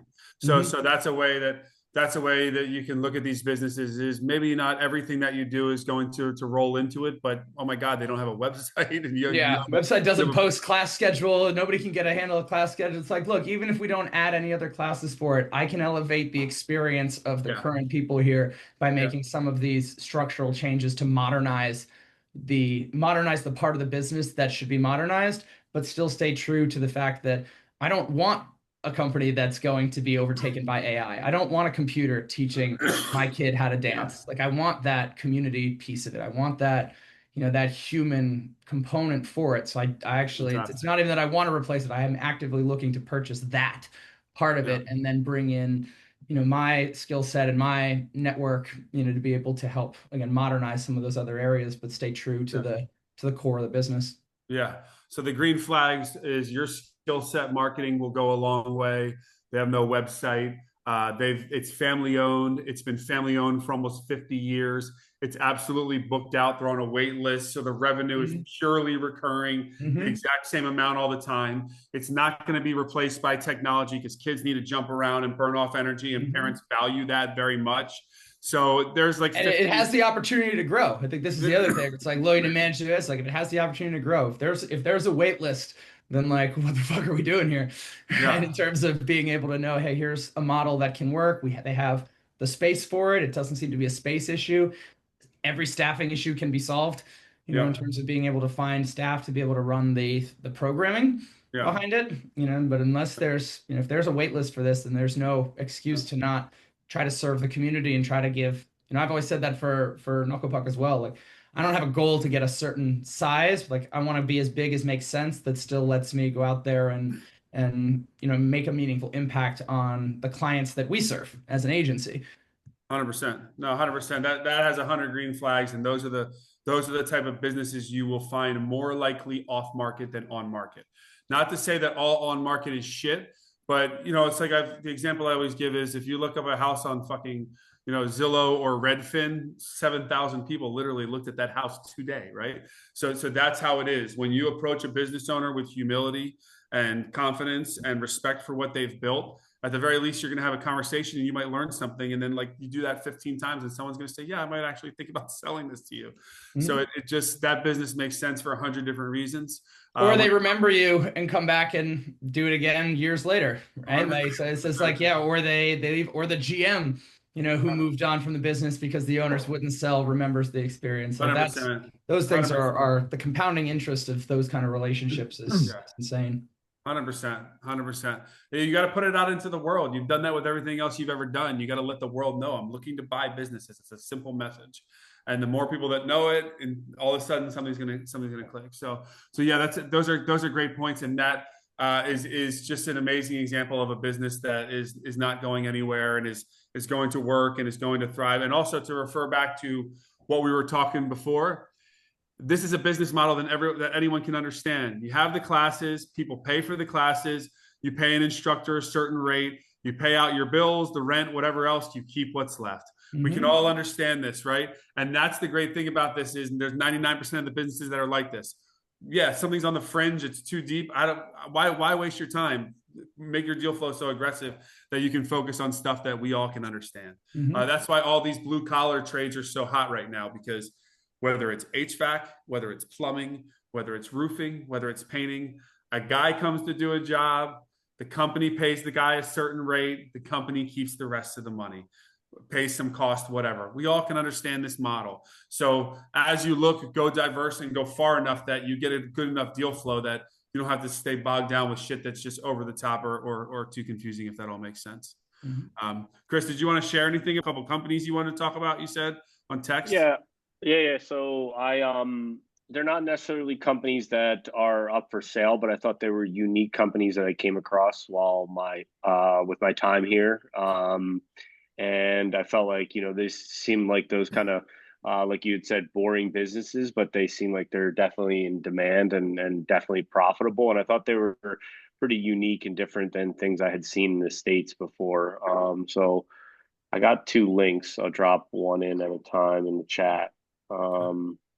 So this one is, this company is called The House of Nails, and all they do is sell, like, it's not even like a storefront. It's like a garage door that they just open up, and like people come and buy different tools and nails and drill bits for the work that they're doing. It can be run by one person or maybe 2 people. Seemed like they had pretty unique hours, which I feel like in Puerto Rico, there's unique hours with everything here. But it just seemed interesting to me that like this is it wasn't like a. Yeah, I was going to say the funny thing about those unique hours or anything that you see is one little change like that could be a massive unlock. Like Brett finding the dancing company that doesn't have a website at all. Like, dude, he's going to crush, right? So those are the things to be looking for, and that's a really interesting opportunity, man. It's cool. And then the other one is this near you? Is that near where you live? Looks like they've got like a dozen locations on the island. Yep. So, and then the other one is called Historia. So when I wanted to go get my driver's license, or I wanted to get my gun license here, I had to get medical things done. Like I had to get medical paperwork signed. So typically in the States, you would go to a doctor's office and you would go and, see your primary doctor. They would sign the paperwork and you'd be able to bring that to the DMV or bring it to the state for to get your license or whatnot. Well, the issue is with doctor's offices here, you make a doctor's appointment, you have to wait all day. Like you don't know when you'll be seen. You make an appointment for 8 o'clock, you might not be seen till 3 o'clock.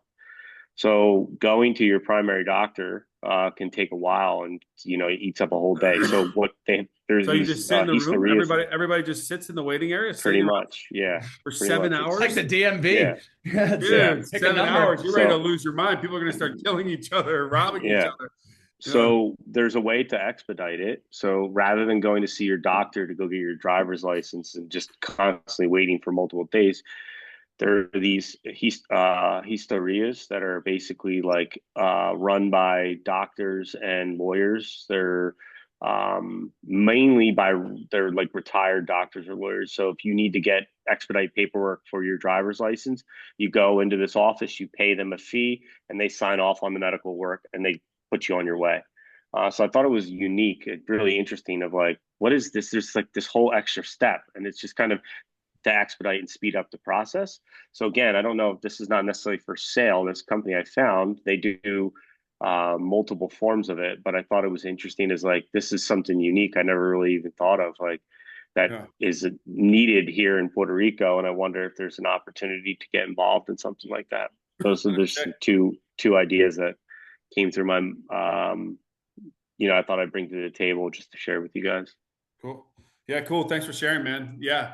That's what I'm saying. I would stay open-minded, man. You might get curious and find something really cool that is something you've never thought of before, and get into an industry you've never been in before. And I see a lot of people in this game winning at that for sure. It's not like I haven't seen anyone, I would almost say, like, oh, I was this for this many years, so I bought a business that is exactly my line of work. No, I see people trying new shit and having fun with it, and being successful in stuff that they never thought that they would own. So I would keep that in mind for sure.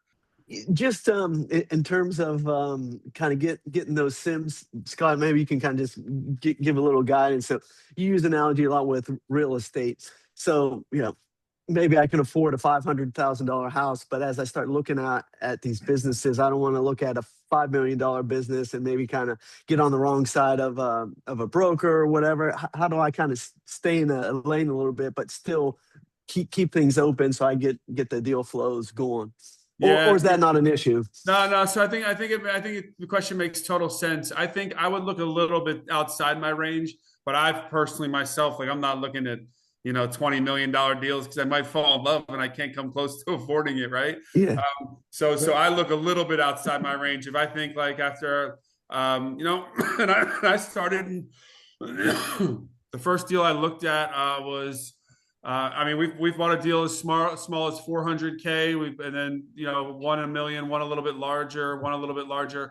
But I think there's great deals to be had at every price. I see some deals where it's like, even now to this day, I contact companies, something's 250, 300K. But for me, it would be very important for it to have great bones, meaning be a great company under the surface, and obviously have great growth potential. You don't want to go all through this shit to then maybe also be paying a business loan or burn through a bunch of cash and then you're making 125K, right? I think you want to make at least a few 100K off this. So if I was looking for deals and I was thinking, and I still do, and sometimes if I'm thinking, between cash and I'm willing to borrow this amount of money, I want to look at deals that are 400 to 600K. I might still look at 200 to 800K or $1 million just to learn too and understand the deals. And I would also say, the tough part is, like, everyone's risk tolerance is what it is for yourselves. And I don't try to go too big or go too far, but you just might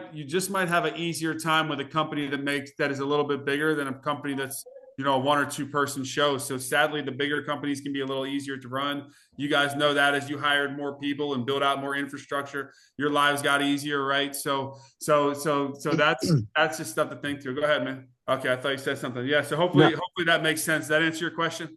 It did. Thank you. Cool. Yep. My hope is we start looking at so many deals next week we blow right past 9 o'clock. But if everybody's good and you guys being good, are you still good for? Could you blow past 9? There's no way you're gonna get on that call for an hour. She said you can't even talk for 30 seconds without pumping. but like I said, man, I feel competitive, and I've seen a couple other business acquisition coaching classes, and the guy's canceling once or twice a month because he's not feeling good. We got to get on here and get to work. I told Elisa, my girl, about that. She's like, she thinks she's grinding and stuff. I said, listen, you're going to know you're an obsessed entrepreneur when you realize you haven't eaten anything for 14 hours because you've been grinding, or you're actually very sick and very tired, but you've still been staring at your computer, clicking away for 3 to 4 hours, or you're alone and all that stuff. And that's the thing for all you guys. And I respect that always, because I live that life still to this day. This is a lone wolf's journey. You're going to be out there fucking hunting for yourself, trying to get a deal. But when you get it, you're not going to get a little rental property or something that's going to give a slow return. You might get something that cash flows for the next 20 or 30 years. So you got to hunt like hell and fight like you're desperate, and then something's going to click. But just got to have that discipline.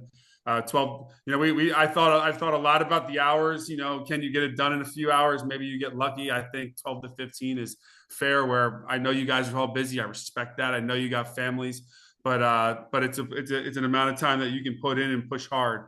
And try to get it done. So very, very excited. We got to all get fired up when somebody gets a deal done. All right, fellas. Sounds Great good. week one. I feel like we all got a lot of value tonight. Had a lot of fun. Let's get after some deals. Hopefully by Wednesday we can brainstorm on some deals, and definitely by Monday we need to see a lot of sims. So thanks for everything, fellas. Great catching up with you guys, man. Yeah. All right. See you guys soon later. Feel Bye-bye. better. Okay, so Let's this get to one, work. I guess a couple things before we jump into this one. Yeah, if you remember that non-emergency medical transport business, I threw out an alternative idea. I never Yeah. heard back, so I followed up with the broker again, and I haven't heard anything back Yeah. on that one. So anyway, we'll see what happens there. Cool. And just in my outreach of trying to tell people what I'm trying to do, I reached out to a friend of a friend's accountant, and since he has small business and talking to a small accounting firm, but dealing with a lot of small businesses. And anyway, I made him aware of it, but he bought his accounting practice kind of the way that you're walking us through this, Scott. He was working for a company, kind of put feelers out. 6 months later, somebody got back to him and was able to do a deal and buy his first kind of accounting practice, and has since grown. And so anyway, it was just a good story. I was outreaching for my purpose, but he shared that story, which just gave me some good energy. He was not an accounting guy. He was a regular guy that was not an accountant, and he bought an accounting firm. No, he is an accountant and was working for an accounting firm, but just wanted to do his own thing. And he was just kind of putting it out there. And after a few months, he got something back, had a call, and they were able to work it out. So anyway, it was just a good news story as I was pushing that out there. Great, man. All right, so this one is a little bit different than ones that I've looked at. This feels more like the work that I do now, like government consulting work and services, which I try to stay. I kind of not looking at this, but I came across this, and anyway, so I kind of dug into it, and I'm still evaluating. I had a couple calls with the brokers, not the owners yet. But big picture, we'll go through some of the numbers, but it's very scientific. Like the two owners are PhDs. They have contracts with CDC, NIH. As well as insurance companies and associations. So anyway, it's just a different thing that I've been looking at. So yeah, Cool. We can kind of scroll through this, and you can kind of pull out some items here. Yeah, so anytime you see SaaS, for anybody that doesn't know, it's software as a service. Nick, where did you find this SaaS? Were you on this buy sell? Yes. Well, so what I saw, there was I think it was a training. Actually, it was something that I showed on a call here a week or two ago, and I think it was the HR consulting firm, because I remember Brett saying, it was going to be replaced by AI or potentially. So that was the one I saw, and they got back to me and said that was under contract, and so they said that's no longer available. Here's two other things that are in that lane, and that's how I found it with this particular company called the firm, which is a brokerage firm.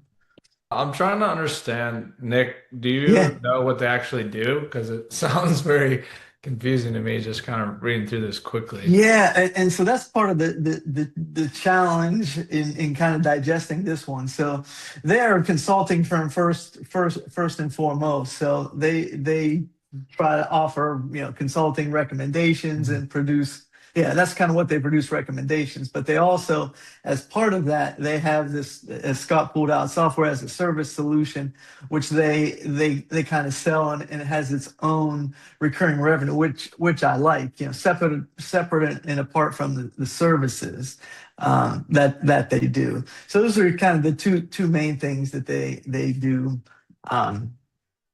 Sell recommendations and sell this software.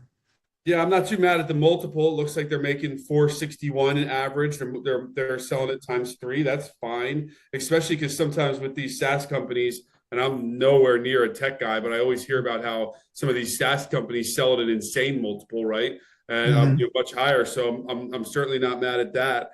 So where is it now? Did you talk to the broker or the seller, or what are next steps? I talked to the I guess twice to the broker, but one was more administrative, and then the actual agent I talked to actually just today.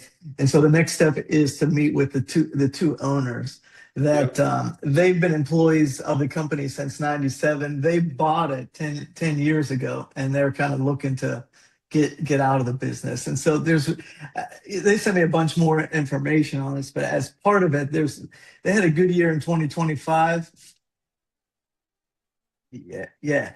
So they had a really good year, which kind of stands out in terms of cash flow in 2025. But there's a big asterisk by it because they do work with CDC and NIH, which are getting a lot of cuts under this current administration. So there's some risk, as I see it, anyways, with those existing contracts. Yeah, I agree. I agree big time. The other risk for me is down at the bottom. The growth opportunities, I mean, are just so far over my head. So if you got a mind for this, Nick, then great. But like it's expanding into generative AI, lifestyle medicine, healthy aging, organizational well-being. I guess one of my concerns or wonders would be, you said both these guys are PhDs, right? That's right. Yeah. How much of their specialized, degrees are going into this, or how much can an average Joe like me, like let's say not you, And let's me, say I'm looking at it, I might be terrified looking at this thing. Yeah, and I'm right there with you. Just though I have an IT and I deal with IT systems, like there's a lot going on here. There's science consulting services. There's an IT piece that needs maintenance and ongoing updates. And I think they have like 6 or 8 employees that are interested in eight there, it says in the center there, 8 employees that are interested in sticking around and some interested in moving up. But yeah, as it relates to the PhD level owners like that, it seems very relationship driven. It's not like plug and play I don't feel like it's plug and play too much. So, but yeah, I'm going to talk to the two owners. I don't have that set yet, but I did ask for that meeting with the broker today. So a lot of this feels very consistent with what I do today. It's just not in the medical space. So that's the big new thing for me. The big new thing for you, as far as what they have here, the new part to you is the medical space. Yeah, that I don't have any background or understanding in. So. And so how was the broker about setting the call? Was the broker like, sure, I'll set the call for you? Yeah, there was 2 or 3 other kind of sim-related documents that I really like their summaries, and some of the other documents that they've sent me are very, very nice, very clean, very thorough. Like each of them have Q&A with the owners. They kind of go on questions that I think we would all ask. So it's been very, very helpful with the brokers, very detailed. So I'll keep you posted on this. But the reason I reached out on this one was because it felt similar, or I could understand kind of how they go about getting contracts and proposals and all that kind of stuff. So more to come there. What do they actually do? Because I can't even understand what they actually do. So as an example, they might come into like one of them. I don't know if it's Care for Blue Cross Blue Shield, let's say, is one of their customers. So they'll come in and let's take the Lupus Foundation, for example. They work with this Lupus Association Foundation, and they work with them on how to implement a program to better connect with people that have lupus. So they'll try to understand what the organization's goals are, do a lot of listening, and then come up with recommendations of how to do outreach, maybe stay connected, use their software as a service to connect and pull people in that have lupus to just kind of give them information on how to live their life better, basically, as one example. Cool. So, love it. Like it says that they're fully remote. There's no headquarter location at all for the owners. There is great question. So this is another one of their documents. It's somewhere in the Northeast. I forget where Rhode Island. I think it's Rhode Island is where they're at. Yeah, they're all remote, which I like that aspect of it for sure. So, anyways, that's one. More to come on that, and then the other one. I mean, I didn't get a chance to. I think it came up at the last call about the car wash, Tej, and hopefully you had a busy weekend, warmer, everybody getting their cars clean. But that kind of struck a chord with me. So there's one that I was looking at in PA. Let me share that. Yeah. Maybe Ted can advise us on how this thing looks. Yeah. was So I mean, I was talking to a guy and he said that he's had like three like older retired folks crash into his car wash. So it's another potential. well, I definitely don't like the SDE on this, but I'm going to follow through. And I just signed the NDA earlier today to get the information, just more from a learning experience. But I heard you guys say, I can't remember if it was you, Tej, or Scott, about like, so it has the self-service, bays, and then at least one automatic bay here, and property that goes with it. So this is all I have for. I don't have the sim yet because I just signed the NDA. Yeah, I mean it could probably be cleaned up. The new Washworld system is fucking huge because like reselling, it depends on what the Washworld system is and Yeah. how many tunnels are around you. Like I was saying earlier, yeah, it's touch free. That's what we're putting in a couple weeks. Um, so that's great. The gross revenue seems super low for having that in. Yeah. Yeah. Um, I mean I respect is probably because it's a property acquisition as well. It's bundled both, right? So you're It going to own the is. property, that That's price but was the right. like, property is going to be worth a lot more than the business is worth. Yeah, and I think I mean he should probably be doing like 300 gross, 250, two to like 300 gross if he's doing pretty well. 80's slow. some reason I thought I saw the price of The the one interesting part there as you scroll yeah. down says Yeah. seller financing 6.5%, which is solid for 20 years. I mean, Oh, Yeah. that's going to be Yeah. super small. Yeah. And you can see on the well, it's not a I filled this You're out. buying the real estate though, so your rate would be probably 6%, 6.25 right now, maybe 6.5, and you might be able to get a 25-year AM. I got a 25-year AM on the car wash, and I think mine's 7, but I closed in September, so Okay. we've come down a little bit there. That's the benefit of Mhm. buying real estate, but also you're buying income that like the problem with buying car washes at the real estate prices, you have to support the cash flow still, right? Like Right. you could buy these in a shitty, essentially you're buying a lease at a place for like 20 grand. If you find the right deal, right? Like one that's not working right, like you could find a guy sell to you for 20 G's, Mhm. if this guy's only doing 80, right? But this is almost exactly the same thing I did. I paid 750 for mine. I had Okay. four and two bays, and Okay. that guy was probably doing 50 gross or something like that, or 80, maybe 80, maybe 80. I doubt it. But I Okay. mean, as long as this stuff works and there's a tunnel, there's tunnels close by, you don't necessarily need that. The benefit to this is you've got touch free, and that sets you apart from the tunnels. So that's Gotcha. good. Put it in, and Washworld's one of the better ones. Okay. Well, yeah. So that's I appreciate your experience and insights here. So yeah, I'll get to Sim and kind of push on this this but this week. where's the location? Maybe it's like in a bad location or Yeah, so it's a little closer to Pittsburgh, so it's outside of this area. But I'm searching the Pittsburgh metro area just because of my parents and family up in that area. Um, I don't hate so yeah, that. a lot to learn about that too. Good question. I mean, I know the city, but I don't know specifically where this is at. Could be freshened up, right? Yeah. And I think one other thing, and then we can move on here. Oh, okay. So this yeah, there's a commercial building with a long-term tenant, providing rental income. So that was interesting to me. I don't know, like if it's maybe the right side of this complex or what there. So anyway, there's a couple things there that I need to several things, but just a couple elements to this particular deal. I mean, that's cool, man. I like that. I wish I had a 1,600 square foot building. I could put a fucking tenant on mine. I guess So the biggest question of all yeah, is what is the address and what's the location really like, Yeah. right? Like, can this I car can wash ramp up, or share. is there a reason it's only doing 50 grand?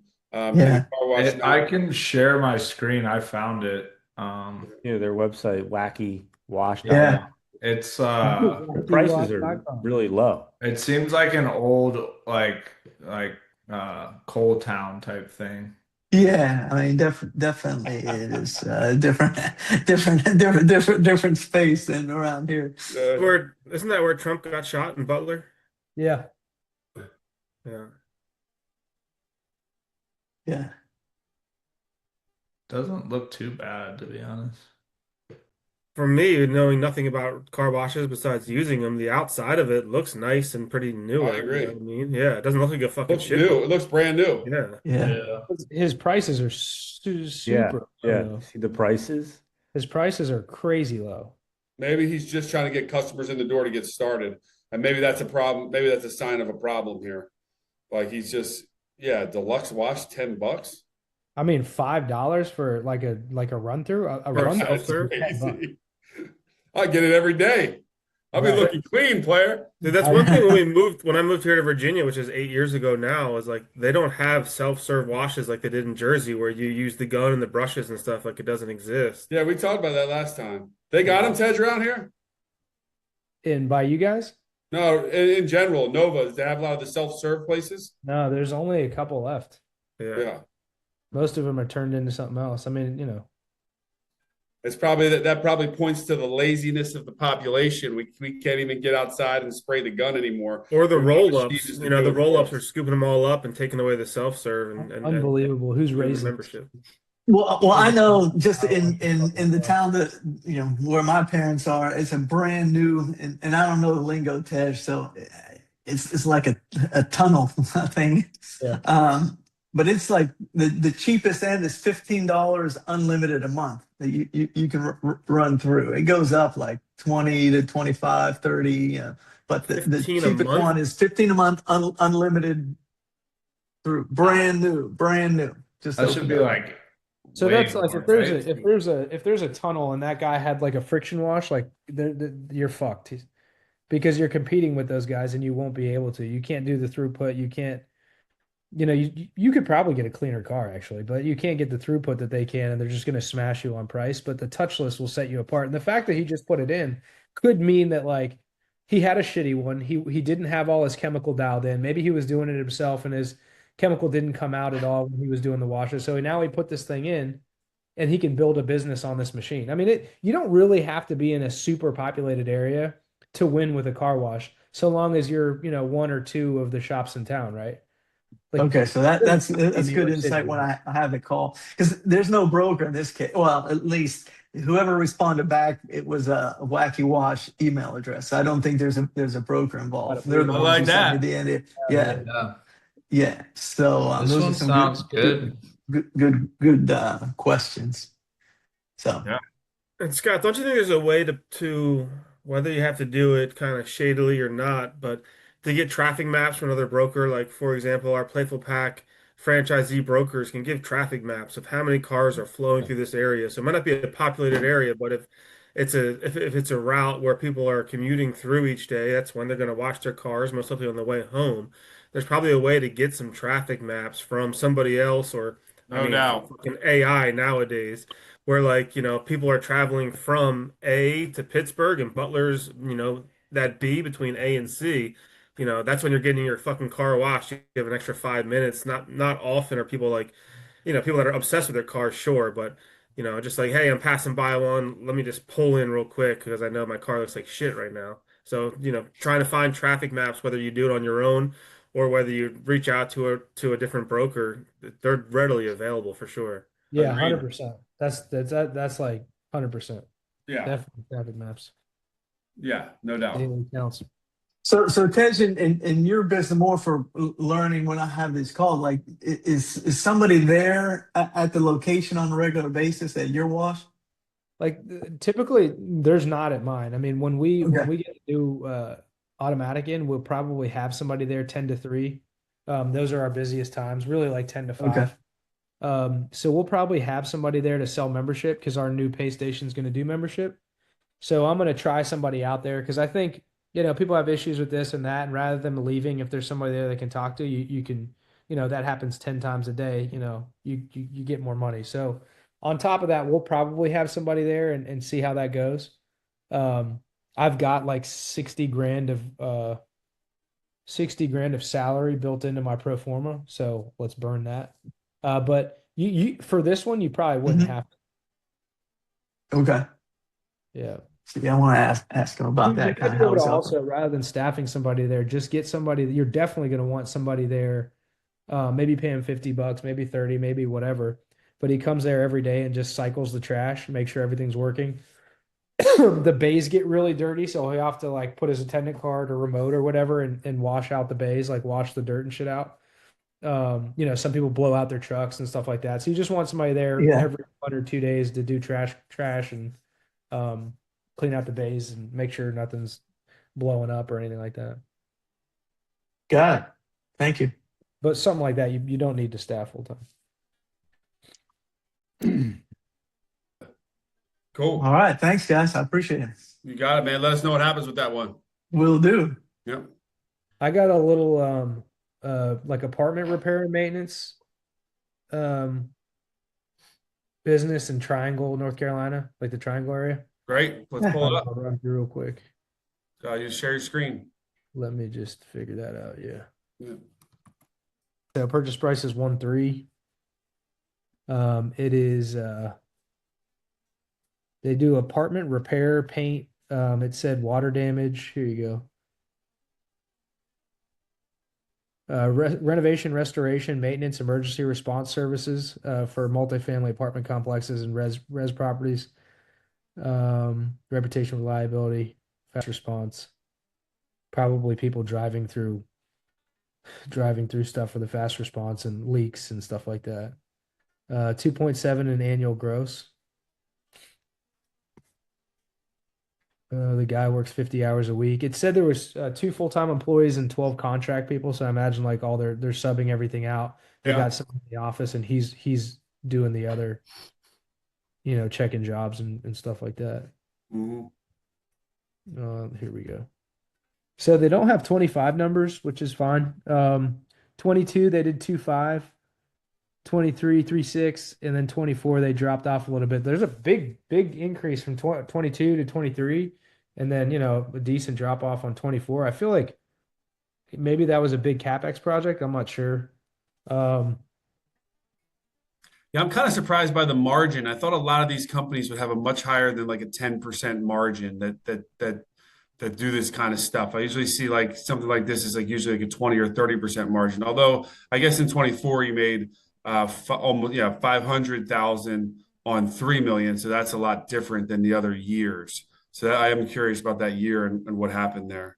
Yeah, so you've got SD of 497 minus a salary you'd have to add back if you had it and for 412. So, but yeah, I mean, I agree. That's 15, 18%, something like that. He Yeah, probably be at 30, 35. yeah, that's what I'm saying. I would think so. It's possible that maybe he's doing apartments and those guys don't have a lot. Like we've bid a couple apartment repaints and they're like pretty trim on how much they'll spend for turnovers. Like they're not like Appaloosa, you guys are probably used to almost a 50% gross profit. Yep. Yeah, so I've noticed on apartments they're like 20% and less, and Well, that may make sense. yeah, I mean, you tell me, but I always hear about those big deals. Like if you become the painting company that's going to paint a whole multifamily, it's a lot of work. So you might not get the best margin because, or if you work with a developer and every time he builds a bunch of houses, you're the one that paints them. Then like after a while, it's razor thin margins because he's giving you tons and tons of work. Yeah, which is I guess whatever you want to do if you want to move numbers and thing. I have HVAC guys that do like work for the track home builders and they're the same thing. They don't make a lot per, they just do $20 million a year and that's cool for them. Yeah, But then like if he was locked in, then he's got like $1 million spread between these. So 2.5, 3.6, and then back to 3. I agree. That's bizarre. Yeah. What caused that $1 million gain and then that half plus $1 million drop off afterwards? That would definitely be the top of the list for questions I'd be asking this guy. Right. Um, Officers' compensation stayed the same, or it was up like $5,000 a year, so that didn't move much. But maybe he has other big payroll tax. Yeah, the numbers are pretty straightforward. And his operating expense was fucking huge the year he did 3.6. Yeah, yeah, it's bizarre, man. net of 130, and then he's got to add back. He's at 217. Mm-hmm. And then in the last year, he had a lot of money for professional services. Maybe he had a legal drama, 14,000 there. And then automotive expenses, he's got 16 grand the one year, but then only 1,000 the middle year, and then 17,000 the previous year. So he just decided he didn't want a car, then he decided I want a car again, or what's going on there. So there's definitely some weird stuff in the numbers here. Again, nothing, you never know. Maybe it's all explainable by an accountant in his books and stuff. It's not the end of the world, but there's definitely some weird shit going on for sure. It's just scary, any business that can go, up $1 million one year and then down 600 the next. It makes you feel like there's just a total lack of control in the industry. That obviously is just like, well, maybe next year it's going to go down another million. Am I going to be able to survive that? Right. So that obviously is always a challenge with any company. Like what caused that big jump and what caused that big drop? So this thing at this weight, they're just giving more weight in the average down below to the recent years. Is that what that is? I think that's right, but I don't know what that is. I don't know what that weight is. And then they keep putting it in the 3-year average, which you'll see sometimes with these sims, but here they have it listed like 100 times as 3-year average, and maybe that's the reason, because of the volatility, and they know everyone's going to see these things go up and down. So it's like, oh, but yeah, let's average it out on the 3 years. I mean, that's great. I mean, it gives you more of an understanding of the numbers, but still doesn't explain the volatility. It doesn't mean next year you're not going to jump $1 million or fall $1 million. So it's cool that they have the 3-year on there, but it doesn't make me feel any better about the volatility of those years. Yeah, for sure. I agree. And if it was one direction, that'd be cool. Cause like if you're just growing and you're Right. doing $1 million, like this year we'll probably do another $1 million or more from what we did last year. But we're going up, not down. Yeah, not jumping around. Yeah. And then he has a bunch of stuff from different lenders. So Yep. Yeah, so I think you guys probably mostly know this, but so like when they're showing this, it means that banks already think that this is a good business for an SBA loan, because he knows you're probably gonna need it. A lot of people are gonna need these loans. I talked to a guy today that has a good business for sale that he's selling for $5 million, and he's like, I'm ready to do a ton of seller financing, because how many people are going to just roll in with $5 million? And I think the same can be said for even 1.3. There's not that many people just sitting around with 1.3. They're like, I'm going to throw my 1.3 down this business. So a lot of people are going to do SBA loan here, and obviously it's helpful for you because they know that, and so they're showing you up front, hey, if you put this much down, this will be your monthly payment. You can take that out of the profit and loss statement. So if it shows the monthly payment there, obviously 14,809. You can multiply that by 12 and then pull it out of his yearly profit, and you'll know how much you'll make if you don't grow the business at all. And then, yeah, Tej, where you just highlighted prime plus 2%, that is in fact the rate that I see on most of the SBA loans that I see. So you can anytime go to ChatGPT, what's the current prime rate? 6.75, prime plus 2%, I'm paying 8.75. So that is the rate I see on a lot of these SBA loans, prime plus 2%. I still to this day don't know how the fuck they come up with prime or how they get the number, but prime basically is the government's prime interest rate. And then you add 2% right here, and that's going to be your interest rate, and that's going to be your monthly payment. For me, I mostly care about the monthly payment. Like how much am I going to pay each month that's going to come out of the interest, because you might pay that for 5, 7, or 10 years. Yeah, 10 years seems like a lot, right? Don't they usually give 5 or 7? Yeah, but you can get 10. I don't know how common it is and which is the other, but we bought businesses with 10 before, so not necessarily uncommon. Yeah, and then to your point that you made earlier on the call, Tej, if you got real estate involved, then you can get 25 years, and now you're or maybe that was Tyler, maybe then you're stretching it all the way out. If you buy the business and you buy the real estate, they'll put 25 years on the loan, and that way your payments are a lot lower. So it can be compelling to buy the land too, because your payments will go way down, and you'll own a piece of real estate with it. So. Right. So that 14,809 numbers 177,708. So if you took it out of his last year, I mean, it's about half, 200. If you take it out of the year prior, it's fucking zero. Same thing with 22. I mean, you're spending $1 million to make 40 grand, 30 grand. Yeah. But everything else I think looks pretty straightforward. I mean, not everybody, especially these small business owners, not everybody keeps good books. So sometimes the P&Ls are going to be wonky or the numbers are going to be weird. It doesn't mean it's necessarily a bad business. It could be fine. Maybe there's a good explanation for a contract that he had, and that's why the numbers went way up, and they just kind of cooled off after that. So I don't think there's anything here that's like going to make me freak out or kill the deal over it if you like the business. Right. Yeah. Yeah. I mean, like cost of goods sold probably could have went into like all his individual cost, and then op expenses could have been actual normal operating expenses. Yeah, I agree with that. Yeah. Yeah. I mean, a profit and loss statement, a real one, probably is going to have way more line items than this that you can really understand what the real costs are and what's going into it. And that minus replacement salary, yeah, that's replacement salary. So he's saying if you popped somebody else in his place, you're going to pay him 85 G's, which may or may not be true. Right. Agreed. Gotcha. Yep. All right, cool. Is this like all the trades that they bring to bear, or is this more focused on the painting element? How do you mean? Well, we've talked in other calls like single trades or something like that. You do now. You kind of bring all the skills to the table. Is this business, is it focused on painting, or is it? Yeah, so they seem to be like probably mostly paint turnovers, and then he's got like fire, water, damage restoration, which I know standalone is a good business because I have some friends that do it. But most of this other shit, it seems like it's apartment turnovers, right? Like, so the landlord will call and say, "Hey, I got 10 units coming up. Can you do the floors in them? Can you do this?" And those guys are usually like penny pinchers. So I was interested to see this business because this is kind of the opposite of how I do my business, where somebody comes in, we give them a price. It's not someone like this. It's an individual project, and we're 40% gross margin.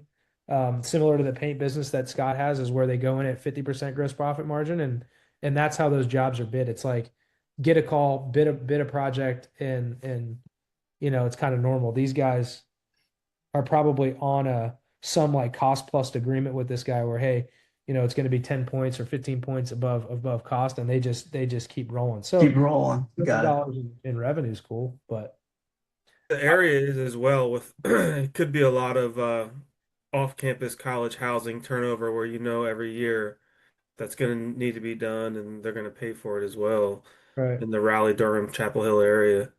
Yeah, for sure. That's probably what happened though with the year they made a lot of money is that there was just like he acquired another building or something and then they, I don't know, had more clients that year or something. I don't know. It could be. I'm not mad at the location at all. Raleigh, all I hear about is Raleigh these days. It seems that area seems like it's exploding. But yeah, that's a good point, Dean. If he has this agreement with someone else and they have a couple projects and then they don't, like it's like a gift and a curse. It's like it's good that he has that business that he's getting on a regular basis, but he has no control over the volume he does if he's just working as a subset of someone else. Yeah, and then he'll get if the guy's giving him all of his leads, then he's like, you can't overcharge me type thing. So Yep. Like doing work for realtors. Yeah, cool. 100%. Cool. What else? Let's do some more deal talk or another sim. What do we want to talk through? What do we want to go over?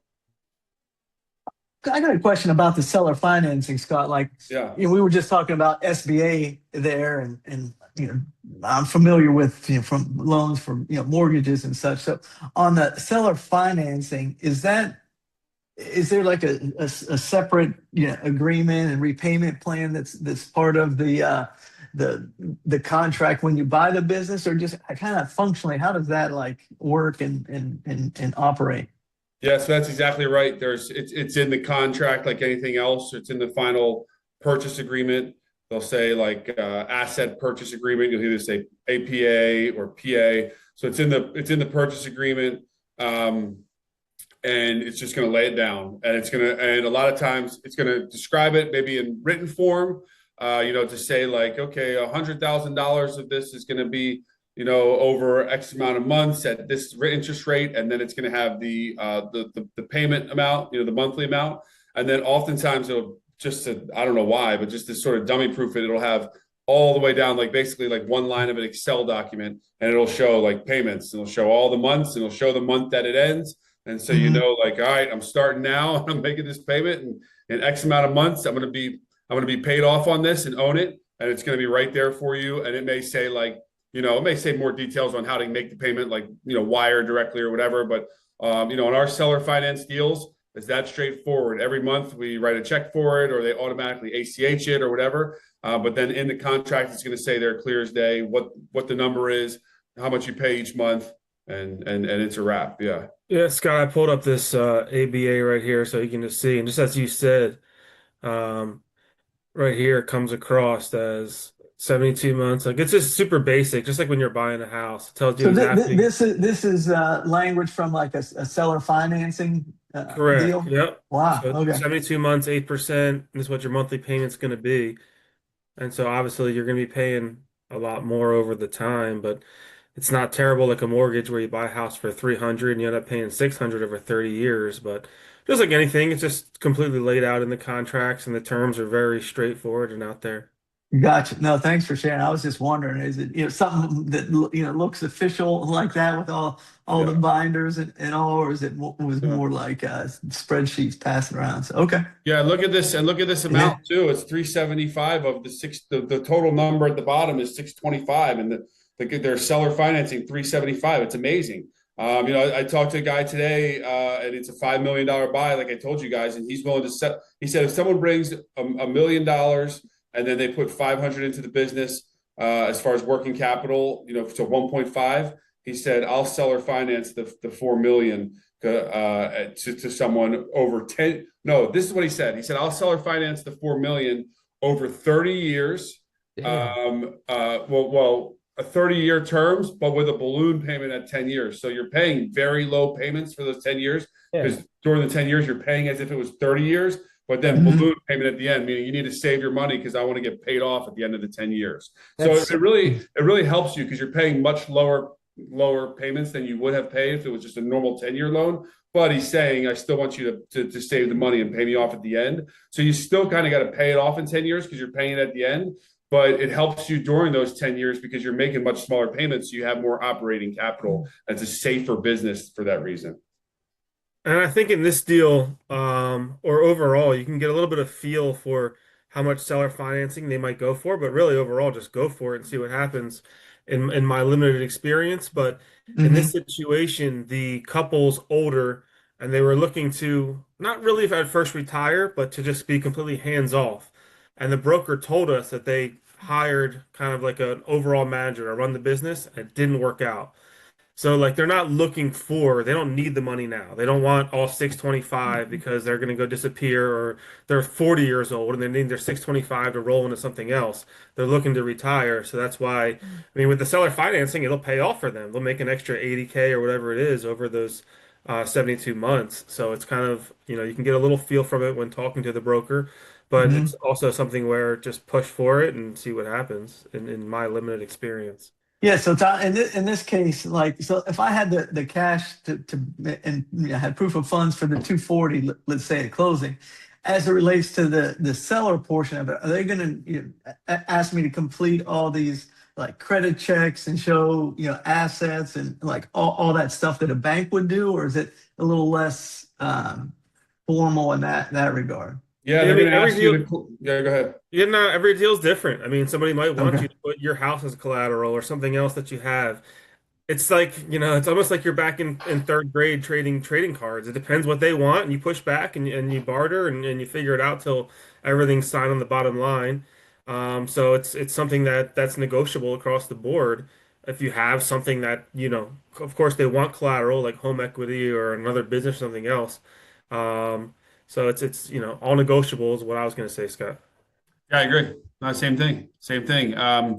They probably will because they asked us how will you collateralize this, and we said flat out because we believe in the companies. I mean, we know we can run this, and we said with one of our homes or a business, like we might do it with like one of our long-standing dog daycare businesses that's been open for 11 years that makes probably like $250,000 a year in profit, and we're basically collateralized with that. And then that's obviously if we don't pay the loan on this for some reason, they can take the money from our dog daycare that's over there, right? So they will probably want some kind of collateral on 375, and it's just what can you do to satisfy them? But I'll tell you this: a lot easier to satisfy a person than to satisfy a bank. And with the seller financing, you can get the deal done. I mean, we found this deal last week or the week before, and we're going to close around March 10th. That's like a 30, 45-day close. That's obviously great in any business, any real estate. I mean, 30 to 45 days is amazing. Bank is going to be 5-6 months. I'm telling you. I know when you talk to these banks, they will tell you, yeah, well, we can close your SBA loan in 90 to 100 days. I've never, ever, ever seen it done. I've seen them always go 6 to 7 months. And once you're in the process with the bank, there's no speeding them up. There's no getting real results out of them. There's probably not that many incredible, fast-moving people that work there. You're kind of in the mix. You're just churning and waiting for the deal to close. And you can try to create some urgency, but it doesn't work that much. But seller financing, you can close in no time. You're dealing with one person or one group of people. I didn't realize they took that long. It does, man. There may be few and far experiences. You might find a super motivated banker, but we had a super motivated banker on our last deal that we did with one. He was a great guy. He did an incredible job, but you couldn't move the SBA along. And this is a year ago, give or take. And the SBA is saying things like, oh, the Doge cutbacks, we don't have enough staff at the Small Business Administration, all that. Like, so it's like, now they can still be great loans, and they are some of the best loans out there. So that's the upside. But way better to do it with a person that's going to seller finance and work it out with a person than to do it with a bank. Definitely. Yeah, the banks are like going to a car dealership. They just wear you down. And they'll ask for 18 different things, and you get them Yeah, that's 18 different things, and then the week later they ask for 4 more things, and it's like, why didn't you ask for all of it up front? And then at the very the end, underwriters, oh, by the the way, we underwriters. need this, and it's just like, come on, man. Because I guess I understand it. They're not, the bank people aren't making $1 trillion. I don't know, but it's very frustrating compared to this, which is my first one, where it's very, eye-opening, like, wow, how simple it could be. Like, these people could have hammered us for balloon payments and other stuff, and we would have done the deal. But they're just general nice people. They're not just trying to screw us over for every last dollar and cent. Um, and it worked out very smoothly. Maybe the next time I get into this, it'll be a disaster, but it's just so much easier than going through the bank process. Yeah, well, I appreciate I you mean, sharing this because this is helpful just to actually, see one of these yeah. seller No, I can documents because I forward had you no the idea ABA. We what don't it have anything to was. hide here. It's all Yes, Yeah. let's talk through some other parts of it. So the seller financing, if you take that 6,574 and you multiply it by 12, you get $78,000, almost $79,000. And this business is making 186 right now. So 186 minus 79 is still $100,000 that this business is going to cash flow even while we make the payments every year. So right there, boom, you're making $100,000, sending people to people's homes to take care of some cats, man. This is a model that we can all understand. And so there's the two people that owned it right there. Cat sitting by Susan.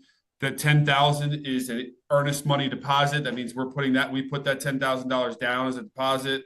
375, that was the seller note for 72 months at 8%. 8%, fantastic. That's less than what a bank would charge too. Cash at closing 240. I think we told you guys we got an investor for this for 250. They're going to own a third of the business, and then total purchase price 625. Yeah, nice and clean for sure. Yeah. Yeah, very helpful.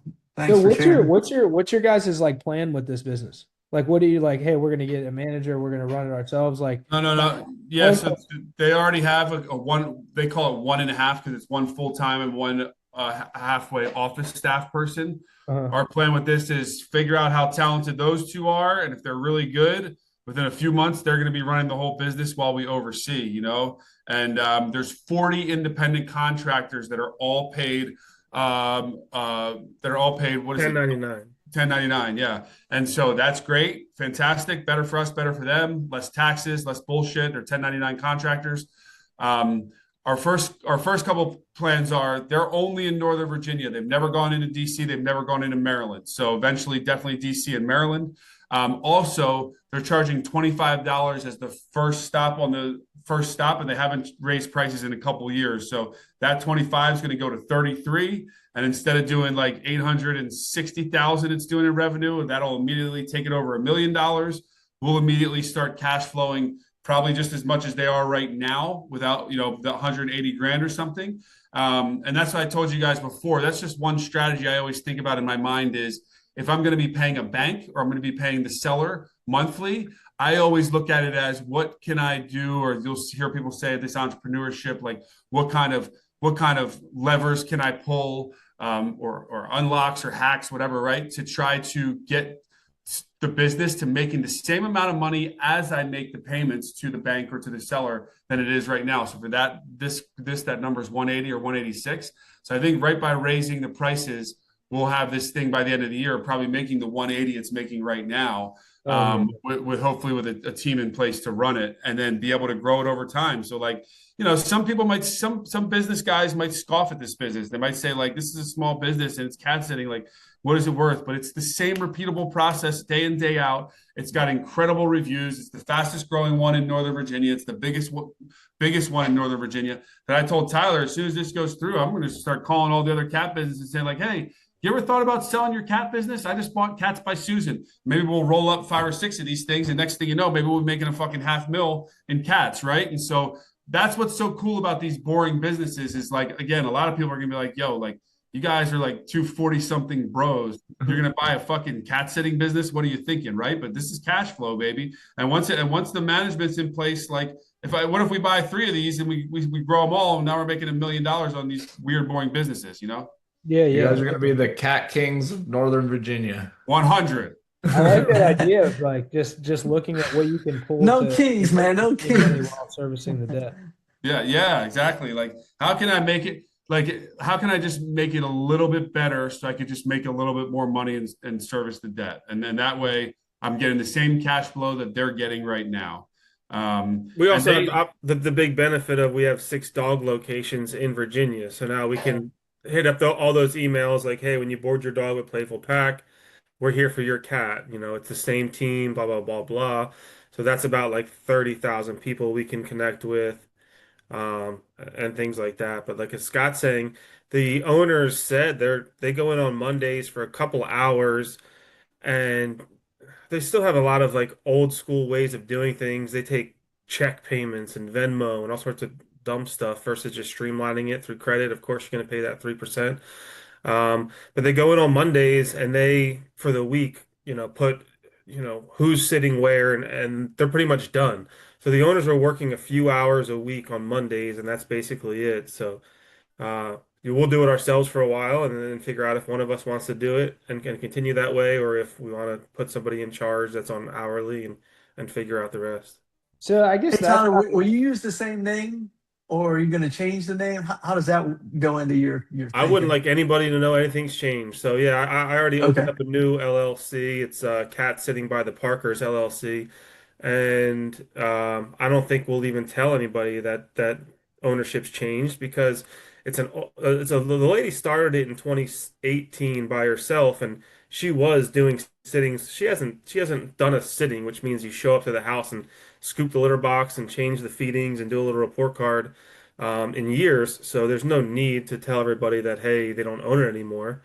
One thing to make sure all the current employees are appeased with and that everything's cool, but it's so far and wide. There's 4,000 different customers that we're not worried about anybody poisoning the well. So no.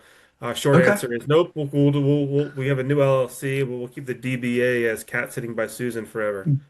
Which she Awesome. appreciates. This is like her little thing she loves, and she was wearing the sweatshirt, and there's fucking logos everywhere. Their office has a shower for whatever reason, but the shower curtain is Cat Sitting by Susan. So we want to make her Yeah. understand, and it's true. We're not going to scumbag her, but make her listen. Your dream is living on. Your legacy of Cat Sitting by Susan will always be here. Like we just are trying to take over and take your money.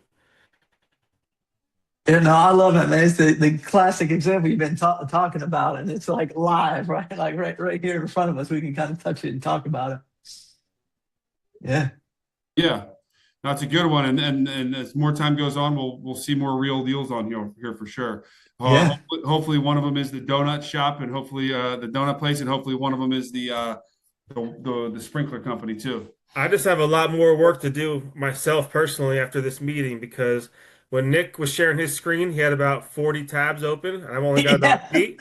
So I got a lot more work to be doing regularly and make sure I'm bouncing between things that have the tabs open than Nick is doing. So Yeah, I got a lot of I mean tabs, that man. honestly. I mean that honestly. You're in there bouncing Nick around and Nick is doing stuff, not fucking Nick. around for sure. Yeah, No. no. And from this is my third little meeting here, Nick. You're grinding away. I'm trying. I'm I honestly trying. see Just that. learning from all of us. Like yeah, I get excited talk about this every week. Yeah, I'll give you the simplest metric there is on earth to describe what Nick has said about what he's doing. I forget when I asked him or when we talked about it, and he said, every day, as soon as I wake up, the first thing I do is work on this stuff for a while. So, Yeah. like, if you want to get a result before you start scrolling on your phone and eating breakfast and going to the gym and all this stuff, if every day, whatever you do in life, that's the first thing you do for a while when you wake up, it's going to bear fruit eventually. Question is when and how much. Yes, Yeah. sir. Yeah.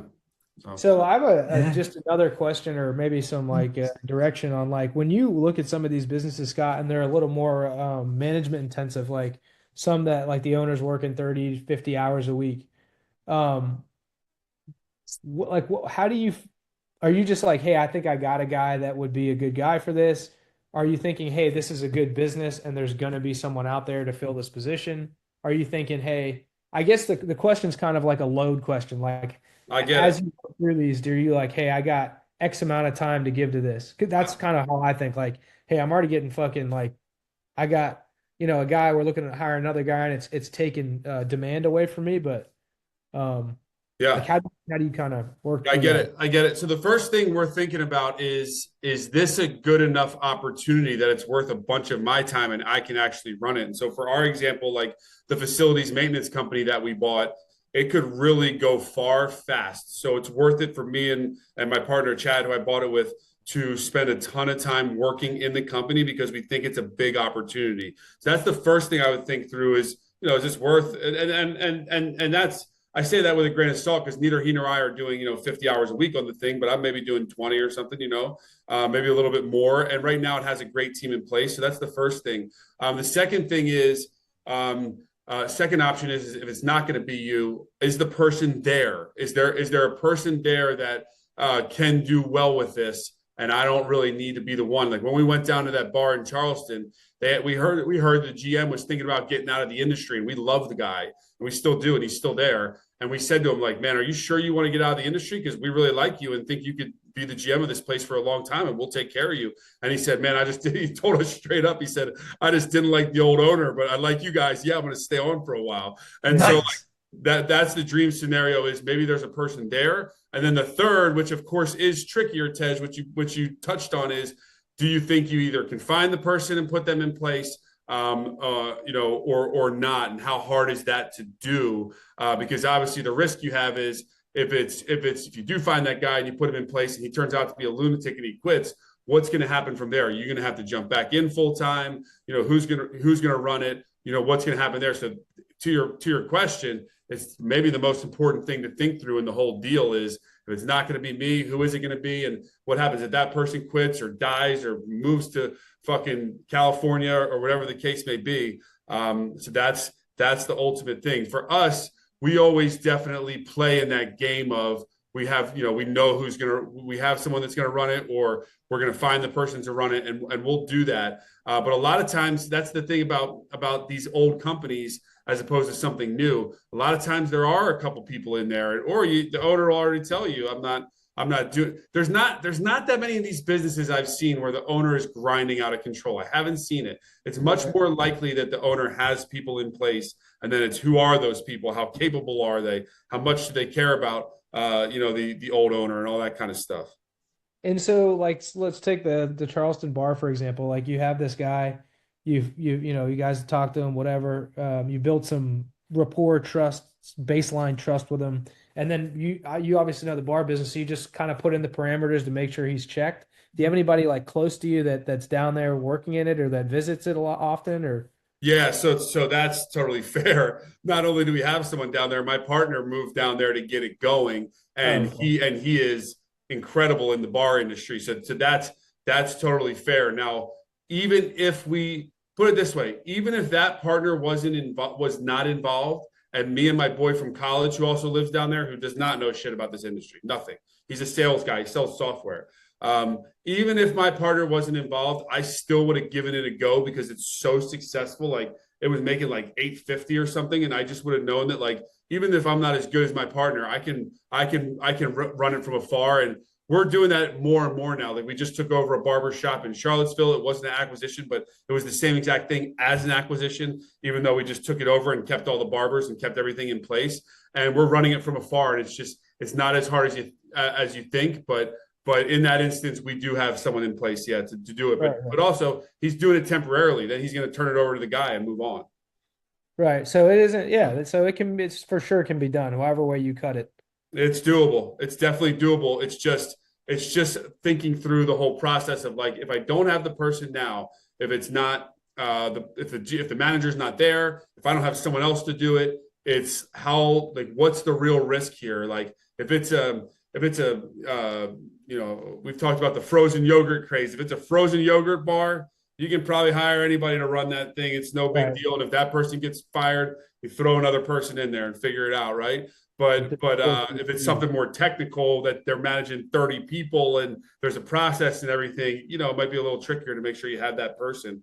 But I would definitely keep thinking about that and playing that game. That's another thing that's another reason I think enough people don't succeed in small businesses. They get too obsessed with this idea that they need to run it and it's their business, it's their baby. They need to be there all the time. And it's a broken way of thinking because you can do it. You definitely can do it. It's just making sure that the pieces are in place, not winging it and just buying any damn thing and thinking, I'll throw someone in there.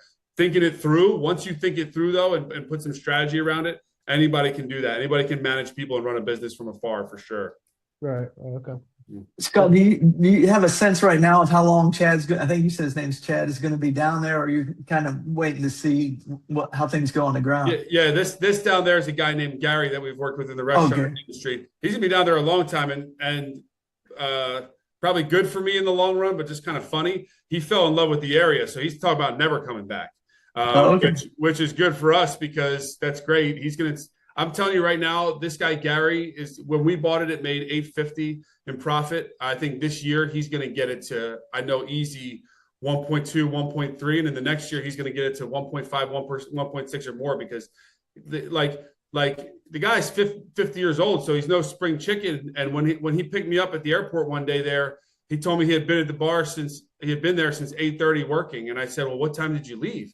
And he said 2:30. So this is a guy that's 50, left the place at 2:30, went home, slept 4 or 5 hours, and went back to work because he wants to make the place work. So he might be there forever, and if so, that probably works out well for us because we can just try to do more stuff in Charleston. And the original owner of the bar that we bought, not the one we bought it from, but he was the original one from 40 years ago. We made friends with him, and now he's trying to sell us this other bar that he has down there that we're going to see this Friday in person. That's like a burger and beer bar, and I'm like, dude, please, yes, show it to us. So it's just a game that keeps on rolling. So if Gary stays down there, that's great for me. It's a 1 hour flight for me. I kind of want to move down there with my girl and my kid too. So we'll see what happens. Cool. Yeah. Thanks. Yeah. What else, guys? Other questions, comments? We good? I'll just say that you got me thinking like different areas now too. Same with Nick talking about, I think you said you have family in Pennsylvania. Yeah. I started thinking like, all right, well, I got to branch out more. So I started looking in St. Augustine, Florida, because I got my sister there. I'm going to start looking in Albuquerque, New Mexico. I got my other sister there and just seeing what's available and leveraging that network. Like you said, Scott, like I think, like my sister-in-law is looking to retire from the Army National Guard. She doesn't know what she wants to do next. And I'm like, man, if I could get a business and then have her run it and split it with her, like I think there's an opportunity there. That is a great idea. That's a great idea. That's how we got the Charleston bar in July or end of June. I was like, you know what? I'm just going to fucking look because I love Charleston and we thought about opening a bar down there. My boys there. I'm just going to look. I find this business and it says $4.2 million in sales, long-standing bar with decades of track record and 850 in profit. I'm like, oh my God. I send it to my friend. He'll tell you the story. He does not even respond to me. He sees it. He sees that it's for sale for $2.5 million. He thinks we're never going to get that money. Why is Scott sending me this? Fuck this. He doesn't respond. I'm like, motherfucker, I wait about 5 or 6 days because here I am trying to find an opportunity for him. Me too, but him. I wait about 5 or 6 days. I call on the deal. I sign the NDA. I find out what it is. I'm like, oh my God, this is downtown Charleston. It's been open for 42 years. And then I got my boy back on the line. But I only did that because he lived down there and I looked around. I would definitely do that, Chris. And you may stumble upon something that you think you can run, even if your sister doesn't want to do it in St. Augustine or Albuquerque. But I would definitely do that. And especially, the more you're talking about your family, the more you trust someone or the more you believe in someone that they live somewhere, start looking for sure. Yeah, I mean, I did find a SaaS company that's based in St. Augustine, but it's relocatable, and I could literally take that over and bring it to Puerto Rico. Bring it to Dorado, dude.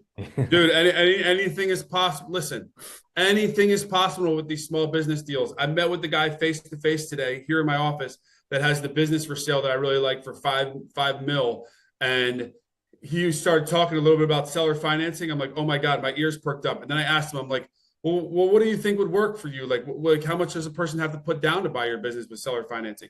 Keep in mind, he's selling for 5 million. And he goes, I wouldn't want it to be too small because I don't think they have enough skin in the game. But if they put down probably 1 million, I'm like, oh my God. But I tried not to move and show my poker face because my whole brain was exploding sitting across from him. And I was like, oh my God, this guy has an amazing business and he's going to sell it if someone gives him a fucking $1 million, and he's going to take the 4 million and seller finance it. I'm like sitting there losing my fucking mind while he's saying this. But they're out there. Same thing with the cat crew that me and my brother are buying. When they told it, they said yes to only 250 down and 375 seller finance. I was like, oh my God, I couldn't believe it. And they're out there. It's just a numbers game. It's only a numbers game and a conversation game with the seller. And then you just got to watch out for the brokers on that because they'll be worried about their fee. So if you want to talk seller financing to a broker, always say to them, look, I want to get a good seller financing deal. I'll make sure I pay enough so that you get your full fee. Because remember, they're getting it from the seller.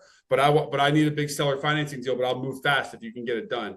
Anything. This whole thing about buying these businesses is this is the wild, wild west of business because you're buying a business from another human being. It's not a corporation. It's not so it's not a $100 million business with a million partners. You're buying something from a person that is just their everyday life. And you can make any offer and anything can happen. So just keep wheeling and dealing.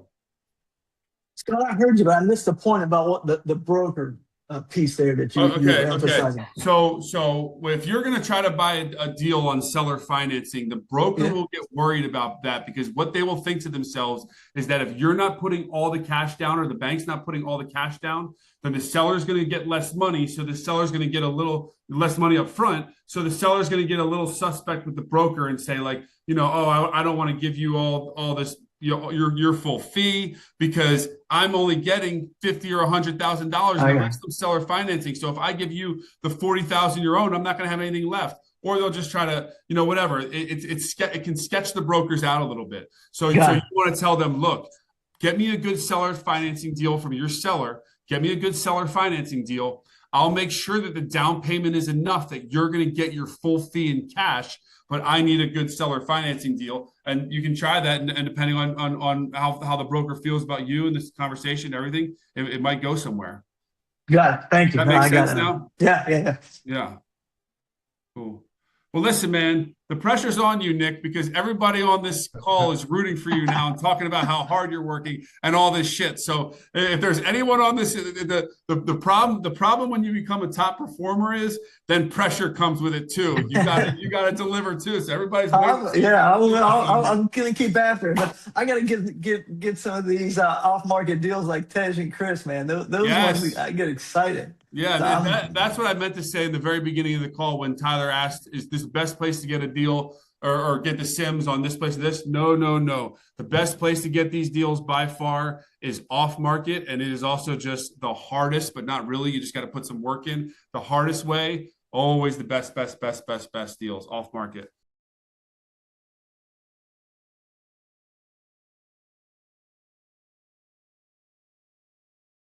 Before we even think about the work that we're doing, the deals that we're going after, or anything like that, The number one thing I want every person to do, and before they even package themselves or build themselves out is I want you to go through your week.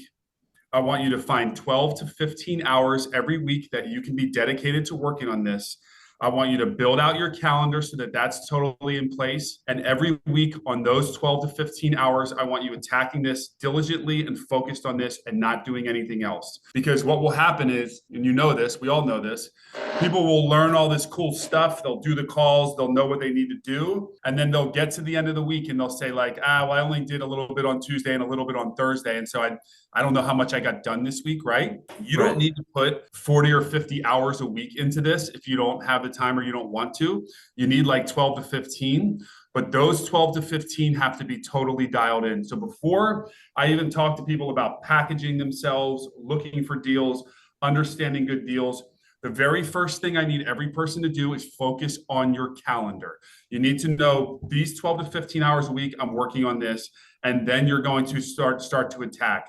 Whether you pull out of those 12 to 15 hours, 20 deals or 30 deals or 40 deals, I don't think that's as important to track. I think what's most important to track is that you are dialed in on your schedule and you're going through those hours and putting that time in, right? You're spending 12 to 15 hours a week and you're looking for 2 to 3 decent deals per week that you can start trying to work on.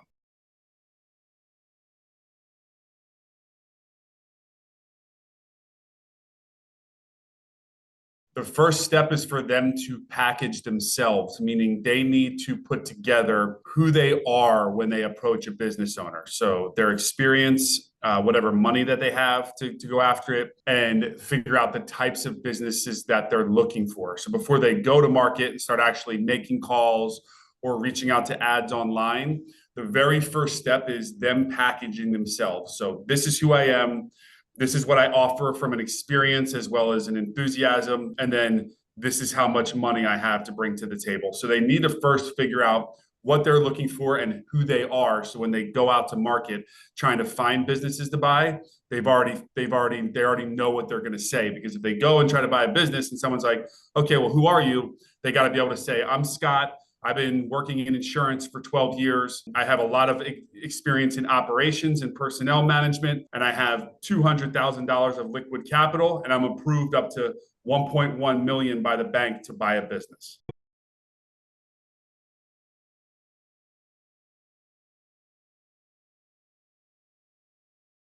First and foremost, they should just know a financial range. You know, like, are they going to be happy buying a business that makes $150,000?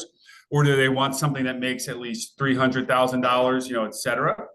So I would say first and foremost, they've got to figure out the financial part of the deal range. And then second from there, it's a tricky one as far as if they don't know what kind of businesses that they want to go look for, because I can tell them to just look at everything, which I don't think is a bad idea for early people that are starting to search in the beginning. There's a lot of great businesses out there. And then I think I would tell them start looking close to home. So they're looking geographically as opposed to just type of business. But I don't think it's a bad idea for people to have a wide range in the beginning. Like some of these teachers will tell you like, know exactly what type of business you're looking for. But I think that really, sometimes there's not enough opportunities out there. Like if I decide right now, like I want to buy a cleaning company in a residential cleaning company in Northern Virginia right now, that might be too tight that I can't figure out what else other, you know, deals out there. Does that make sense? You know, it's tough to say, and I wouldn't necessarily say that just because some of these niche businesses can be so great. The one that I mentioned on the Loom video that I did this weekend, where the guy is buying a business that does linen services for hotels, that's a fantastic business. And the thing is, like, if people aren't willing to be open-minded and they decide, like, I only want this or I only want that, they're going to miss some of those other great opportunities. So I really think one of the best ways for them to search in the beginning, especially online, is in deal size as opposed to industry.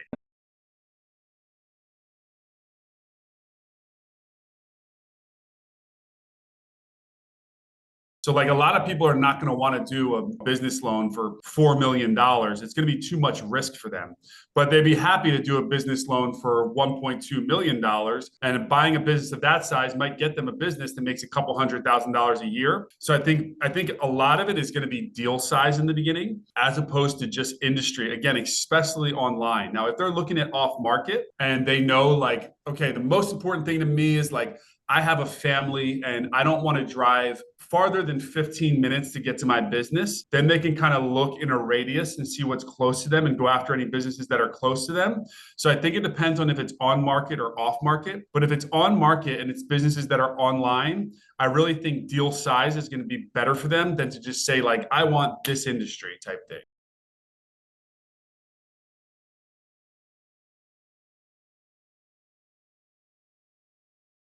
It's personal. Yeah. The purchase price for the businesses most time is going to be based on profit, not on revenue. If you're looking for something that makes 200 to 300, that's probably going to sell for around 400 to 600, given that range. So that's the kind of money that you need to come up with if you're buying something that is in that range, right? So, but I don't think that there's a way that we could just say like, hey, we're looking for this size business or those size business or whatever. You know what I mean? If someone says like, I'm looking at $300,000 to $400,000 of EBITDA, or profit for a business to look at. I would say to them, like, yeah, I understand that, but I would be a little open-minded to something that makes more.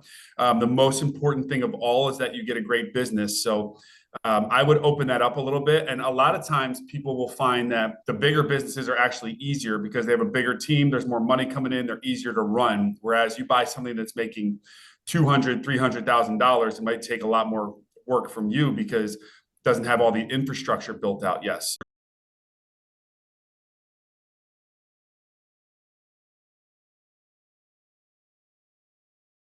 If you see a business that is either stagnant in revenue or has gone down in revenue year over year, you don't want to go near it. The last thing that we want our students to do is buy a fixer upper. Like, oh, this is only making 50,000, but I think if I put some time and effort into it, I can get that to 300,000, right? Like, there's too many businesses that are out there that we don't want anyone looking at fixer uppers. We don't want them looking at stagnant revenue. We don't want them looking at declining revenue. We want them to look for things that have a long track record. So as many years as possible, let's say at least 4 or 5 years. We don't want something that is a business that someone opened last year, right? Green flags, we want at least 4 or 5 years in business. We want at least consistent revenue or hopefully slightly climbing revenue in the past 5 years. We want businesses that do not require intense certifications. So for example, if someone buys a cleaning company, anyone can clean houses, right? And you don't need a certification for that. You don't need super detailed labor. So I think those are a few of the green flags. Red flags, as I mentioned, businesses that are revenue is in decline or are losing money. Businesses that require very intense certifications. So auto mechanic shops where you got to have all these licenses to do it. We don't want any trendy businesses. We don't want like, oh, this is the brand new workout that just launched last year and is killing it. Or this is the cool new food product that is killing it. We want stuff that's been consistent for many, many years that we also believe will be consistent for many, many years into the future. As far as green flag, you really want to understand the reason for selling. So you want to find out what it is and it be something that makes sense. Every seller is going to tell you their reason for selling. We're at a lucky time period right now because a lot of people, their reason for selling will be retirement. And that obviously makes sense. We know what it is. It's easy to understand. Like we get it, right? I don't know if it's a green flag or a red flag. I don't know if it necessarily fits into the red flag bucket, but the bottom line is you want to know the reason for selling and you want to understand the reason for selling. And that also gives me a green flag and a red flag that's very important that we want to add to the list. A green flag would be a fantastic long-term manager or management team that can run the business for you. A red flag would be the owner is working in the business, 80 hours a week, and they've been doing that for as long as, the past 10 years, whatever, right? A big green flag is you want a business where the owner tells you, I manage it in a few hours a week, or I've got a fantastic manager that's been here for 10 or 15 years, or I've got a great team of people that have worked for me for a lot of years. Those are all green flags. Red flags are, I'm the one that runs this business all day, every day, and this business cannot survive without me, or someone else coming in and working at it 80 hours a week. Or we haven't been able to keep a lot of managers on. We just hired a new one that's been here a month or two, but other than that, the managers have been very touch and go, right? So management team is very, very key, and it could be either on the green flag or red flag sign, depending on what they say.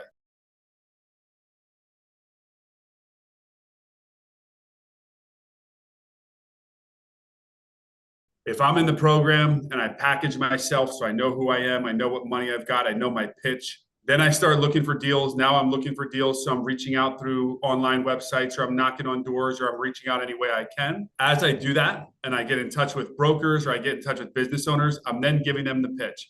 Hey, my name is Scott. I've been an accountant for 7 years. I've got 200,000 of liquid capital available, and I'm approved for an SBA loan up to $1.2 million. I'm really, really interested in your business. I'm looking for a business that I can buy in the next 1 to 3 months. And I would love to get any information I can get on it. They give you all the information. You review the information. You like the business still. You still like it.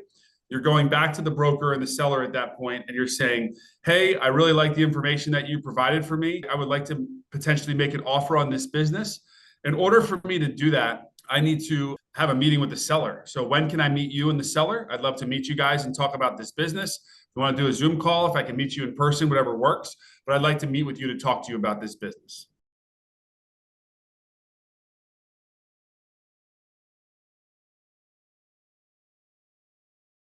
But once they have that great meeting with the seller and they're excited and they think it makes sense, the next step is an offer. Make an offer on the business. And they can do that very simply the old-fashioned way, just by talking to a seller and putting it out there. Like if I meet with a company that's a residential cleaning service that makes $250,000 a year in profit, and I know that that should trade for 2 to 3 times that because it's a smaller deal, so it should trade for $500,000 to $750,000, then I can say to myself, well, I think I'm willing to pay $600,000 for this because it's a pretty good business. So 500 would be on the low end, 750 would be on the high end. So I'm going to start at $650,000, and I'm going to just reach out to the seller and say, I'd like to make an offer on this business. I think I can offer you $600,000. Does that sound good to you? I can put down I can put together a letter of intent. The thing about these deals is you're buying from a person, not an institution, not a bank,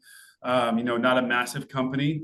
So that's the great thing about these deals is you can be very flexible with how you approach people because it's a person. So even if you have a meeting with someone and it's the first meeting, but the meeting is going so well and you like the business so much, you can get right into it right there. Like if I'm meeting with you, Jack, and you're selling that residential cleaning company I was talking about, and I really like you. We've built a great relationship. You're someone I can trust. I like what I've had about the business. I could just say to you in that meeting, look, your business is making $250,000. Most businesses that I've seen trade anywhere from $500,000 to $750,000 for this. That's kind of the range I see. What kind of price are you thinking about when it comes to selling your business? So there's no right or wrong way to do it. And you're buying from a person. So it's all going to depend on that relationship you have with that person and the conversation you have with that person. But as a result, you can just get into it right there. Now, if you feel comfortable going home, thinking about it, and then reaching back out, then that's fine. You can wait to do it there, but there's no right or wrong way because you're buying from one person and one decision maker. You can go into it at any point in time.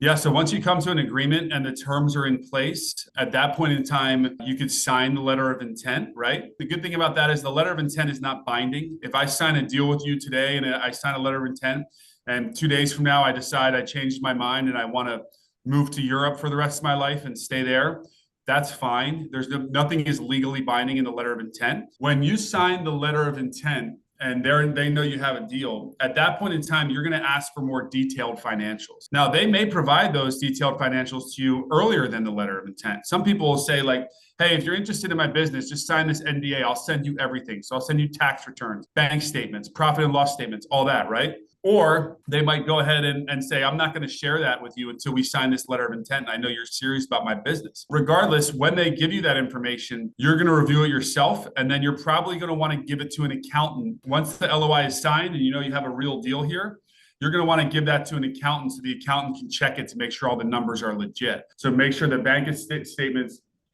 they sync up with the profit and loss statements, because the profit and loss statement is just a spreadsheet. Anybody can put whatever they want on there.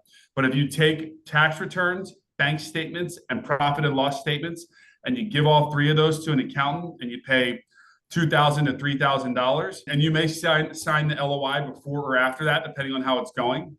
But once you've signed the LOI and once you've validated the numbers with the accountant, and now you're going to get serious about buying this business, that's when you're going to work with an attorney to draft up an asset purchase agreement. So that attorney is then going to actually build out a document, could be 10, 15, 20 pages, whatever, that's going to take the information that was in the LOI, that is the deal structure points, and is also going to take information that the attorney will already know on as far as what is important on this deal, and then take those two things as well as anything else that you want to put in the deal. So take the LOI, he'll take what he already knows he should have in there, and then you might say like, hey, I want to put in there that if we don't close by April 1st, I'm walking away from the deal, right?